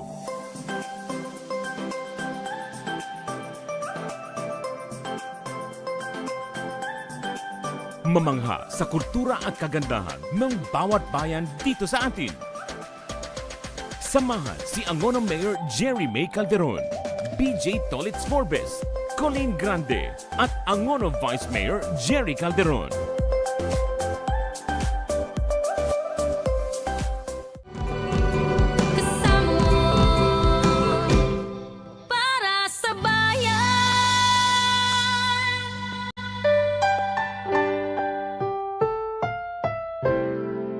Susunod na programa ay rated PG. Ito ay nangangailangan ng patnubay at gabay ng magulang para sa mga batang manonood.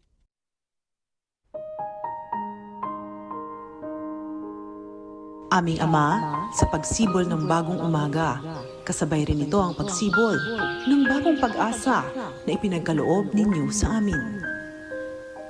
Kami po ay nagpapasalamat sa mga biyaya na aming natatanggap araw-araw. Kami rin po ay nagpapasalamat sa buhay na iyong ipinagkaloob sa amin, sa iyong pagmamahal at proteksyon. Naway gabayan niyo kami at bigyan ng lakas ng loob na harapin at mapagtagumpayan ang bawat pagsubok na dadaan sa aming buhay.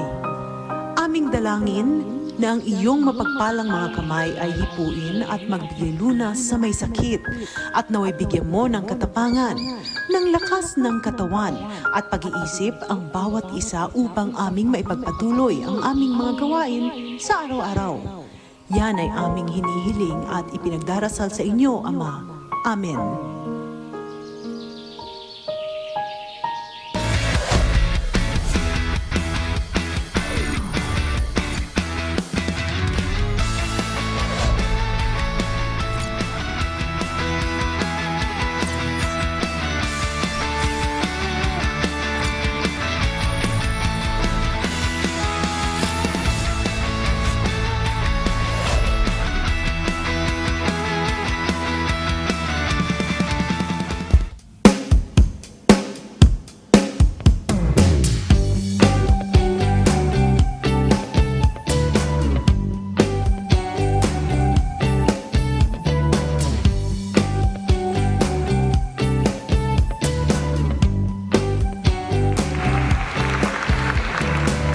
Sino ka nga ba? Nais makilala. Anong pangalan mo? Tiyak kay ganda. Ganto ang sabi nila. Uhod ng sumitaw. Hindi naman pala. Charotera ka, nakita ka, ako'y nabaliw. Ganto na lamang ba? Kay langit ako'y ulap sa paligid. Pangarap kitang ay ganda.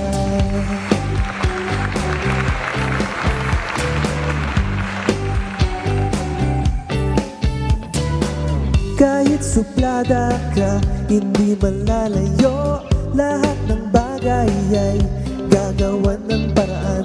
Hindi ko na alam kung may future ba. Wala na akong pake kung walang pag-asa. Nakita ka ako'y nabaliw. Ganito na lamang ba? Kay langit ako'y ulap sa paligid. Pangarap kitang kay ganda.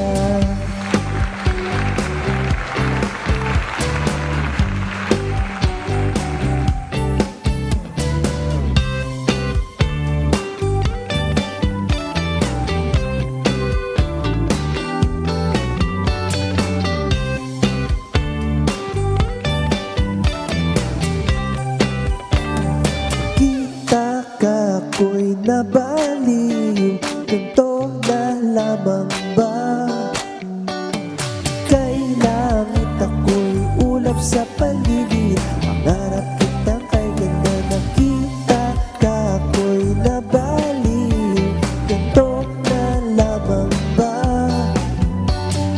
Kay langit ako'y ulap sa paligid. Pangarap kitang kay ganda. Pangarap kitang kay ganda. Charotera ka, pangarap kitang kay ganda. Pangarap kitang kay ganda. Charotera ka, pangarap kitang kay ganda.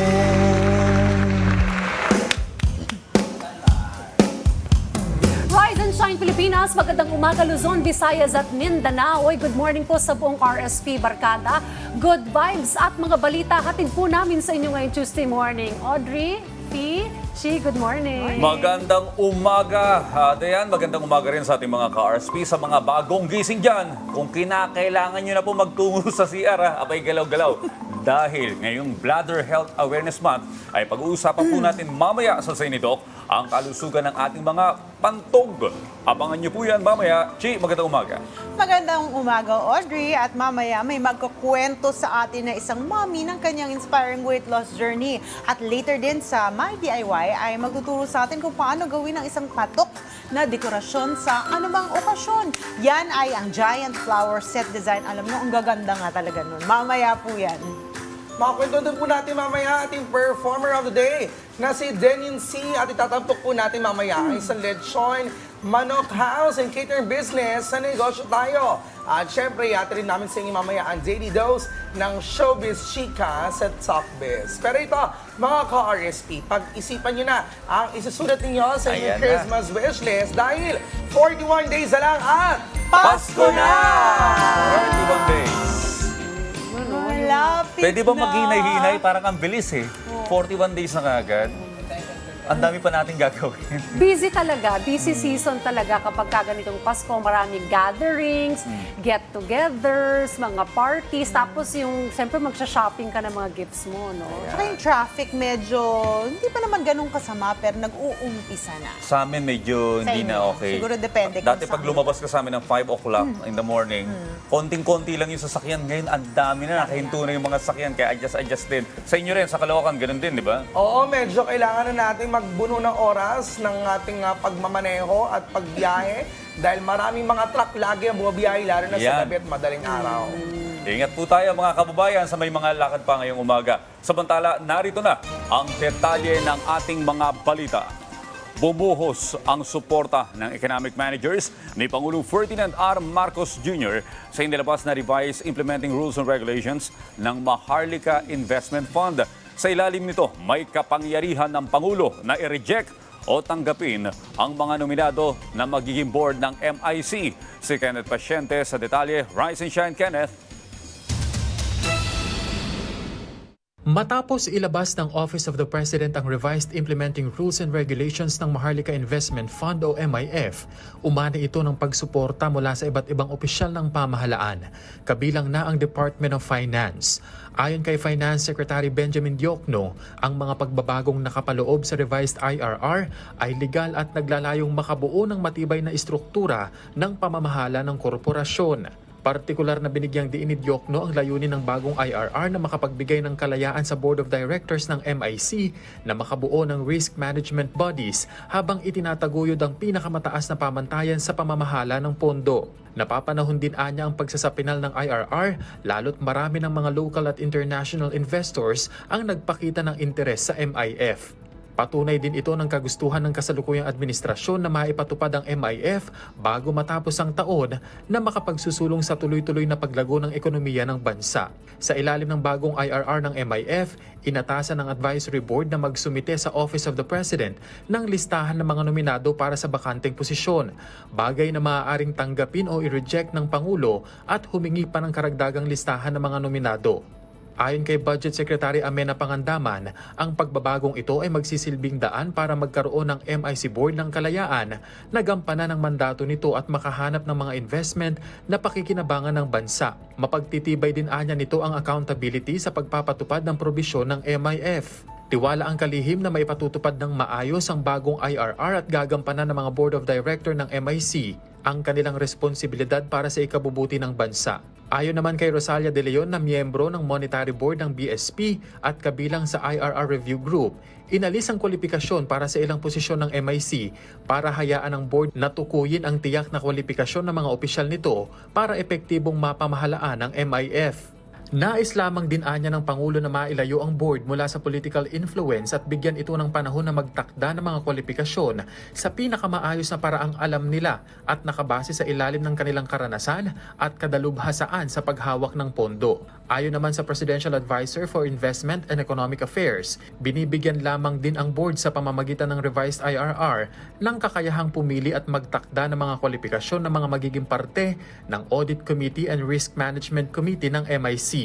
Matatanda ang ipinag-utos ni Pangulong Ferdinand R. Marcos Jr. ang pagre-rebisa sa IRR ng Republic Act 11954 o ang panukalang batas na nagsusulong sa pagkakabuo ng Maharlika Investment Fund para magarantiya ang transparency at masiguro ang maayos na pagpapatupad ng probisyon nito.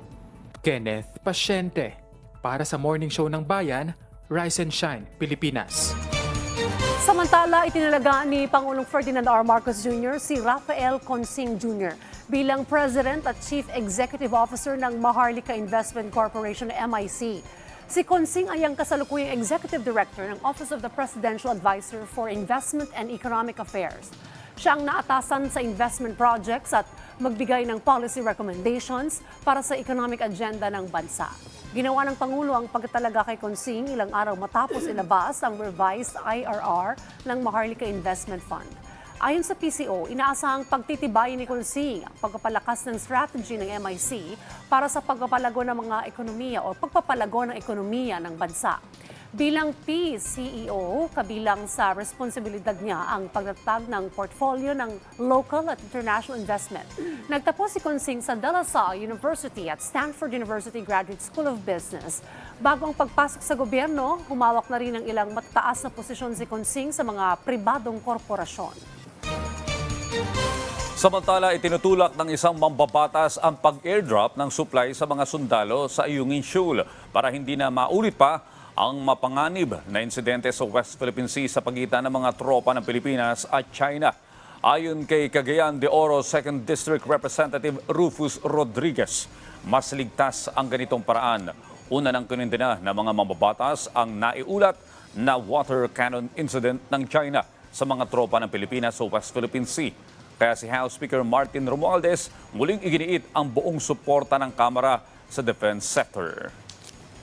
Your representatives in the 19th Congress fully support the increased allocation for the defense sector under the proposed 5.768 trillion pesos 2024 national budget to bolster the country's capability in protecting its territorial integrity. Our commitment to safeguarding our territorial integrity and ensuring safety to our citizens remains unwavering. Dalawang mahalagang programa ng pamahalaan ang inilunsad sa Bukidnon nitong weekend. Ito ay ang bagong Pilipinas Serbisyo Fair at Cash and Rice Distribution o CARD program. Naging kinatawan ni President Ferdinand R. Marcos Jr. si House Speaker Martin Romualdez sa ilalim ng BPSF. Nasa 110,000 beneficiaries ang nakinabang habang 379 million pesos ang naipamigay na financial assistance. Halos 3,000 beneficiaries naman ang natulungan ng CARD program na inisyatibo ng Kamara. Ayon kay Speaker Romualdez, layo ng proyekto na mailapit ang serbisyo at ayuda ng gobyerno sa publiko. At bilang leader ng Kongreso, alam ko namin na marami na sa inyo nahihirapang makakuha ng mga serbisyong kailangan ng inyong mga pamilya. Sa bagong Filipino Serbisyo Fair, layunin namin na hindi lamang mapadali, kundi mas mapalawak pa ang pagpaabot sa inyo sa lahat ng serbisyo laan ng gobyerno. Samantala, alamin na po natin ang update sa binabantayang sama ng panahon sa labas ng ating bansa. Hatid sa atin yan ng ating resident weather forecaster, Professor Edmund Rosales. Prof, good morning.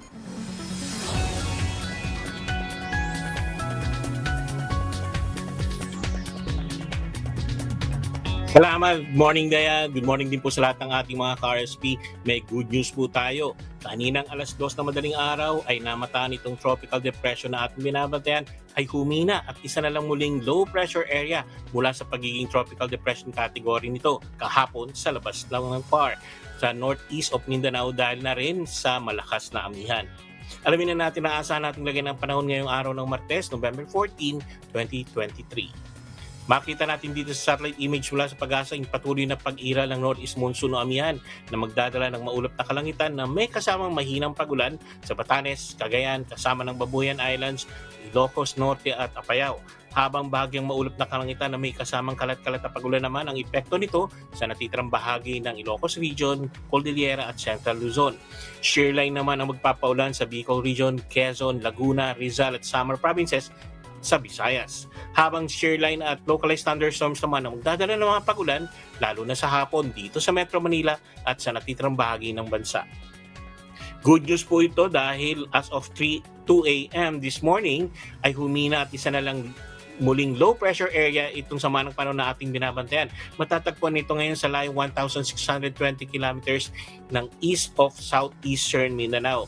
May dalawang senaryo po na pwede mangyari sa mga susunod na mga araw. Mananatili na lang to bilang isang low pressure area at kikilos ito pa northwest, west-northwest o pakanluran, hilagang kanluran o maaring lumakas muli bilang bagyo at maaring pumasok na rin ng PAR by Wednesday evening at tatawagin na sa local name ng Pag-asa na Kabayan by Friday sa November 8, 17 bago ito tuluyang maglandfall sa Eastern Visayas o di kaya sa Bicol Region sa araw ng Sabado.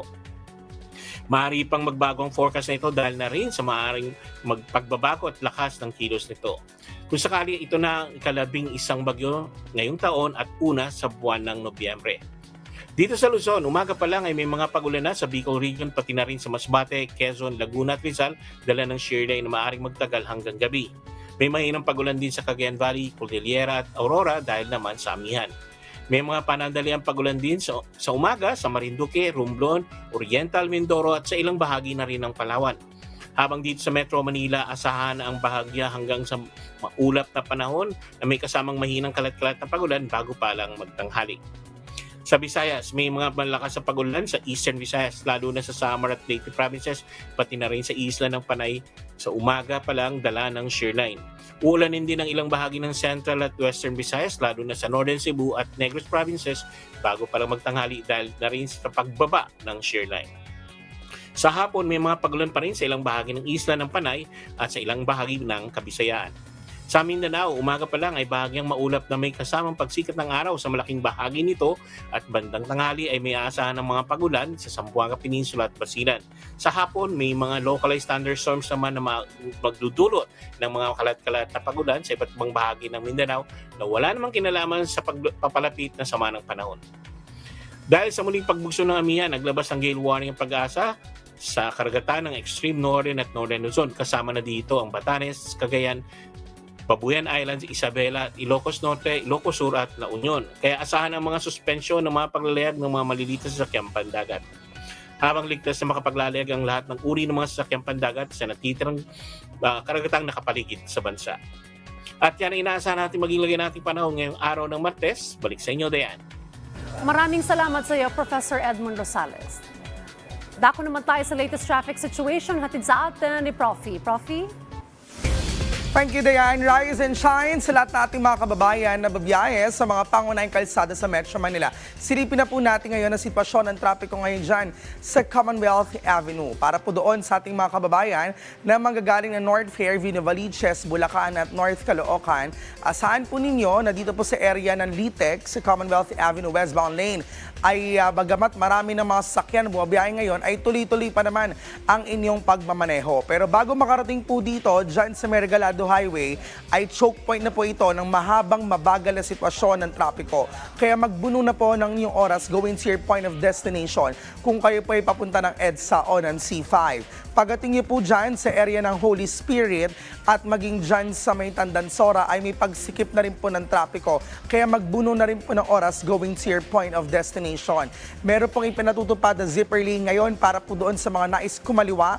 Papunta ng University Avenue, Tagos, papunta po yan ng Katipunan Avenue at ng C5. Tatlo pong entry points sa bahagi ng Batasan at maging dyan sa Tandansora at sa Ayala Techno Hub. Pero paglabas po ng Elliptical Road, asahan pa naman po ang light to moderate traffic situation ngayong Tuesday morning. Samantala, dito po sa may eastbound lane o yung mga galing ng Elliptical Road at pabalik dyan sa North Caloocan, Fairview, Novaliches at Bulacan, asahan po ninyo na tanging mararanasan nyo lamang pagbagal ng mga sasakyan ay dyan po sa pinatutupad na stop and go scheme ng Department of Public Order and Safety o DPOS ng Local Government of Quezon City dyan sa may University Avenue. Makalampas dito hanggang dito sa area ng Litex at sa Regalado Highway ay tuloy-tuloy naman ang inyong pagmamaneho. May pagsikip lamang dyan sa area po ng Fairview dahil sa mga traffic signal lights pero once green and going ay tuloy-tuloy naman na ang inyong pagmamaneho. Samantala sa ibang parte ng Metro Manila, kung babagtasin niyo po ang area ng EDSA, kung dyan po sa area ng Cubao going Santolan Flyover, nararanasan na po ngayon ang moderate to slow moving traffic situation sa may southbound po yan. Kung kayo naman po ay babagtas dyan sa may Marcos Highway, palabas galing na Antipolo at ng Marikina ay moderate to slow moving na rin po ang traffic situation ngayon dyan. Dahilan po para maging mabilis kumapal yung volume ng mga sasakyan sa traffic signal light bago po kayo makarating ng Aurora Boulevard o ng Katipunan Avenue. Kung kayo naman po ay dediretso kakaliwa ng C5 going Danuza Avenue at ng Pasig Makati Bridge, asahan na po rin ngayon sa southbound area ang moderate to slow moving traffic situation. At huli po, kung galing po kayo ng Muntinlupa at Paranaque at babagtasin ng EDSA going EDSA Magallanes ay nasa moderate na rin po going to slow moving po ang nararanasang sitwasyon ng trapiko. Pero pagkakanan niyo po sa EDSA ay mararanasan niyo po ang light to moderate traffic situation. Paalala sa ating mga kababayan na babiyahe ngayong araw, ipatutupad ang number coding scheme sa Metro Manila. Mula po yan 7 to 10 a.m. at 5 to 8 p.m. Para sa huling numero ng kanilang plaka ay numbers 3 and 4. Pero sa Las Piñas at Makati, all day po yan. That's from 7 a.m. till 7 p.m. And for other traffic updates, silipin na ang social media accounts ng MMDA, ang kanilang Facebook, X at website. At kung may emergency man, pero wag naman po sana, tawag na sa hotline MMDA na 136. Yan muna ang latest traffic update sa Metro Manila.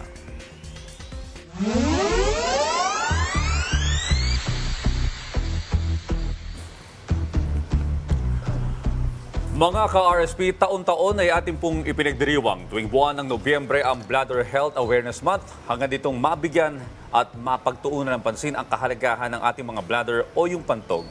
Kaya naman ngayon dito sa Seni Doc, makakasama po natin si Doc Joseph Lee, isang urologist, upang bigyan tayo ng libreng telemed tungkol sa tamang pangalaga ng ating pantog o bladder.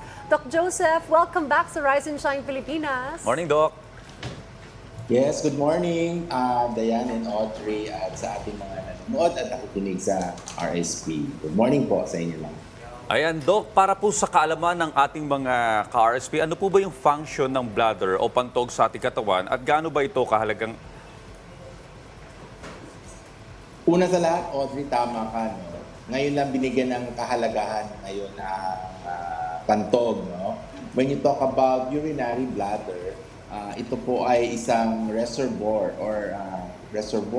or containment ng mga finilter or ng mga prinoseso ng ating dalawang bato or kidney kung saan ay maiipon muna panandalian ang mga ihi, okay? At such time na puno na siya at dapat na siyang ilabas, doon na isisignal ng pantog through our nervous system sa ating brain na kailangan ng i-expel or yung sinasabi nating voiding in medical term or yung prosesong micturition.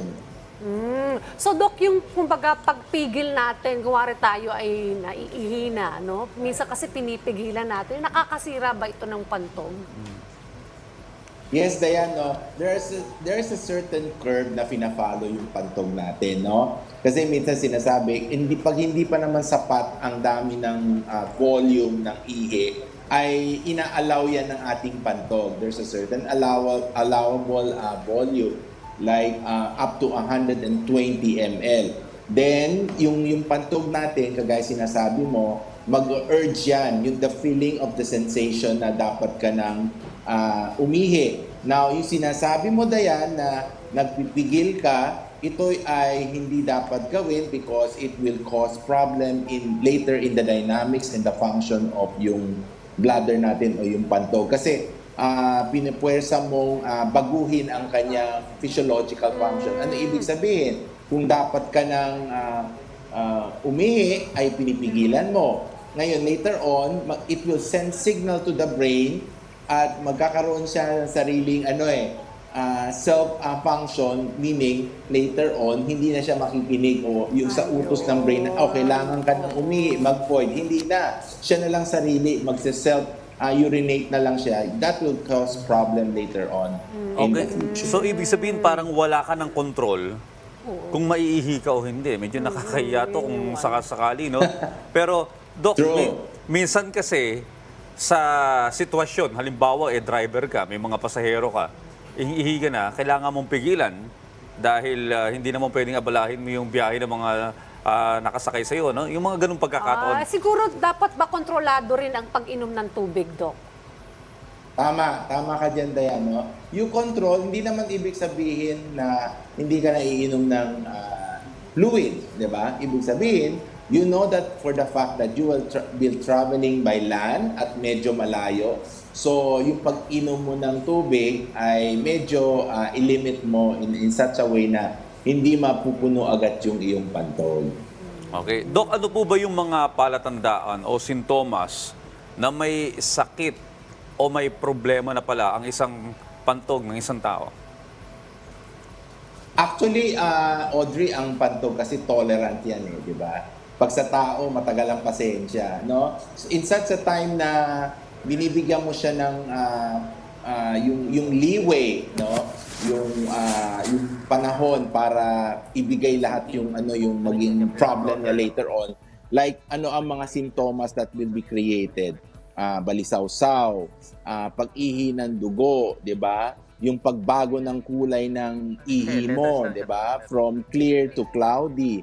Yung medyo pananakit ng puson, 'di ba? Yung frequency, madalas na pag-ihi, 'di ba?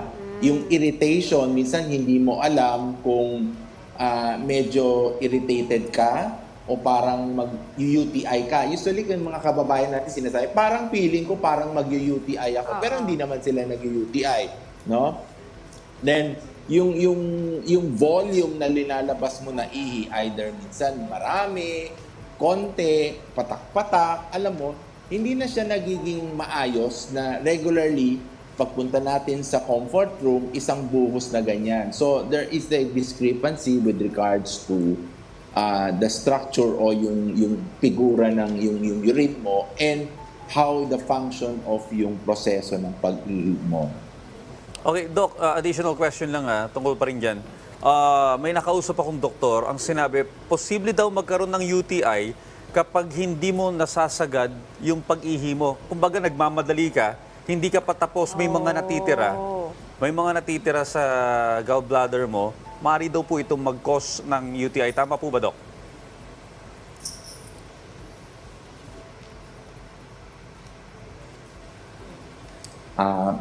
Can you repeat the question? Okay, medyo nagkakaroon tayo ng delay, Pero Doc, may nalaman ako impormasyon na kapag yung pag-ihi, minamadali, yung may natitira pa sa gallbladder, no?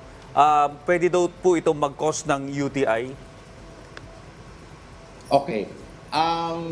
Retention and frequent yung sinasabi natin pagpigil ng ihi, no, can cause infection and problems later on. Kasi lagi nating sinasabi, Audrey, yung pantog natin o yung urinary bladder natin has a certain capacity to allow us para yung sinasabi nating behavior, no, yung physiological behavior, yung pagpipigil.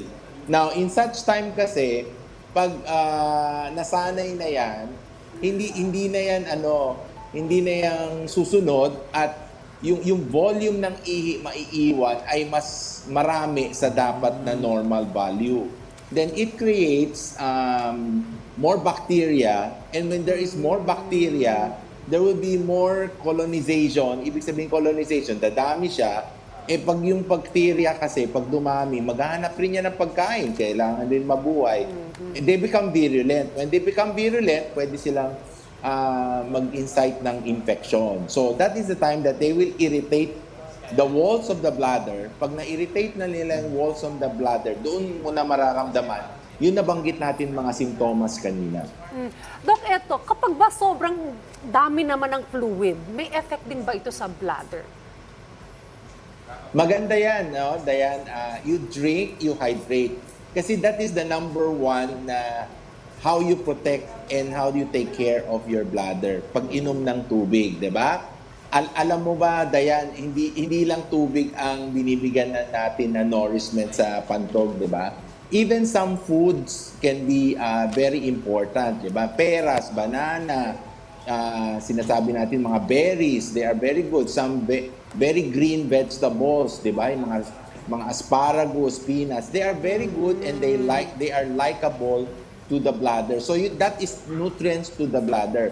And we have also bladder irritants. Ano mga bladder irritants? Ito, Dayan, Audrey, yung caffeine, mga alcohol, yung mga highly carbonated food, very salty foods, very, very fatty foods. They are irritation to the bladder.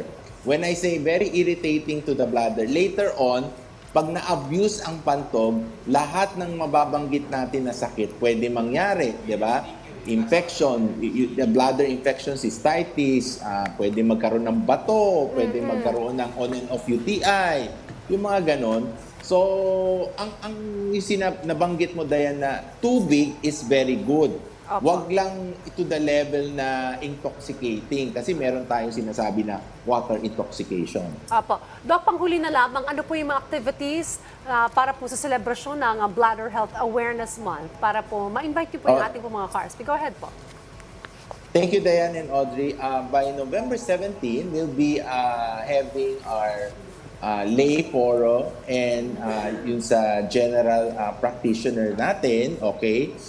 Pag-uusapan ng ating dalawang babaeng urologist na batikan, na si Dr. Bani at si Dr. Lai, patungkol sa pantog, importance of the bladder, and how it can prevent urinary tract infection in the future. And yun. Okay. Alright, abangan natin yan. Maraming salamat, Doc Joseph Lee, at belated happy birthday sa iyo. Happy birthday, Kala mo nalimutan na namin, ha? And thank you sa RSP. Ayan, hindi rin po namin nalilimutan yung birthday treat nyo to follow. Oo nga. Belated din. Lalabas na tayo, bilis. Thanks, Doc Joseph. Maraming salamat and see you again soon. Thank you. Mga KARSP, lagi tayong uminom ng tubig para pangalagaan ang ating pantog. O maiba naman tayo, isang certified public accountant ay isang certified negosyante na. Alamin ang successful business story ni Mary Chris Labawan dito sa Negosyo Tayo. Ang pagkain ay mahalagang component sa anumang event. Kaya naman, finding the right food will surely make the celebration more unforgettable. Dahil dyan ay isa pong lechon manok business ang aming itatampok ngayon para alamin ang kanilang sikreto sa successful na negosyo.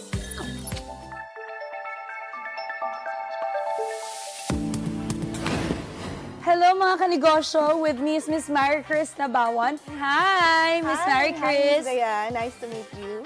Miss Mary Chris, to start off, can you tell us more about your business story? How did you start up with this business? When I was a child, paborito ko talaga yung lechon manok. Wow. So, I thought of, when I'm conceptualizing the business, I thought of something that was close to my heart. So, when did you start? Actually, we just started last September 10. So, this year only? Yes, this year. But what was your work before, prior to doing business? Actually, I'm working. I'm a certified public accountant. Wow, up until now. Up until now, yes. So this is just your sideline business? Yes, it's a dream business. How do you manage your time? It's really a struggle and difficult. If it's your passion, then it's workable. Workable and manageable. Yeah. Are there any struggles along the way building or establishing the business? I mean, you're just 2 months old, di ba? The struggle is real because first is the time since I was working. So, mahirap talagang i-manage yung time working with the business. Of course, conceptualizing. The finances, of course. Kailangan malalim yung bulsa mo when you're starting the business because you're investing. And then also yung operations. How will it work? The menu, ano yung magkiklik sa tao? How will I market it? So really, napakadaming kailangang isipin every day. And product development, of course. Are there any lessons that you have learned that you would like to share our viewers from this business journey? Siguro, if there's one lesson is, do everything with a purpose. Kasi kung ikaw lang or on your own lang na you're just doing something for your own selfish reason, mag-fail ka eh. But if you're doing it with a purpose, because when I started this business, muntik na akong mag-stop. But I think of the people whom this business can help. Masasatisfy kong mga customers if I put this business, if they yung matikman nila yung aming mga produkto, and I really believe in our products. Can you share with us any tips, business tips, lalo na yung mga working mommies also like me who also wants to do a side hustle or side business? If you have something in mind or business in mind, just do it. Wala actually formula. Wala. Even though marami kang preparation na gagawin, still, pag nandun ka na, you cannot say that you're fully prepared. So just do it, but you still need to prepare and convince yourself that you can do it mentally, emotionally, financially, spiritually, and also trust the people around you, and most especially trust the Lord God Almighty.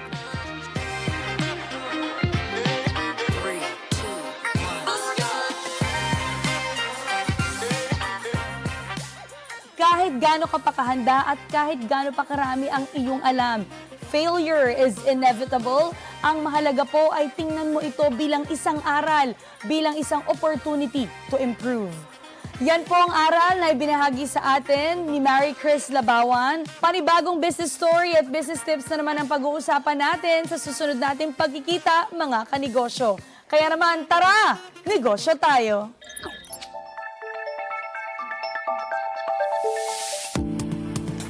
Maraming salamat, Dayan. Ito, ang pag-alaga sa sarili kahit isa ka ng nanay o pamilyado ka na ay dapat pinagtutuunan pa rin ng pansin. Hindi na in yung laging haggard. Dapat paminsan-minsan ay nag-aayos pa rin. Hindi lang para kay hobby, kundi para sa ating mga sarili. Kagaya na lamang po ng ating mga kasama ngayon na isang mommy and proud mother of 4 children, ibabahagi niya sa atin ang kanyang weight loss journey at pagpapaganda. Good morning po, Ms. Mary Leting Ponce, and welcome to Rise and Shine. Good morning. Good morning. Good morning.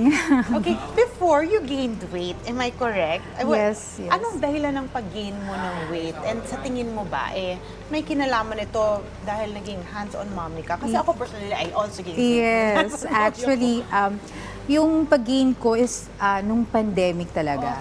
Yung pandemic, nag-lockdown, then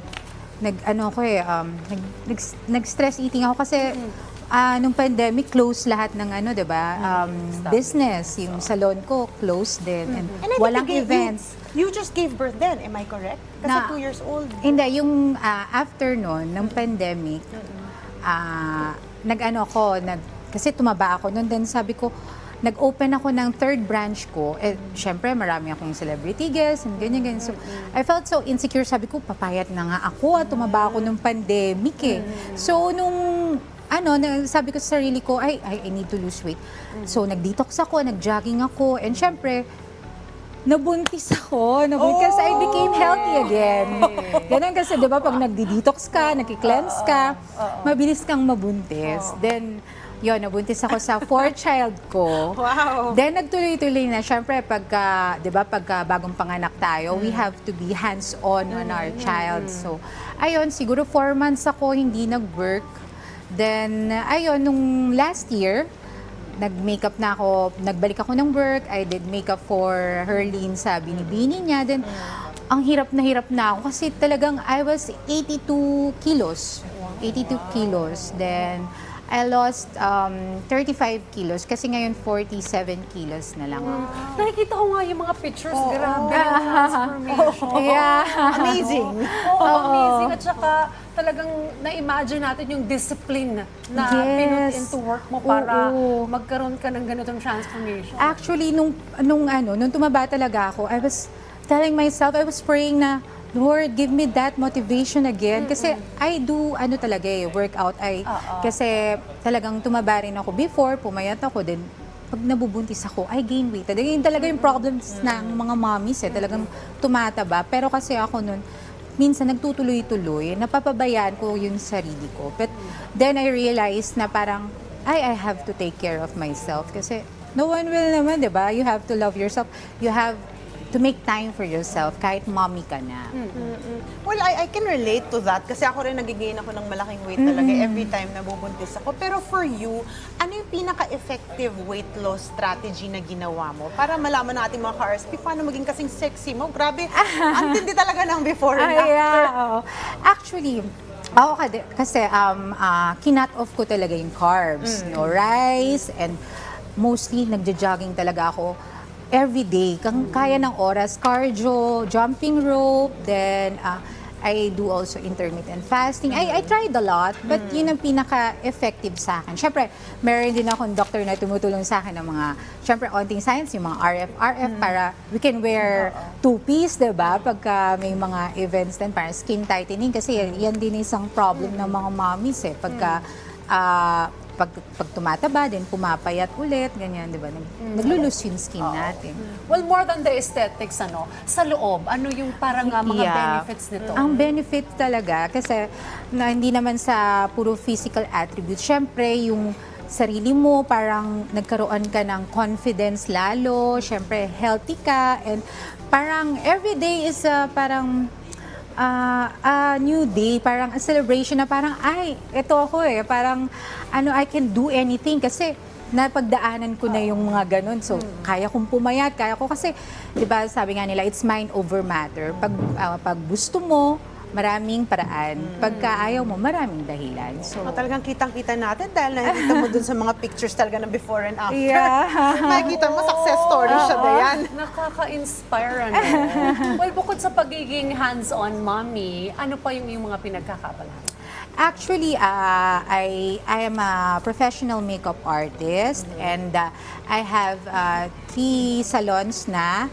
And meron akong upcoming launching ng beauty line. Actually, yung detox drink na I've been drinking before, I will launch it to share to the other mommies na gusto rin na gumanda. And parang sa launching ko kasi I will do parang resellers, distributors, para tayo as mommy, hindi tayo maging financially dependent. Magkaroon din tayo ng sarili nating pera para we can do what we want. And ang hindi ka lang gaganda, di ba? Meron ka pang business on your own kahit nasa bahay ka lang. Nakakatuwa, no? Kasi parang siya ay epitome of an empowered woman, which for me, honestly, gusto kong pinag-uusapan to dahil nakaka-inspire for moms.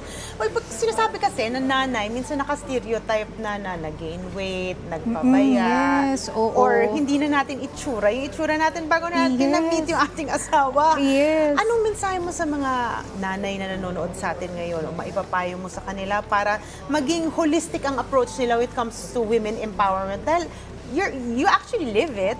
Yeah.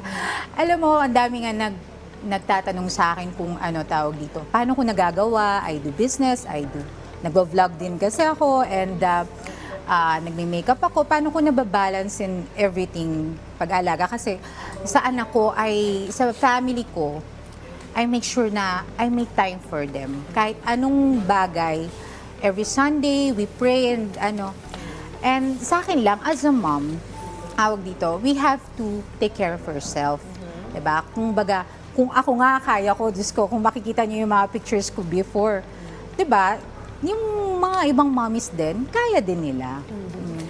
Well, all the best po sa inyong mga thank you. endeavors at Thank maraming you. salamat po sa pag-share ng inyong weight loss journey dito po Thank sa you. RSP. Nakasama po muli natin ang ating pong isang empowered women. And sana ay natuto po tayo kay Miss Mary Letin Ponce. Maraming pong salamat. Thank you. Thank you so much. Good morning.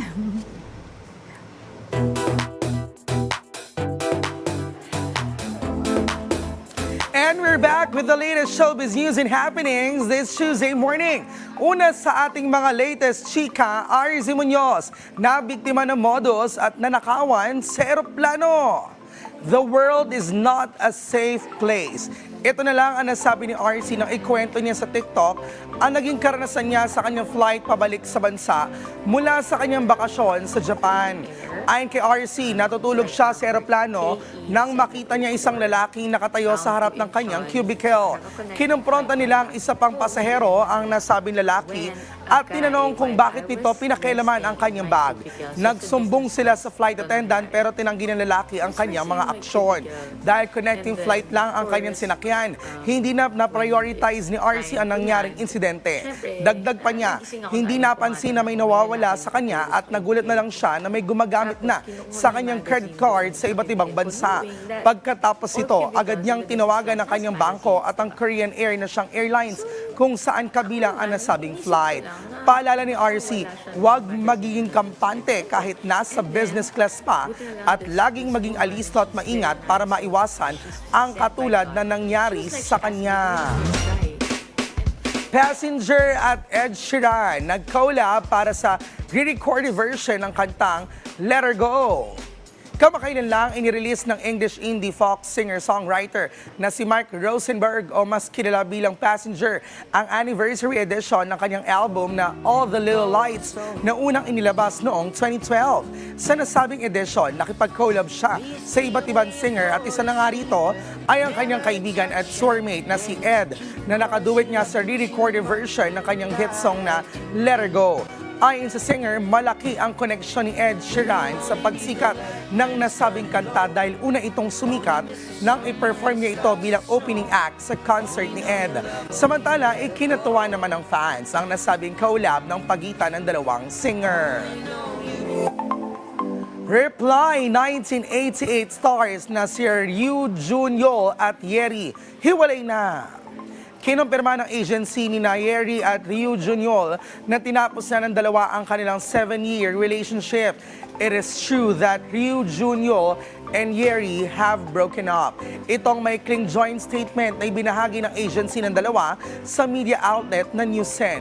Nagkakilala sila sa Yeri at Junyol noong bumida sila sa 2015 Korean drama na Reply 1988 bilang Doksun at Jungwon. Unang kinumpirma ng dalawa ang kanilang relasyon noong August 2017 at agad naman silang sinuportahan ng kanilang fans. Ikinalungkot naman ng kanilang fans at supporters ang kanilang breakup dahil marami ang gustong magkatuluyan ang dalawa. That's it for Tuesday Chikahan. Abangan kung anong mga showbiz chika naman ang ihatid namin sa inyo bukas. Sa ngalan ni Talkbiz Live Queen, Dayan Medina Ilustre, ako po ang inyong profi para sa Talkbiz.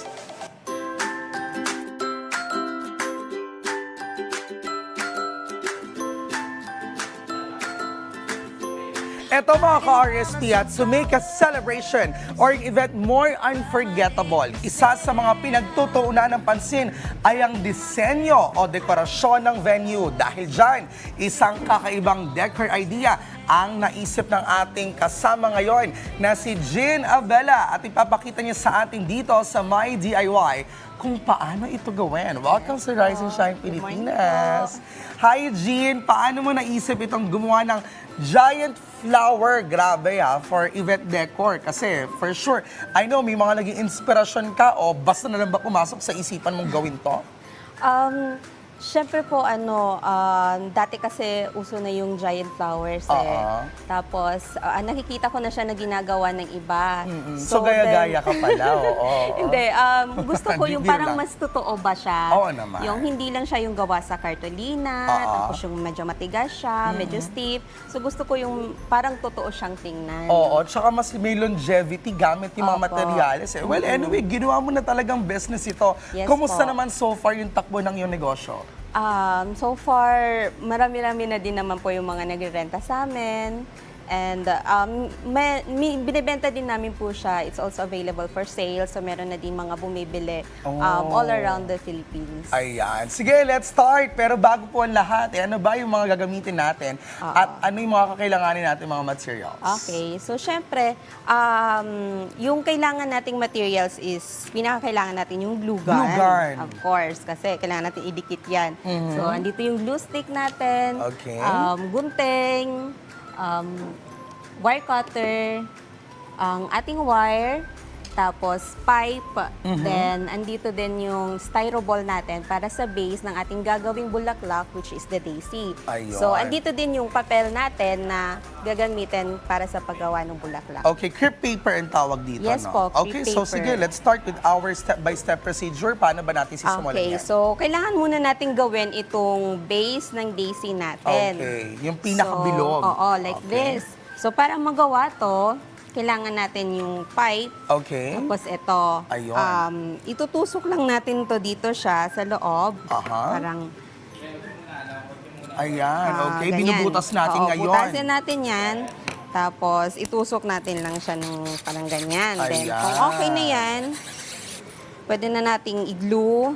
Para mas maging maganda yung hold ng pipe doon sa ating ball. Opo. Madali lang ba siya so far? Pagsanay ka na? Pagsanay, oo. Gano'ng katagal pag ginagawa mo yan, yung isang petal? Ang isang bulaklak po, pwede naman siguro mga 30 minutes pag 30 inano mo siya. minutes, Oo, or okay. to 1 hour pag i-assemble mo na siya. Okay. Ganun. So yan, andito na yung base natin. Okay. Tapos, babalutan lang natin siya nitong yellow na crepe paper natin. Ayan. Okay. So currently ngayon, nilalagay na niya. Ibalutan natin. Pero syempre dapat intricate ang pagkakalagay niya. Oo. So dapat yung ano nito, yung itsura niya, pagtapos na, ito na yun siya. Ayan, okay. So let's move on na lang.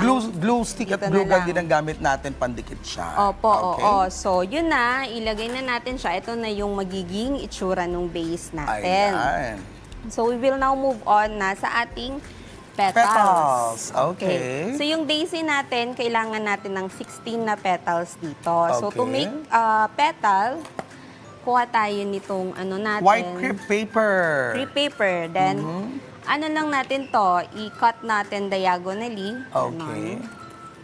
Ayan. So, with diagonal, parang dalawang petal agad na magagawa nyo. Ay, isa Hindi, pala. isa lang po. Oo. Yung isa excess na. Ayan. Hindi po, pag didikitin natin Ganon. yan like that. Ayun. So, then, andito naman yung floral wire natin. Mahirap pala Idikit lang siya. natin dyan ganyan. Through our glue gun and glue stick, ay ilalagay po natin ang ating wire. Bendable pa yung wire natin. Opo. Ayan. So, lalagay na po natin ang ating wire. Okay. Para mas maganda maging hold niya, ay doblehin po ang paglagay ng glue gun natin para hindi matanggal sa mismong crepe paper. Ayan. Nalagay na ngayon. And then, well, let's put the other na ginupit nating white na crepe paper. So, ganyan siya. Okay. And then after that is... And then after nito, ikat na natin to siya ng ganitong shape. Ayan. So meron na tayong petals. Okay. Ikat na natin. Sige, sige. Ay, pag sanay ka na kumorte, okay yan. Oo. Pag sa una, syempre, aral-aral ka muna para maging maganda yung shape mismo ng pagka-petal niya. Ayan. Ayan, may excess paper, totoo na yan. Di mo na gagamitin yan. Okay, sige. Tapos, pwede natin ito siyang i-glue. Ayan. Dito. So, ibibend po parang ganito. natin yung wire. Medyo bend lang natin dyan siya ng konti. Tapos, Okay. pag okay na, i-glue na lang natin yan siya dyan. Ayan. Ganyan. And then, after And that, then, meron na kaming natapos dito. So, ano lang natin, no? Tapusin na natin 16 itong petals base na to. at least. Opo. Ayan. Ilalagay natin sa base I-glue ng na natin ating... lahat, yung ano natin, yung petals natin. Okay, ayan. So, since meron na tayo mga 12 na ilagay. Opo.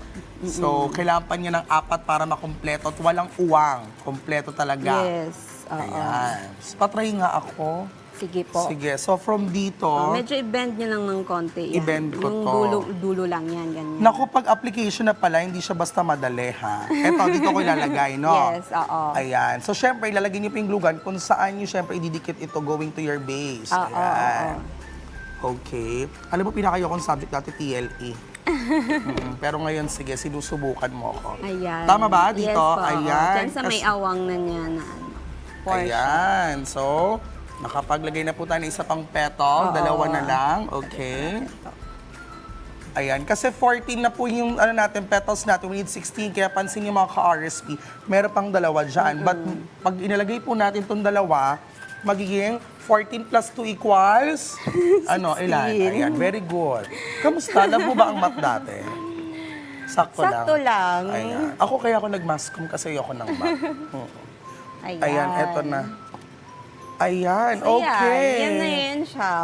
Yan ang Meron ating na tayo. daisy. Ayan. Meron na po tayong daisy Oo, ngayon. ano na lang po, medyo lalagyan Pero na natin nakakagutom ha. Parang gusto ko magprito ng ano, sunny side up na egg. Oo.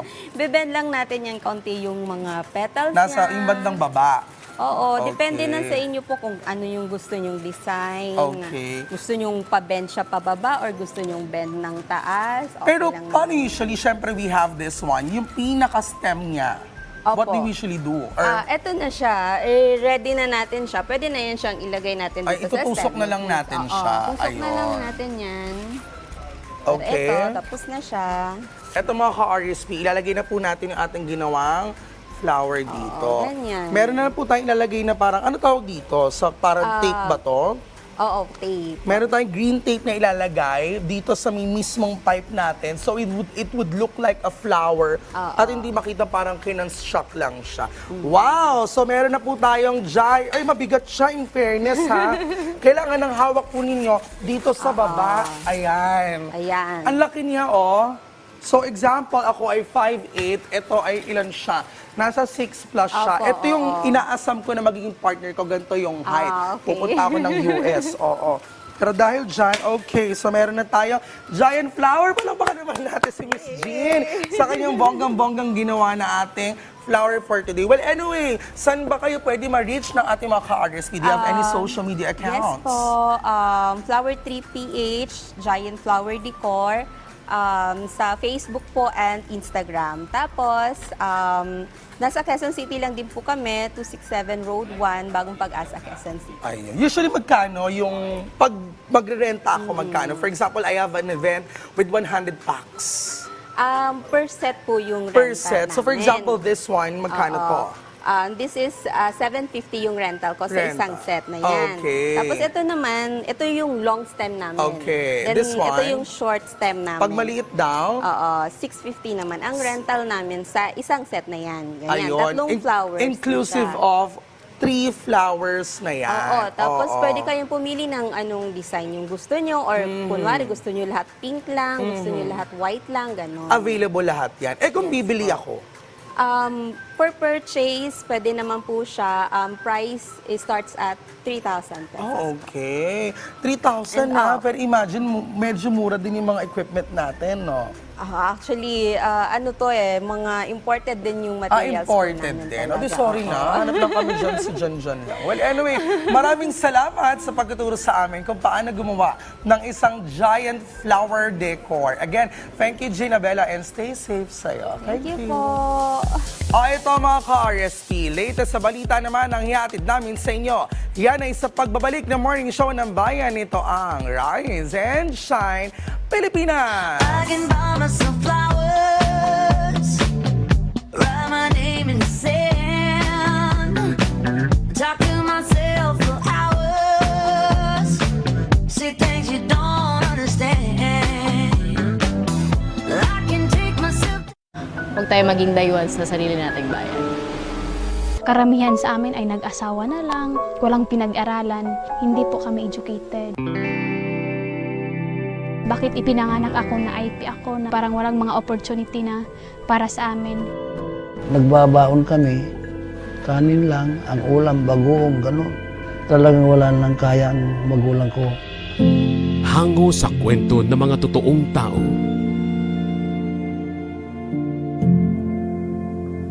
Tahanan ng mga award-winning documentaries.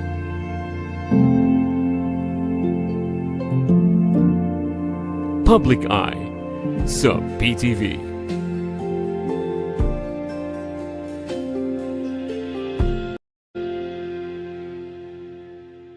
Muli na namang kinilala ang ating mga programa sa 45th Catholic Mass Media Awards.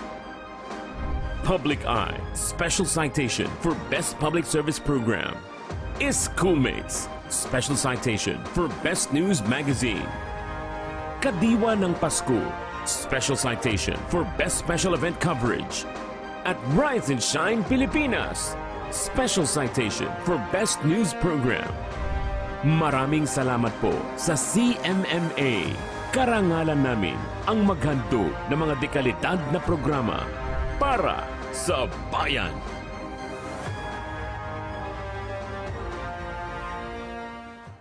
Nagbabalik ang batikan at matapang na broadcaster na inyong pinagkakatiwalaan. Yer, matanong ko lang, saan yung kinukuha ang tubig nyo? Hindi naman siguro sa Burak, ano po, o sa Imbornal. Ang hinahanap natin, yung hoarding. Okay. 3 buwan na sa mga bodega eh. Anong tawag mo doon? Erwin Tulfo sa Punto Asintado Reload. Kasama ang isa pang astig na mamamahayag, Aljo Bendijo.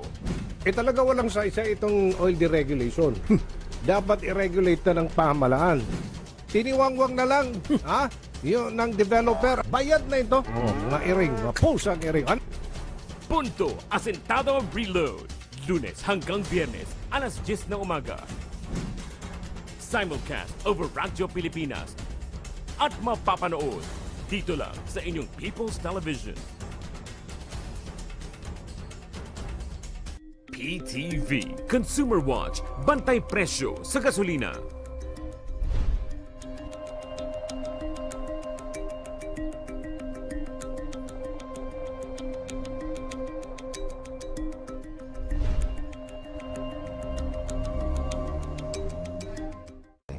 At your service, Pilipinas, Jonathan Malaya po, Assistant Director General ng National Security Council. Samahan niyo po kami tuwing alas 12 ng tanghali, Lunes hanggang Biyernes, para sa isang bagong Pilipinas ngayon. Dito lang sa PTV.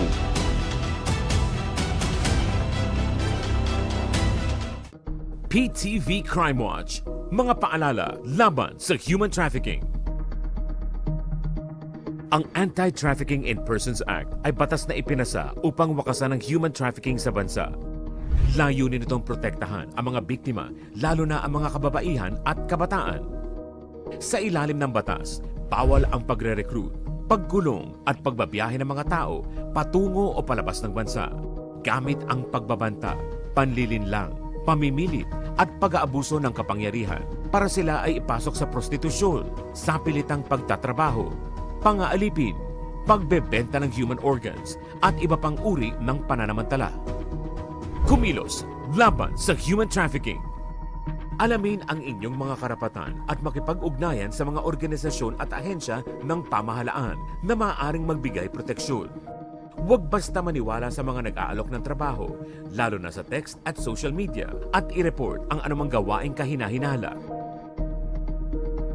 Sama-sama nating sugpuin ang problema ng human trafficking.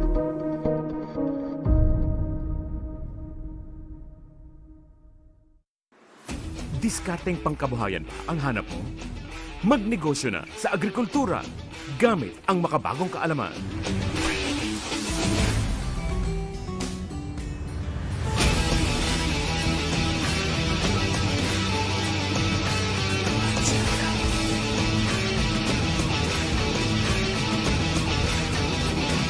Mag-agri tayo. Baki workshop na tuwing Sabado ng umaga.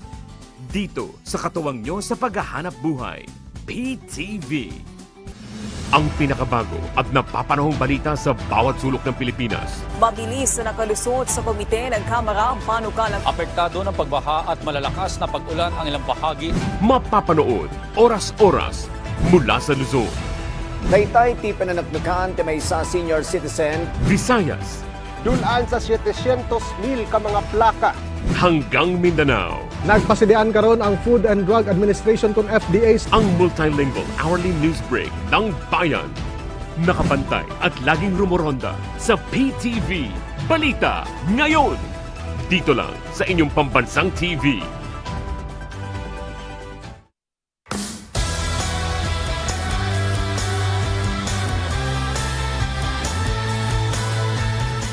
Sa ulo ng mga balita.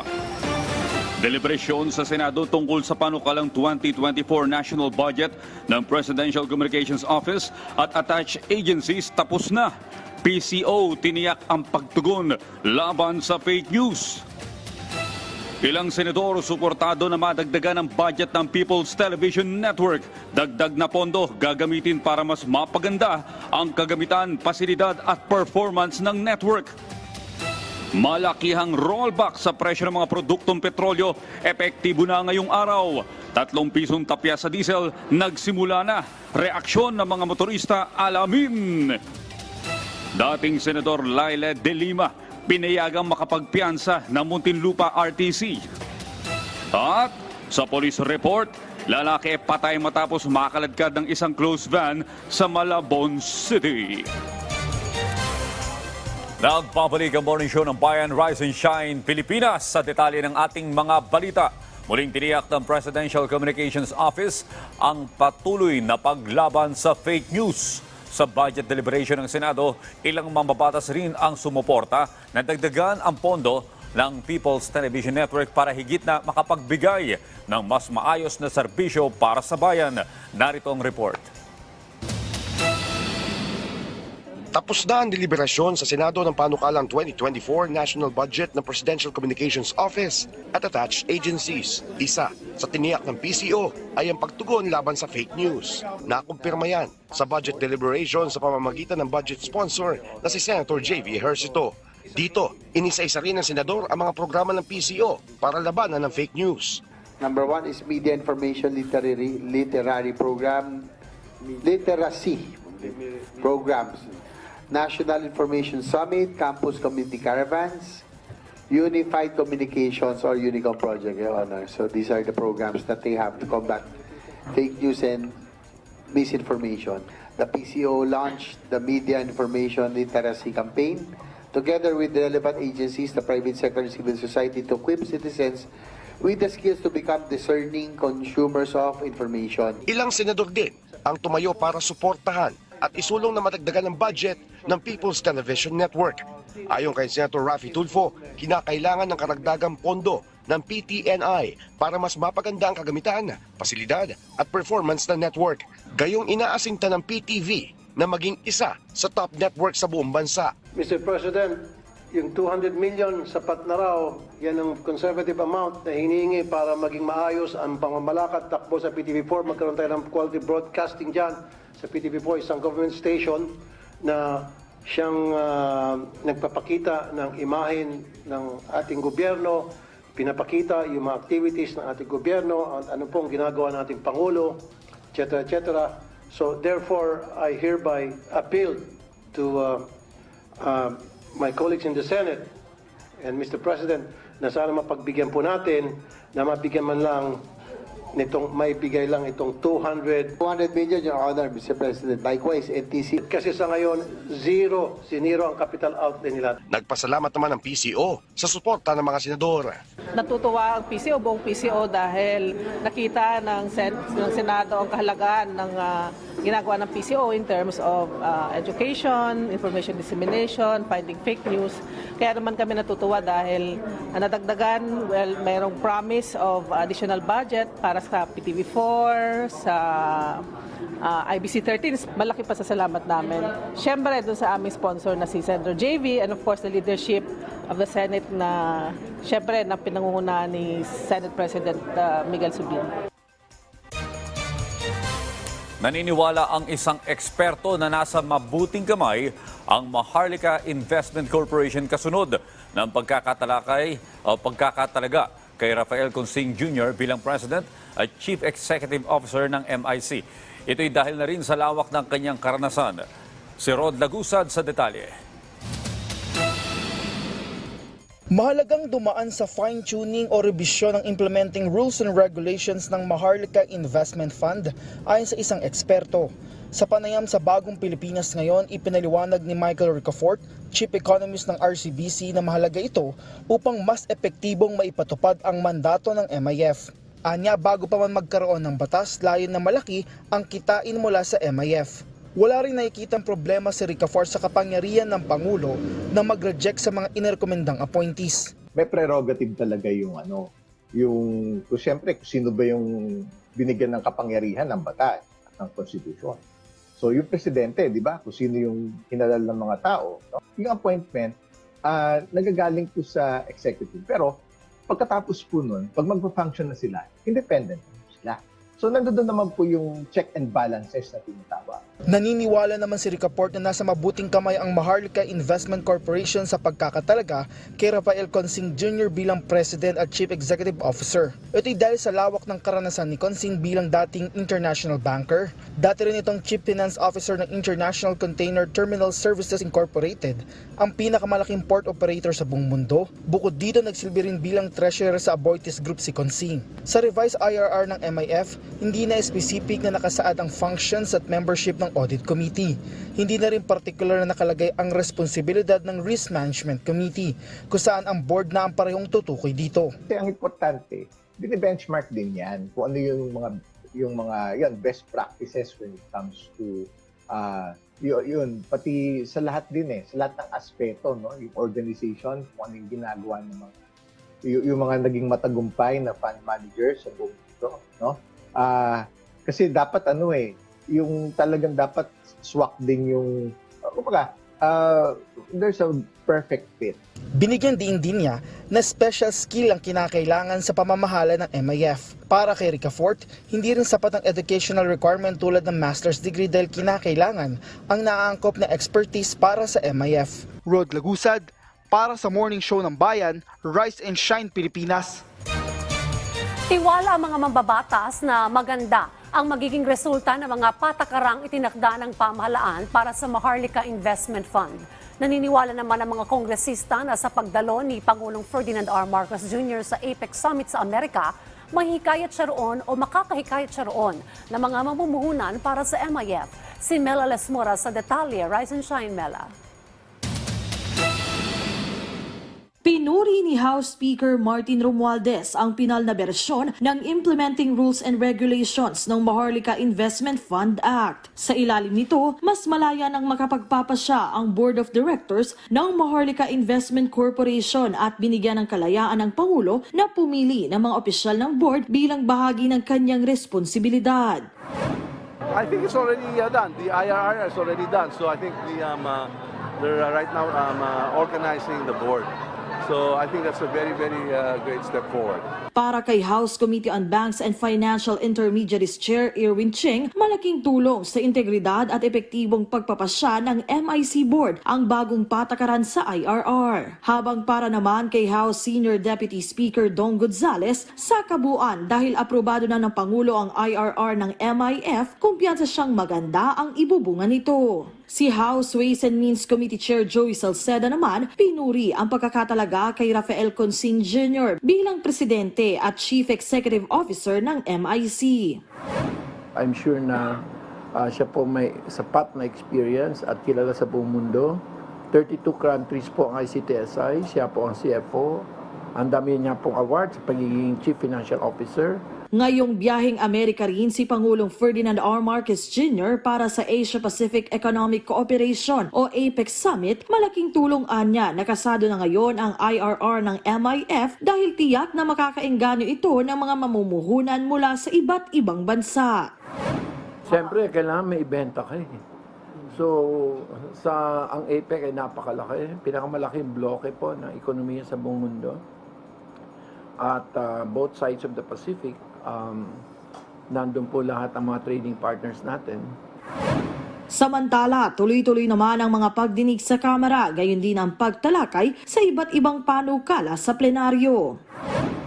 Bago matapos ang taon, kumpiyansa ang liderato ng Kamara na nasa 6 na mahalagang panukala pa ang maipapasa nila sa ikatlo at huling pagbasa. Melalas Moras para sa Bayan.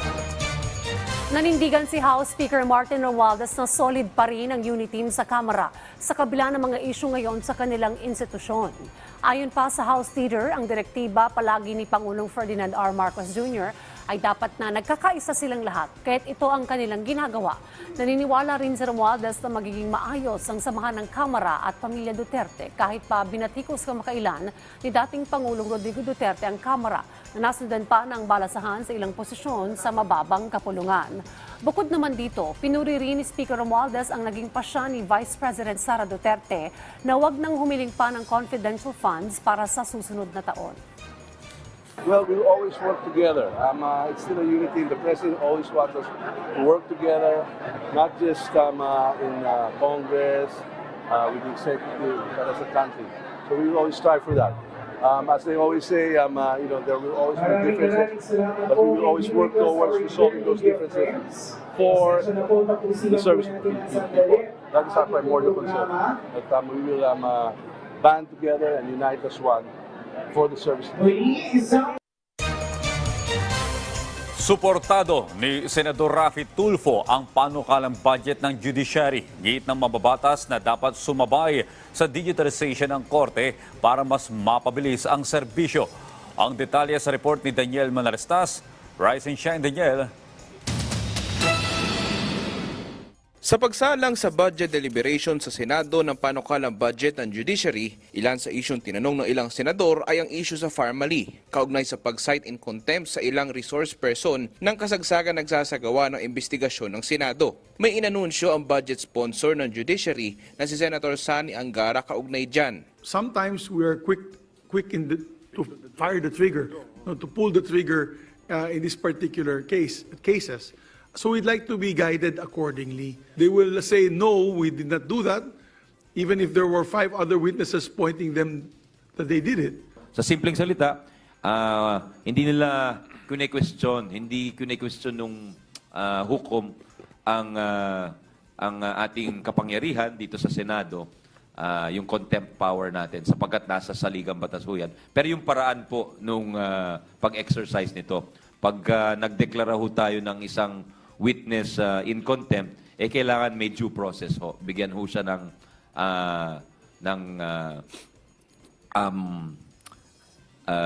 oportunidad na madinig at ipaliwanag yung kanyang testimonya. Si Senator Raffy Tulfo pinatitiyak naman ang budget para sa mga hazard pay ng mga judges, pati na ang modernization program para sa mga korte. Kung pupunta po tayo sa ilang mga korte, kalunos-lunos po ang kondisyon.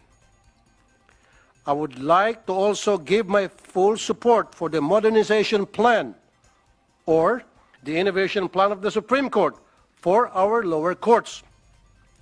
During the pandemic, we saw how processes could be digitalized to expedite matters. Sa pagsalang naman ng budget ng National Intelligence Coordinating Agency, tinanong ni Senate Minority Leader Coco Pimentel ang posisyon nila hinggil sa problema sa Pogo. Sabi ng budget sponsor, ang permanenteng pagsasara ng Pogo ay makakatulong sa pagbaba ng kaso ng human trafficking. The Philippines will no longer be a hub of an industry that is prohibited in other countries. Additionally, it will resolve the issue of not being aware of the number of Chinese nationals in the country as their entry is facilitated by corrupt personnel. Una nang marami nagre-rekomenda na iba na ang Pogo sa bansa. Daniel Manalastas para sa Morning Show ng Bayan, Rise and Shine Pilipinas. Naging emosyonal si dating Senador Laila de Lima nang payagan siyang makapagpiyansa ng Muntinlupa Regional Trial Court hinggil sa kanyang kaso na may kinalaman sa illegal na droga. Nakalabas ng piitan ng dating senador matapos ang mahigit 7 taon. Sa kanyang paglabas sa korte, itinaas ni De Lima ang kanyang mga kamay at nagpasalamat sa lahat ng mga taong sumusuporta sa kanya. Kasama na si Pangulong Ferdinand R. Marcos Jr. Base sa court order, pinalaya si De Lima dahil sa kakulangan ng ebidensya. May pinapakita ng prosekusyon na may sabwatan sa pagitan ng mga testigo at ng dating senador. Hinahanap mo ako. For years, my whole being has been crying out for justice. Long years, praying so hard for this day to come. Gusto ko rin pong pasalamatan ng BBM administration for respecting the independence of the judiciary and the rule of law. Ikinatuwa ni U.S. Ambassador to the Philippines, Mary Kay Carlson, ang balitang pansamantalang nakalaya na si dating Senador Laila de Lima. Sa kanyang social media post, sinabi ni Carlson na patuloy siyang nakasubaybay sa kaso at umaasa siyang mareresolba na ang nalalabing reklamo laban sa dating senadora na naaayon sa batas ng Pilipinas. Pansamantalang nakalaya si de Lima mula sa halos 7 taong pagkakakulong nito sa PNP Custodial Center, matapos pahintulutan ng korte na makapagpiyansa habang pinagdidesisyonan pa ang huling kaso laban sa kanya. Samantala, maaring iapila ng pamahalaan ang desisyon ng Muntinlupa City Regional Trial Court laban sa pagpiyansa ni dating Senador Laila de Lima. Ayon kay Attorney Salvador Panelo na tumayong Chief Legal Counsel ni dating Pangulong Ferdinand R. Marcos Jr., maaring maghain ng mga bagong ebidensya ang prosekusyon para muling kasuhan ang dating senador. Bukod dito, hindi pa umano na patunayan sa korte ang pagbawi ng mga testigo sa kanilang mga testimonya dahil sila ay tinakot o pinagbantaan. Naniniwala si Panelo na malakas ang mga ebidensya laban kay de Lima sa kasong may kinalaman sa illegal na droga. Pasaring ni Panelo, maaring matakasan ni de Lima ang krimen ngunit hindi ang karma. Sa ibang balita, may mga pasaway pa ring motorista na dumadaan sa EDSA busway kahit mag times 5 o 5,000 piso na ang multa ng mga violators. Karamihan sa mga nasampulan ay mga motorsiklo. May detalye si Rod Lagusad. Rise and Shine, Rod. Umaga pa lang ay umabot na sa higit 300 mga motorista ang nahuli dahil sa pagdaan sa bus lane. Ang dating 1,000 multa para sa first offense ay nasa 5,000 pesos na. 10,000 naman na may kasamang 1 buwan na pagkakasuspinde ng lisensya at pag-attend ng seminar para sa second offense. Pagdating sa third offense, bukod sa 20,000 pesos ay may kasama itong 1-year suspension ng driver's license. Nasa 30,000 pesos naman ang multa at rekomendasyon ng MMDA sa LTO para sa revocation ng driver's license para sa fourth offense. Ayon kay MMDA Chairman Don Artes, mula sa mga nahuli kaninang umaga, 3 sa mga ito ang nagtangkang tumakas na kalaunan ay nahuli din. Pero dahil sa kanilang ginawa ay automatic na third offense ang ipinataw sa kanila. Para maiwasan po kasi napakadelikado po niyang ginagawa nilang pagtakas, sumisingit-singit, minsan may angkas pa. So talagang hindi po sila dapat nasa karsada kung ganyan ang kanilang pag-uugali. Tayo po ay nagtalaga ng motorcycle unit doon sa mga operations natin para po yung mga nagtatangkang tumakas ay mahabol at ang aking pong instructions ay hindi titigilan hanggang sa makita at mahuli. Sa oras naman na may makatakas, ayon kay Artes ay nag-usap na sila ni LTO Chief Vigor Mendoza II na hindi hahayaan ng LTO na marehistro ang naturang sasakyan hanggat hindi napapanagot ang driver. Base sa kanilang initial assessment ay marami pa rin ang lumalabag. Baka akala nila kami po ay nagbibiro pero we expect po sa mga darating na araw magiging relentless naman po tayo hanggang sa madisiplina po yung ating mga kababayan ay sigurado naman po sooner or later bababa po yung figures. Ayon sa datos ng MMDA, mas maraming mga motorsiklo ang lumalabag sa pagdaan sa bus lane. Panawagan ng MMDA sa publiko, huwag nang ipilit na gamitin ang bus lane kung hindi naman otorisado. Rod Lagusad, para sa Morning Show ng Bayan, Rise and Shine Pilipinas.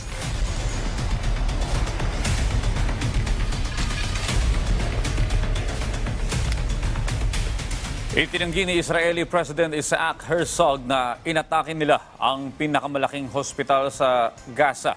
Una lang sinabi ng United Nations na marami ng sanggol ang nasawi sa Al-Shifa Hospital matapos putulin ng Israel ang supply ng kuryente. Paglilinaw ni Herzog, palabas lang ito ng Hamas dahil may kuryente ang ospital. Ipinakita rin ni Herzog ang kopya ng aklat ni Adolf Hitler na natagpuan sa isang katawan ng Hamas.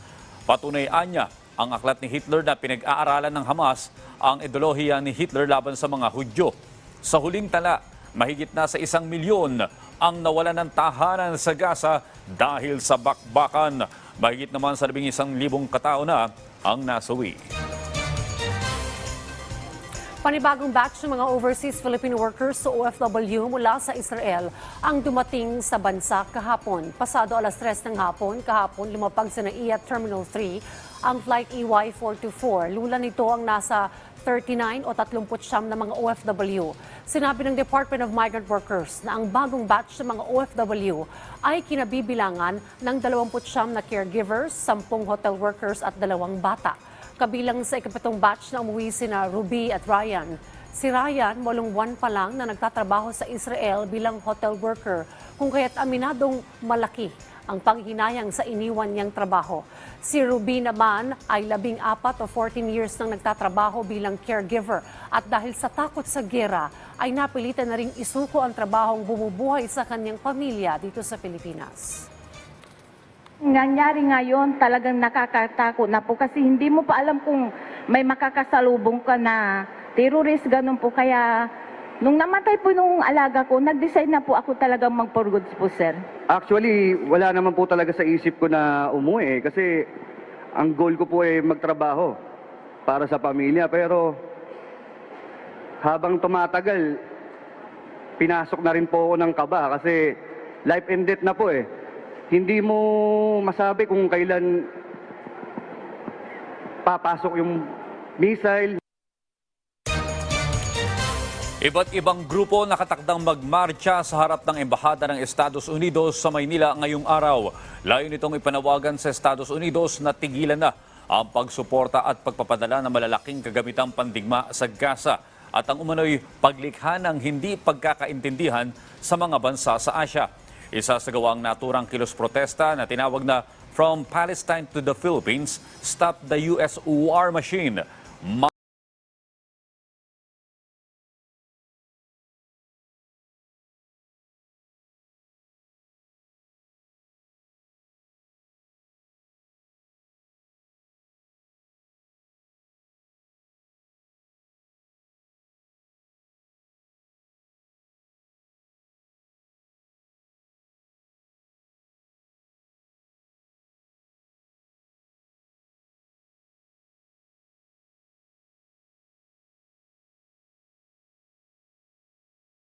Ng langis dahil sa paghina ng export ng China at Amerika. Nangako ang Agriculture Department ng mabilis na pamahagi ng subsidiya sa mga magsasaka ngayong planting season. Inaasahang makatutulong ito para mapigilan ang pagtaas ng presyo ng bigas. Samantala, kanya-kanyang diskarte ang mga consumer kung paano makatitipid dahil sa bahagyang pagtaas ng presyo ng bigas. Si Clazel Pardilla sa report. Rise and Shine, Clazel. Para makamenos gastos, pinaghahalo ni Miriam ang dalawang klase ng bigas. Isang mura at isang mahal. Ngayon, ano po itong binili niyo? Ito, tag 50, maalsa. Saan niyo po yan ihahalo? Sa malambot, yun nga po, 52. Sa mahal nga po ng bilihin, kailangan din magtibid. Sa price monitoring ng Department of Agriculture sa mga palengke sa Metro Manila, mula 41 hanggang 45 pesos nitong Oktubre, pumapalo na ngayon sa 50 pesos ang pinakamahal na lokal na regular milled rice. Tumaas naman ng 6 pesos ang per kilo ng well-milled rice na nasa 45 hanggang 54 pesos ang bentahan ngayon. Ayon sa ilang nagtitinda sa Muñoz Market, tumaas ang 50 pesos ang bawat kalahating kaba ng bigas. Nakakakuha pa kami ng 1.2 nung nakaraang kalahati. Ngayon, 1.250 na. Yung pinakamurat. Kasi nga, wala daw silang makuha ang palay. Gawa nung nag-uunahan pa pag may dumating na palay. Sabi ng Department of Agriculture, karaniwang gumagalaw ang presyo ng palay kapag patapos na ang harvest season. Pero hindi dapat sumisirit ang presyo ng bigas, lalo kung nabili naman ito sa murang halaga. Hindi talaga magmahal sobra yun, Clay. Kasi remember, karamihan ng nabili ng mga traders at saka ng mga ay mura pa noong nabili nila yun September, October. Yung average national average ng Fargate sa 22.11. So, dapat Hanggang 45 lang, sir. Yes, pasok siya within the 45. Pag minsan kasi nakikreate sila ng ngayon, nagmamala, dapat mahal na. But remember, majority na nabili nila na palay ay mura. Sa isang closed-door meeting, nakipagpulong si DA Secretary Francisco Laurel Jr. sa mga agriculture stakeholder. Kabilang sa tinalakay ang pagpapababa ng presyo ng bigas at pagtugon sa pangangailangan na magsasaka ngayong planting season. Ayon sa sinag, ipinangako ni Secretary Laurel ang mabilis na distribusyon ng subsidiya ngayong planting season ng palay. Pag na-download sa DA, mabilis na implement agad. Alam naman kasi natin itong dry season crop, no? Mas madaming fuel ang gagamitin pagsasaka, mas malaking gastos. So, makakatulong yun yung 5,000 per hectare. Tinalakay din ang paglalatag ng protocol sa paggamit ng African Swine Fever Vaccine bago magbakuna. Kamakailan lamang, kwinesyon ang pagbabakuna ng wala umanong guidelines. Lumutang din ang black market umano ng ASF vaccine. Sabi nga niya, dito sa regarding sa vaccine, titingnan niya yung talagang guideline kung sino ba talaga ang dapat mag-handle. Ngayon, kung mayroon tayong mga mali doon sa mga procedure, i-correct po yun. Kung kailangan umpisahan ulit yung magiging trial, so be it, parang ganun. So titingnan niya lahat kung saan tayo may loophole. Dinulog din ang hiling na wag nang palawigin ang mas mababang taripa sa imported na bigas, mais at karneng baboy. Pero muli itong pag-uusapan sa isa pang gagawing konsultasyon. Ang sigurado raw, Kung makaka-apekto naman sa local industry yan, of course, hindi rin maganda kung basta-basta ibaba yung tariff. Yan ang indication na sinasabi niya na dapat proteksyonan ang ating local producer. With the combination ng background niya as a businessman before na parang farmers din, na local producer katulad namin, and combination na magiging full-time, full-fledged DA secretary. Siguro this time we have a chance na talagang magawa niya ng paraan na mabalance yung local produce versus importation. Una rito, iginiit ni Secretary Laurel ang patuloy na pakikipag-ugnayan sa lahat ng nasa sektor ng agrikultura para solusyonan ang problemang kinaharap ng industriya. Kailangan ko lang is teamwork, cooperasyon, and I think we can do a miracle. Hopefully do a miracle. Kalezal Pardilia para sa Morning Show ng Bayan, Rise and Shine Pilipinas. Magandang arangkada ng mga pampublikong sakyan ngayong umaga. Epektibo na po kasi ngayong araw ang big-time rollback sa presyo po ng langis. May live report si Joshua Garcia. Rise and Shine, Joshua. Rise and Shine Pilipinas, Rise and Shine Dayan, iisa ang dasal ng karamihan sa mga motorista sa good news ngayong araw na panibagong rollback sa mga produktong petrolyo. Ang magtuloy-tuloy ang pagbaba ng presyo nito hanggang Pasko. Dayan, lalong gumanda ang umaga ng karamihan sa mga motorista na marinig ang bawas sigil sa kada litro ng krudo na ipinatutupad ngayong araw. Para kay Nolan na pamamasada ang pinagkakitaan, malaking bagay daw na magtuloy-tuloy ang baba sa presyo ng diesel para makabawi-bawi man lang sa kita bago magpasko. Di okay, masaya. Malaking kahingawan sa mga driver yan. Sa tagal nung kita mo, dati 37 lang ang krudo. Ngayon, magkano na? Dayan, hindi man ganun kalaki ang rollback sa gasolina, laking pasasalamat pa rin ng ilang motorista. Pero sana nga daw ay mas bumaba pa ito sa mga susunod na linggo. It's a good thing for us kasi we're motorists. So, daily consumption, tsaka nagpo-province pa ako. So, malaking bagay yun sa amin. Malaking tulong po sa amin kasi lalo na sa akin, grab driver po. Siyempre, dagdag sa kita pag may rollback. Dahil sa magkakaiwalay na abiso ng mga kumpanya ng langis, bumaba ng 3 piso ang kada litro ng diesel, 70 cents o 70 sentimo sa gasolina at mahigit 2 piso sa kada litro ng kerosene. Ayon naman sa Department of Energy, Oil Industry Management Bureau, ang nasabing rollback sa presyo ng langis ay bunsod ng paghina sa exports dito sa bansang China at kasabay ng pagbaba ng demand sa Estados Unidos. Dahil ito na nga ang ikalawang linggo ng rollback sa gasolina habang ikatlong linggo naman o tatlong magkakasunod na linggo sa rollback sa diesel at kerosene. Sa lagay naman ng trapiko daya, mabanggit lang din natin para sa ating mga ka-RSP dito sa bahagi ng Commonwealth Avenue sa Quezon City.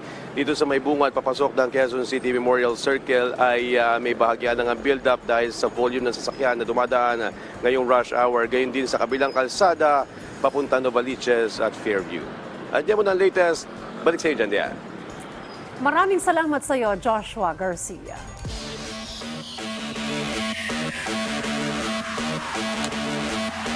Hindi na nakauwi ng buhay ang isang lalaki na bibili lang sana ng pagkain sa Malabon. Namatay kasi ang biktima matapos makaladkad ng closed van. May detalye si Bien Manalo. Patay ang isang 36 na taong gulang na lalaki na kinilalang si Robert Riza matapos na makaladkad ng isang closed van sa kahabaan ng C4 Barangay Longos, Malabon City pasado alas 11 kagabi. Kwento ng kapatid ng biktima, bibili lamang umano siya ng pagkain kasama ang kapatid na si Robert nang mangyari ang insidente. Naunaan niyang tumawid ang kanyang kapatid nang biglang dumating ang sasakyan at salpukin ito. Ang bilis ng sasakyan, hindi na, nagulat din ako eh. Hindi ko alam bakit nangyari. Hindi ko tanggap. Sobrang sakit. Kasi pag natawagan ako ng mga kasama ko, siya yung una kong hinahanap eh. Siyempre, maasahan. Sobrang hirap na hirap ako ngayon eh.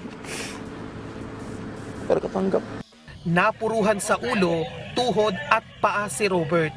Naisugod pa sa ospital ang biktima pero idineklara ring dead on arrival. Kwento naman ng iba pang nakakita sa aksidente, papatawid na sana ang biktima nang bigla itong kaladkari ng closed van.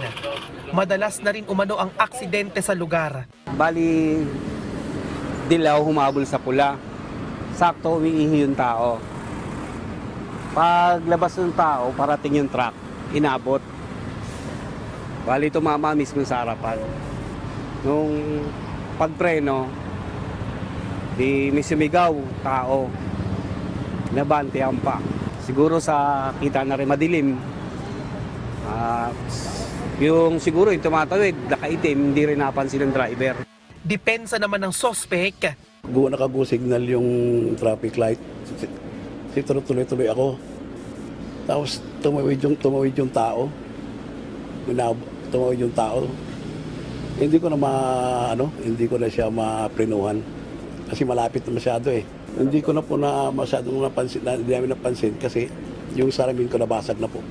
Mensahe niya sa pamilya ng biktima. Sana maunawaan sana nila na hindi ko po sinasadya yung nangyari. Patuloy ang investigasyon ng mga otoridad kaugnay sa insidente. Nahaharap naman ang sospek sa reklamong reckless imprudence resulting in homicide. Bien Manalo para sa Morning Show ng Bayan, Rise and Shine, Pilipinas. Umabot na sa 3.7 million pesos ang pabuya para sa makapagtuturo sa mga sospek sa pamamaril sa radio broadcaster na si Juan Humalon. Pinakatinitignan pa rin ang personal na motibo kabilang na ang umano'y away sa lupa o kung may nakaugnayan sa kanyang trabaho. Sabi ng PNP, patuloy ang ginagawang pagsusuri ng korte sa kasong murder at theft na isinampa laban sa 3 sospek. Natukoy din na dati nang may record ang natukoy na gunman sa pamamaril kay Humalon. 3 drug suspect huli sa magkakahiwalay na operasyon ng otoridad sa Cebu at Sultan Kudarat. Milyong-milyong halaga ng iligal na droga nasabat. Nagbabalik si Bien Manalo. Mahigit 7 milyong pisong halaga ng hinihinalang shabu ang nasabat sa ikinasang drug buy-bust operation ng mga operatiba ng Cebu City Police Office Drug Enforcement Unit sa Cebu City. Naaresto sa operasyon ng isang alias Renan, 31 taong gulang. Nakuha rin kay alias Renan ang buy-bust money at mga drug paraphernalia. Nasa 3 milyong pisong halaga ng umano'y shabu ang nasa kote sa bypass operation ng Cebu City Police Office sa isang sementeryo sa Cebu City. Tiklo sa operasyon si alias Alvin, 18 taong gulang. Narecover rin kay alias Alvin ang boodle money at mga gamit sa droga. Kalaboso naman ang isang miyembro ng KAFGU matapos makumpiska sa kanya ang mahigit 2 milyong pisong halaga ng hinihinalang shabu sa pinaigting na anti-illegal drugs operation ng PIDEA Sultan Kudarat sa Tacurong City. Kinilala ang drug suspect na si alias Norodin na supplier umano ng droga sa ilang bayan sa Mindanao. Nasamsam din kay alias Norodin ang bypass money at mga gamit sa pagdodroga. Sa ngayon ay nasa kustodiya na ng otoridad ang mga nadakip na suspect na nahaharap sa kasong paglabag sa Comprehensive Dangerous Drugs Act. Bien Manalo para sa Morning Show ng Bayan, Rise and Shine Pilipinas.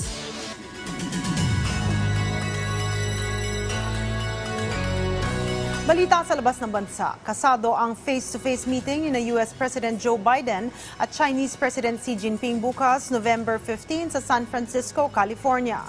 Ito ang pangalawang pagkakataon na maghaharap ang dalawang lider. Inaasahang pag-uusapan ni Biden at Xi Jinping ang mainit na issue sa Taiwan at ang territorial claims ng China sa West Philippine Sea.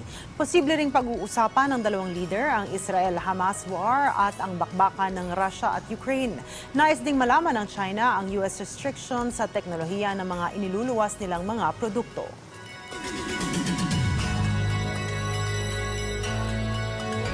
Nabalot ng polusyon o smog ang New Delhi sa India matapos ang pagdiriwang ng Diwali. Ang Diwali o Festival of Light ay taon-taong ipinagdiriwang sa India sa pamamagitan ng mga maiingay na firecrackers o paputok. Ito ay sa kabila ng paalala ng pamahalaan na bawal gamitin ng paputok sa pagdiriwang ng Diwali. Sa ngayon ay nasa poor quality ang hangin sa New Delhi. Marami na ring batang isinugod sa mga ospital dahil sa matinding polusyon o toxic smog. Sa iba pang balita, matapos makapagpiyansa si former Senator Laila De Lima, nagtungo naman siya sa Manawag, Pangasinan para magsimba. May live report si Bien Manalo. Bien? Audrey, andito kami ngayon sa isang hotel sa Quezon City kung saan tumutuloy si dating Senador Laila De Lima matapos na pansamantalang makalaya kahapon matapos ang halos 7 taon. Ito'y nang katigan ng korte ang kanyang motion for reconsideration na makapagpiyansa sa natitira pang drug case. Pasado alas 7 ngayong umaga nang umalis si dating Senador Laila De Lima papunta ng Minor Basilica of Our Lady of the Rosary of Manawag sa Pangasinan para magsimba. Kasama ng dating senador ang kanyang mga staff. Ayon sa executive assistant ng dating senador, matagal nang deboto ng Our Lady of Manawag si De Lima bago pa man ito mabilanggo. Mahigpit naman ang ipinatutupad na seguridad maging sa paligid ng hotel. Hindi na rin muna nagpaunlak ng panayam sa media ang staff ng dating senador maging si De Lima. At sa halip ay ilalaan muna umano ang araw na ito para makapagdasal at makapagpasalamat. Kinumpirma rin ng staff ni De Lima na magtutungo rin ang dating senador sa kanyang hometown sa Bicol pero hindi nito sinabi kung kailan. Audrey, matapos na magsimba doon sa Pangasinan, ay muling babalik dito sa Maynila ang dating senador at dito pa rin sa isang hotel sa Quezon City mamamalagi si De Lima. At yan muna ang update dito sa Quezon City. Balik sa iyo, Audrey. Maraming salamat, Bien Manalo.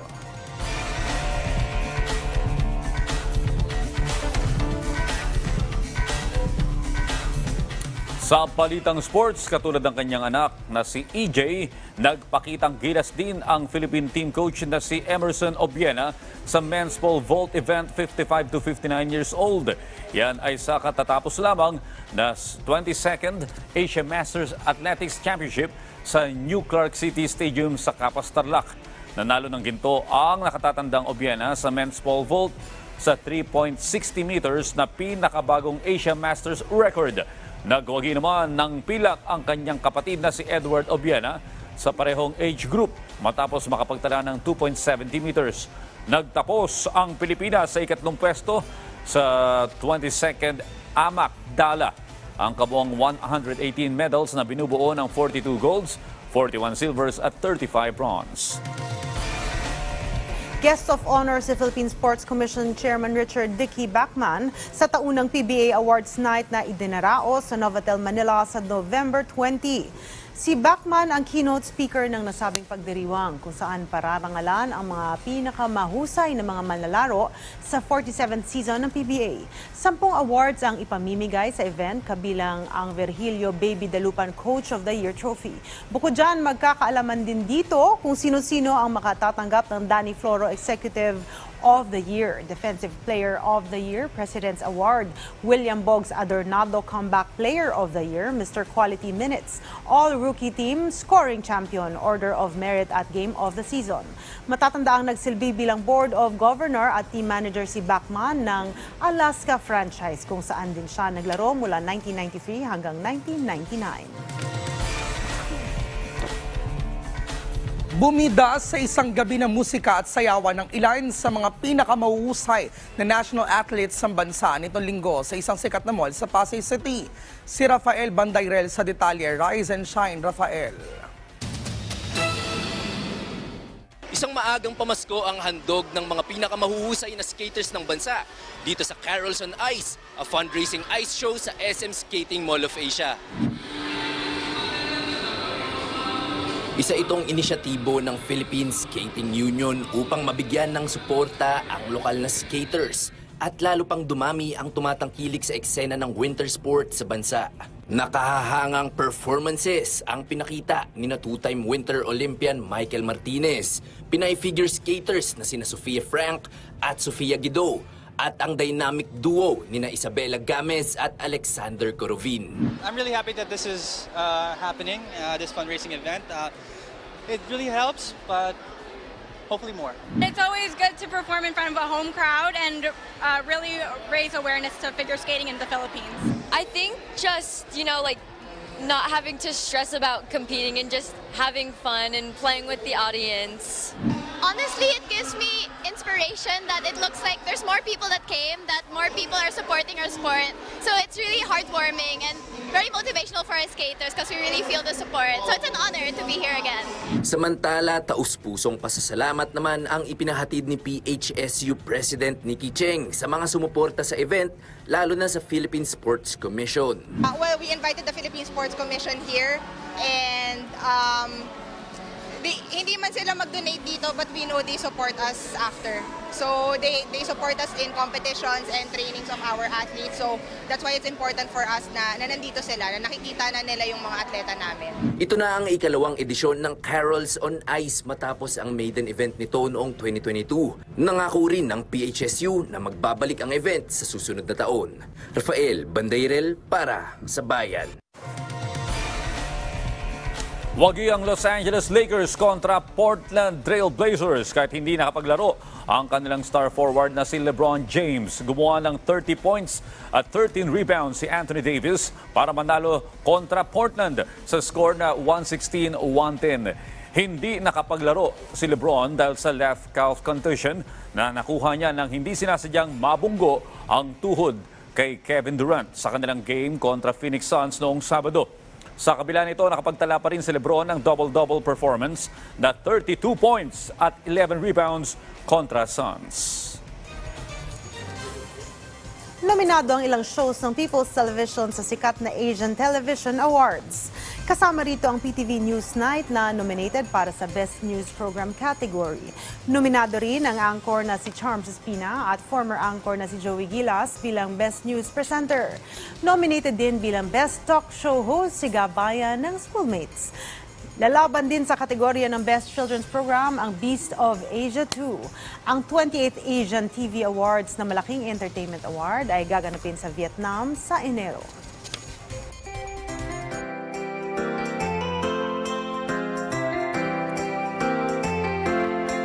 Pinailawan na ang Christmas tree sa House of Representatives. Hudyat ang pagpapailaw sa Christmas tree ng pagsisimula ng Christmas season sa Kamara. Kasama sa Christmas tree lighting ceremony si House Speaker Martin Romualdez, ang nakilahok din na bilang paunahing na pandangal si First Lady Liza Arneta Marcos. Bago ito, nakilahok din ang unang ginang sa paglulunsad ng Kabuhayan 2023 National Livelihood Trade Fair sa Kamara. Tampok dito ang iba't ibang produktong Pinoy mula sa iba't ibang probinsya. Masayang nag-ikot dito ang First Lady para tingnan ang ipinagmamalaking produkto ng ating mga kababayan. Magtatagal ang trade fair hanggang sa November 2023.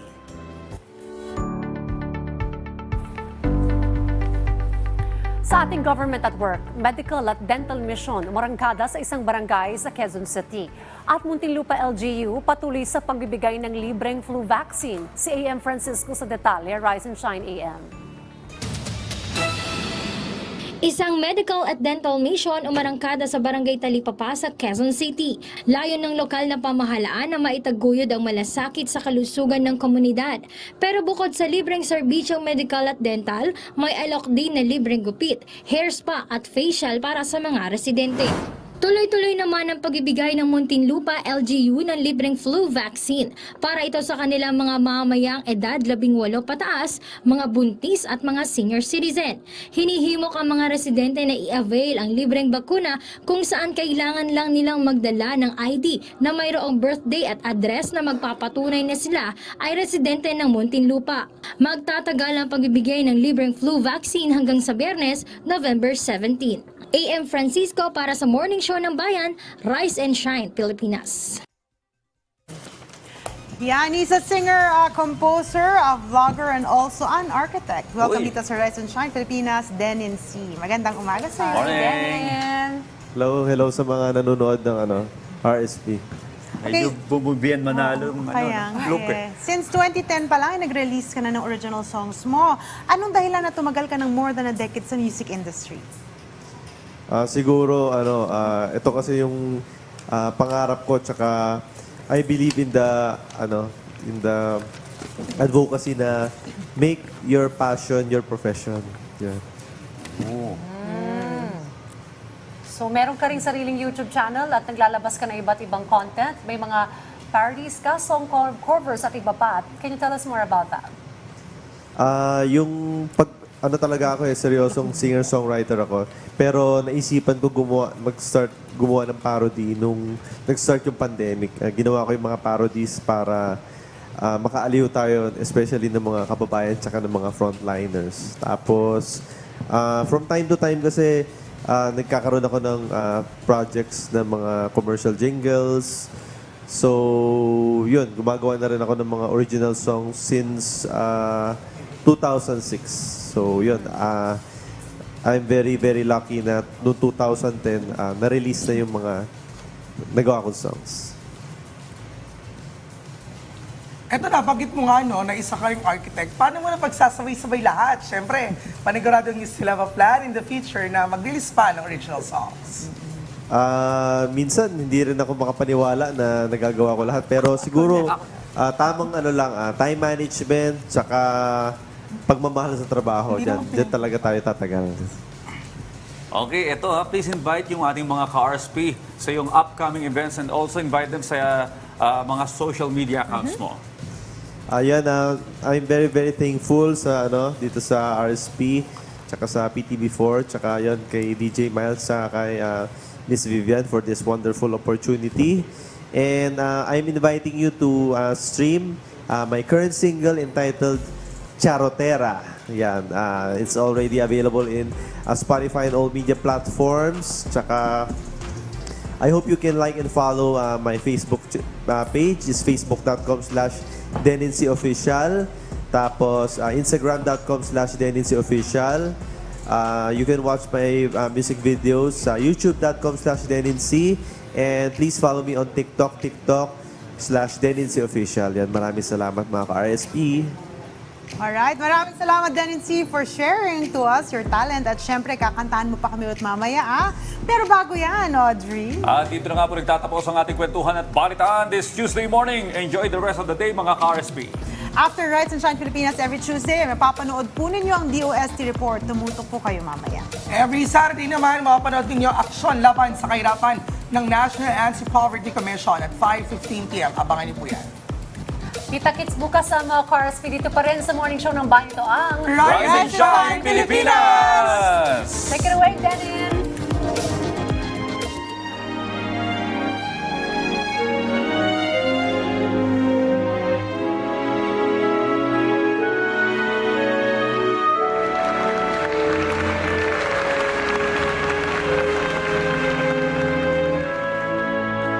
Have yourself a merry little Christmas.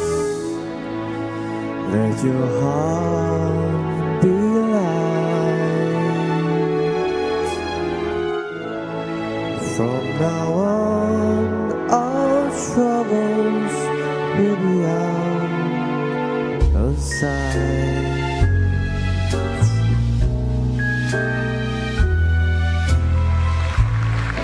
Have yourself a merry little Christmas. Make the Yuletide gay. From now on, our troubles will be miles away.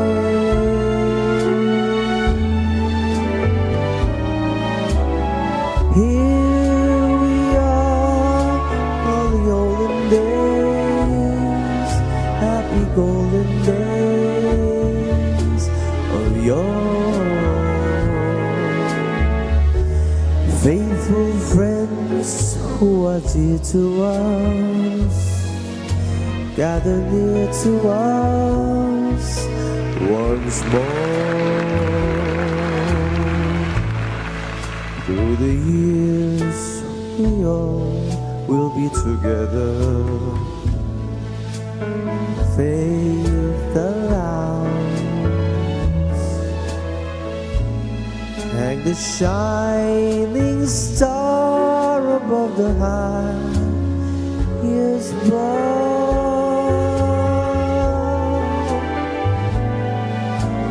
and have yourself a merry little Christmas now.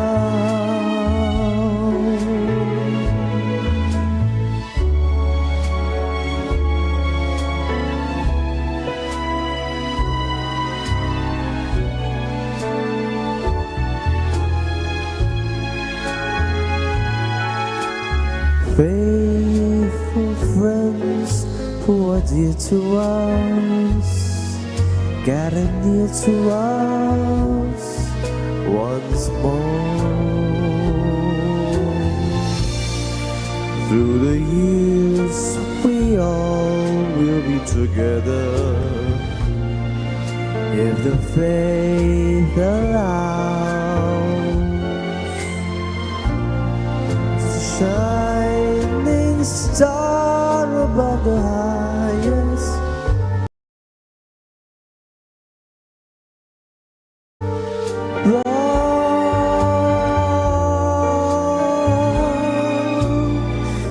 and have yourself a merry little Christmas now.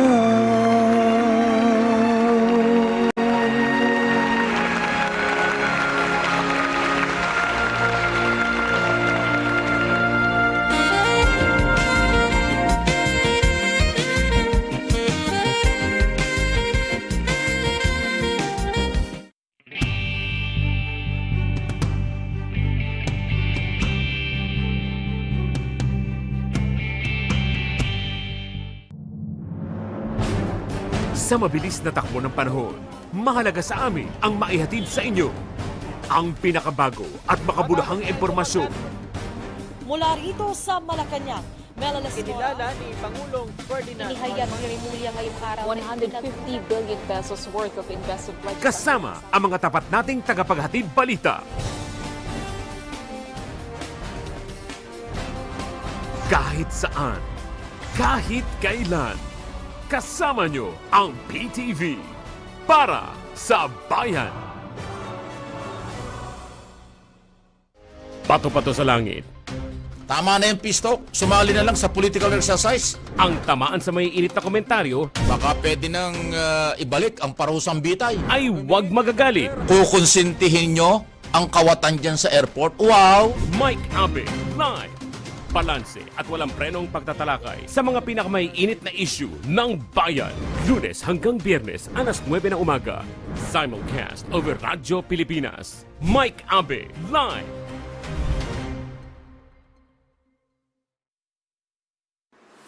Diskateng pangkabuhayan ba ang hanap mo? Magnegosyo na sa agrikultura gamit ang makabagong kaalaman.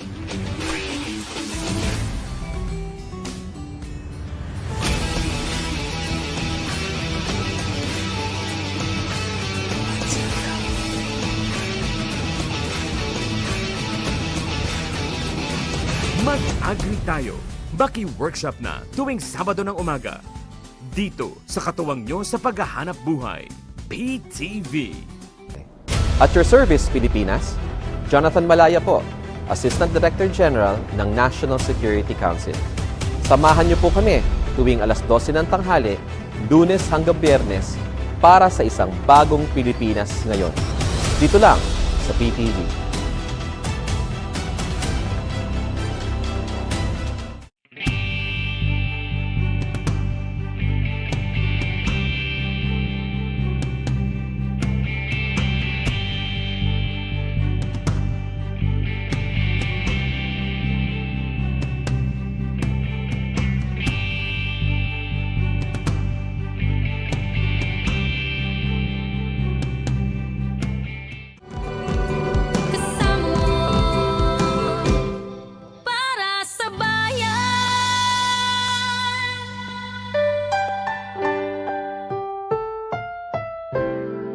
Susunod na programa ay rated PG.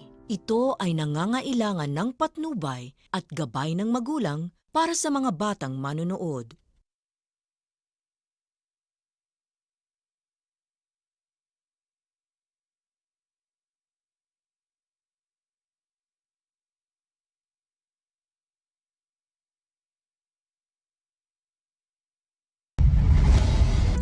Ang sentro ng mga napapanahong balitagam. Ngayong Deaf Awareness Week, abot kaya at gawang Pilipino na hearing screening device para sa mga bagong panganak, pinondohan at sinuportahan ng DOST PCHRD.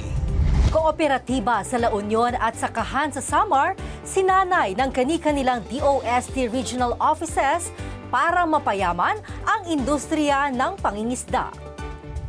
Halal S&D program ng DOST, regional winner ng prestigyosong CSC Presidential Lingkod Bayan Award.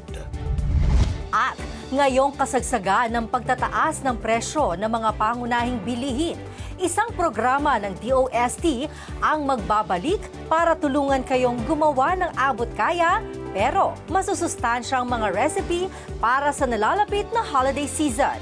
Kung ano yan, abangan sa eksklusibo naming panayam.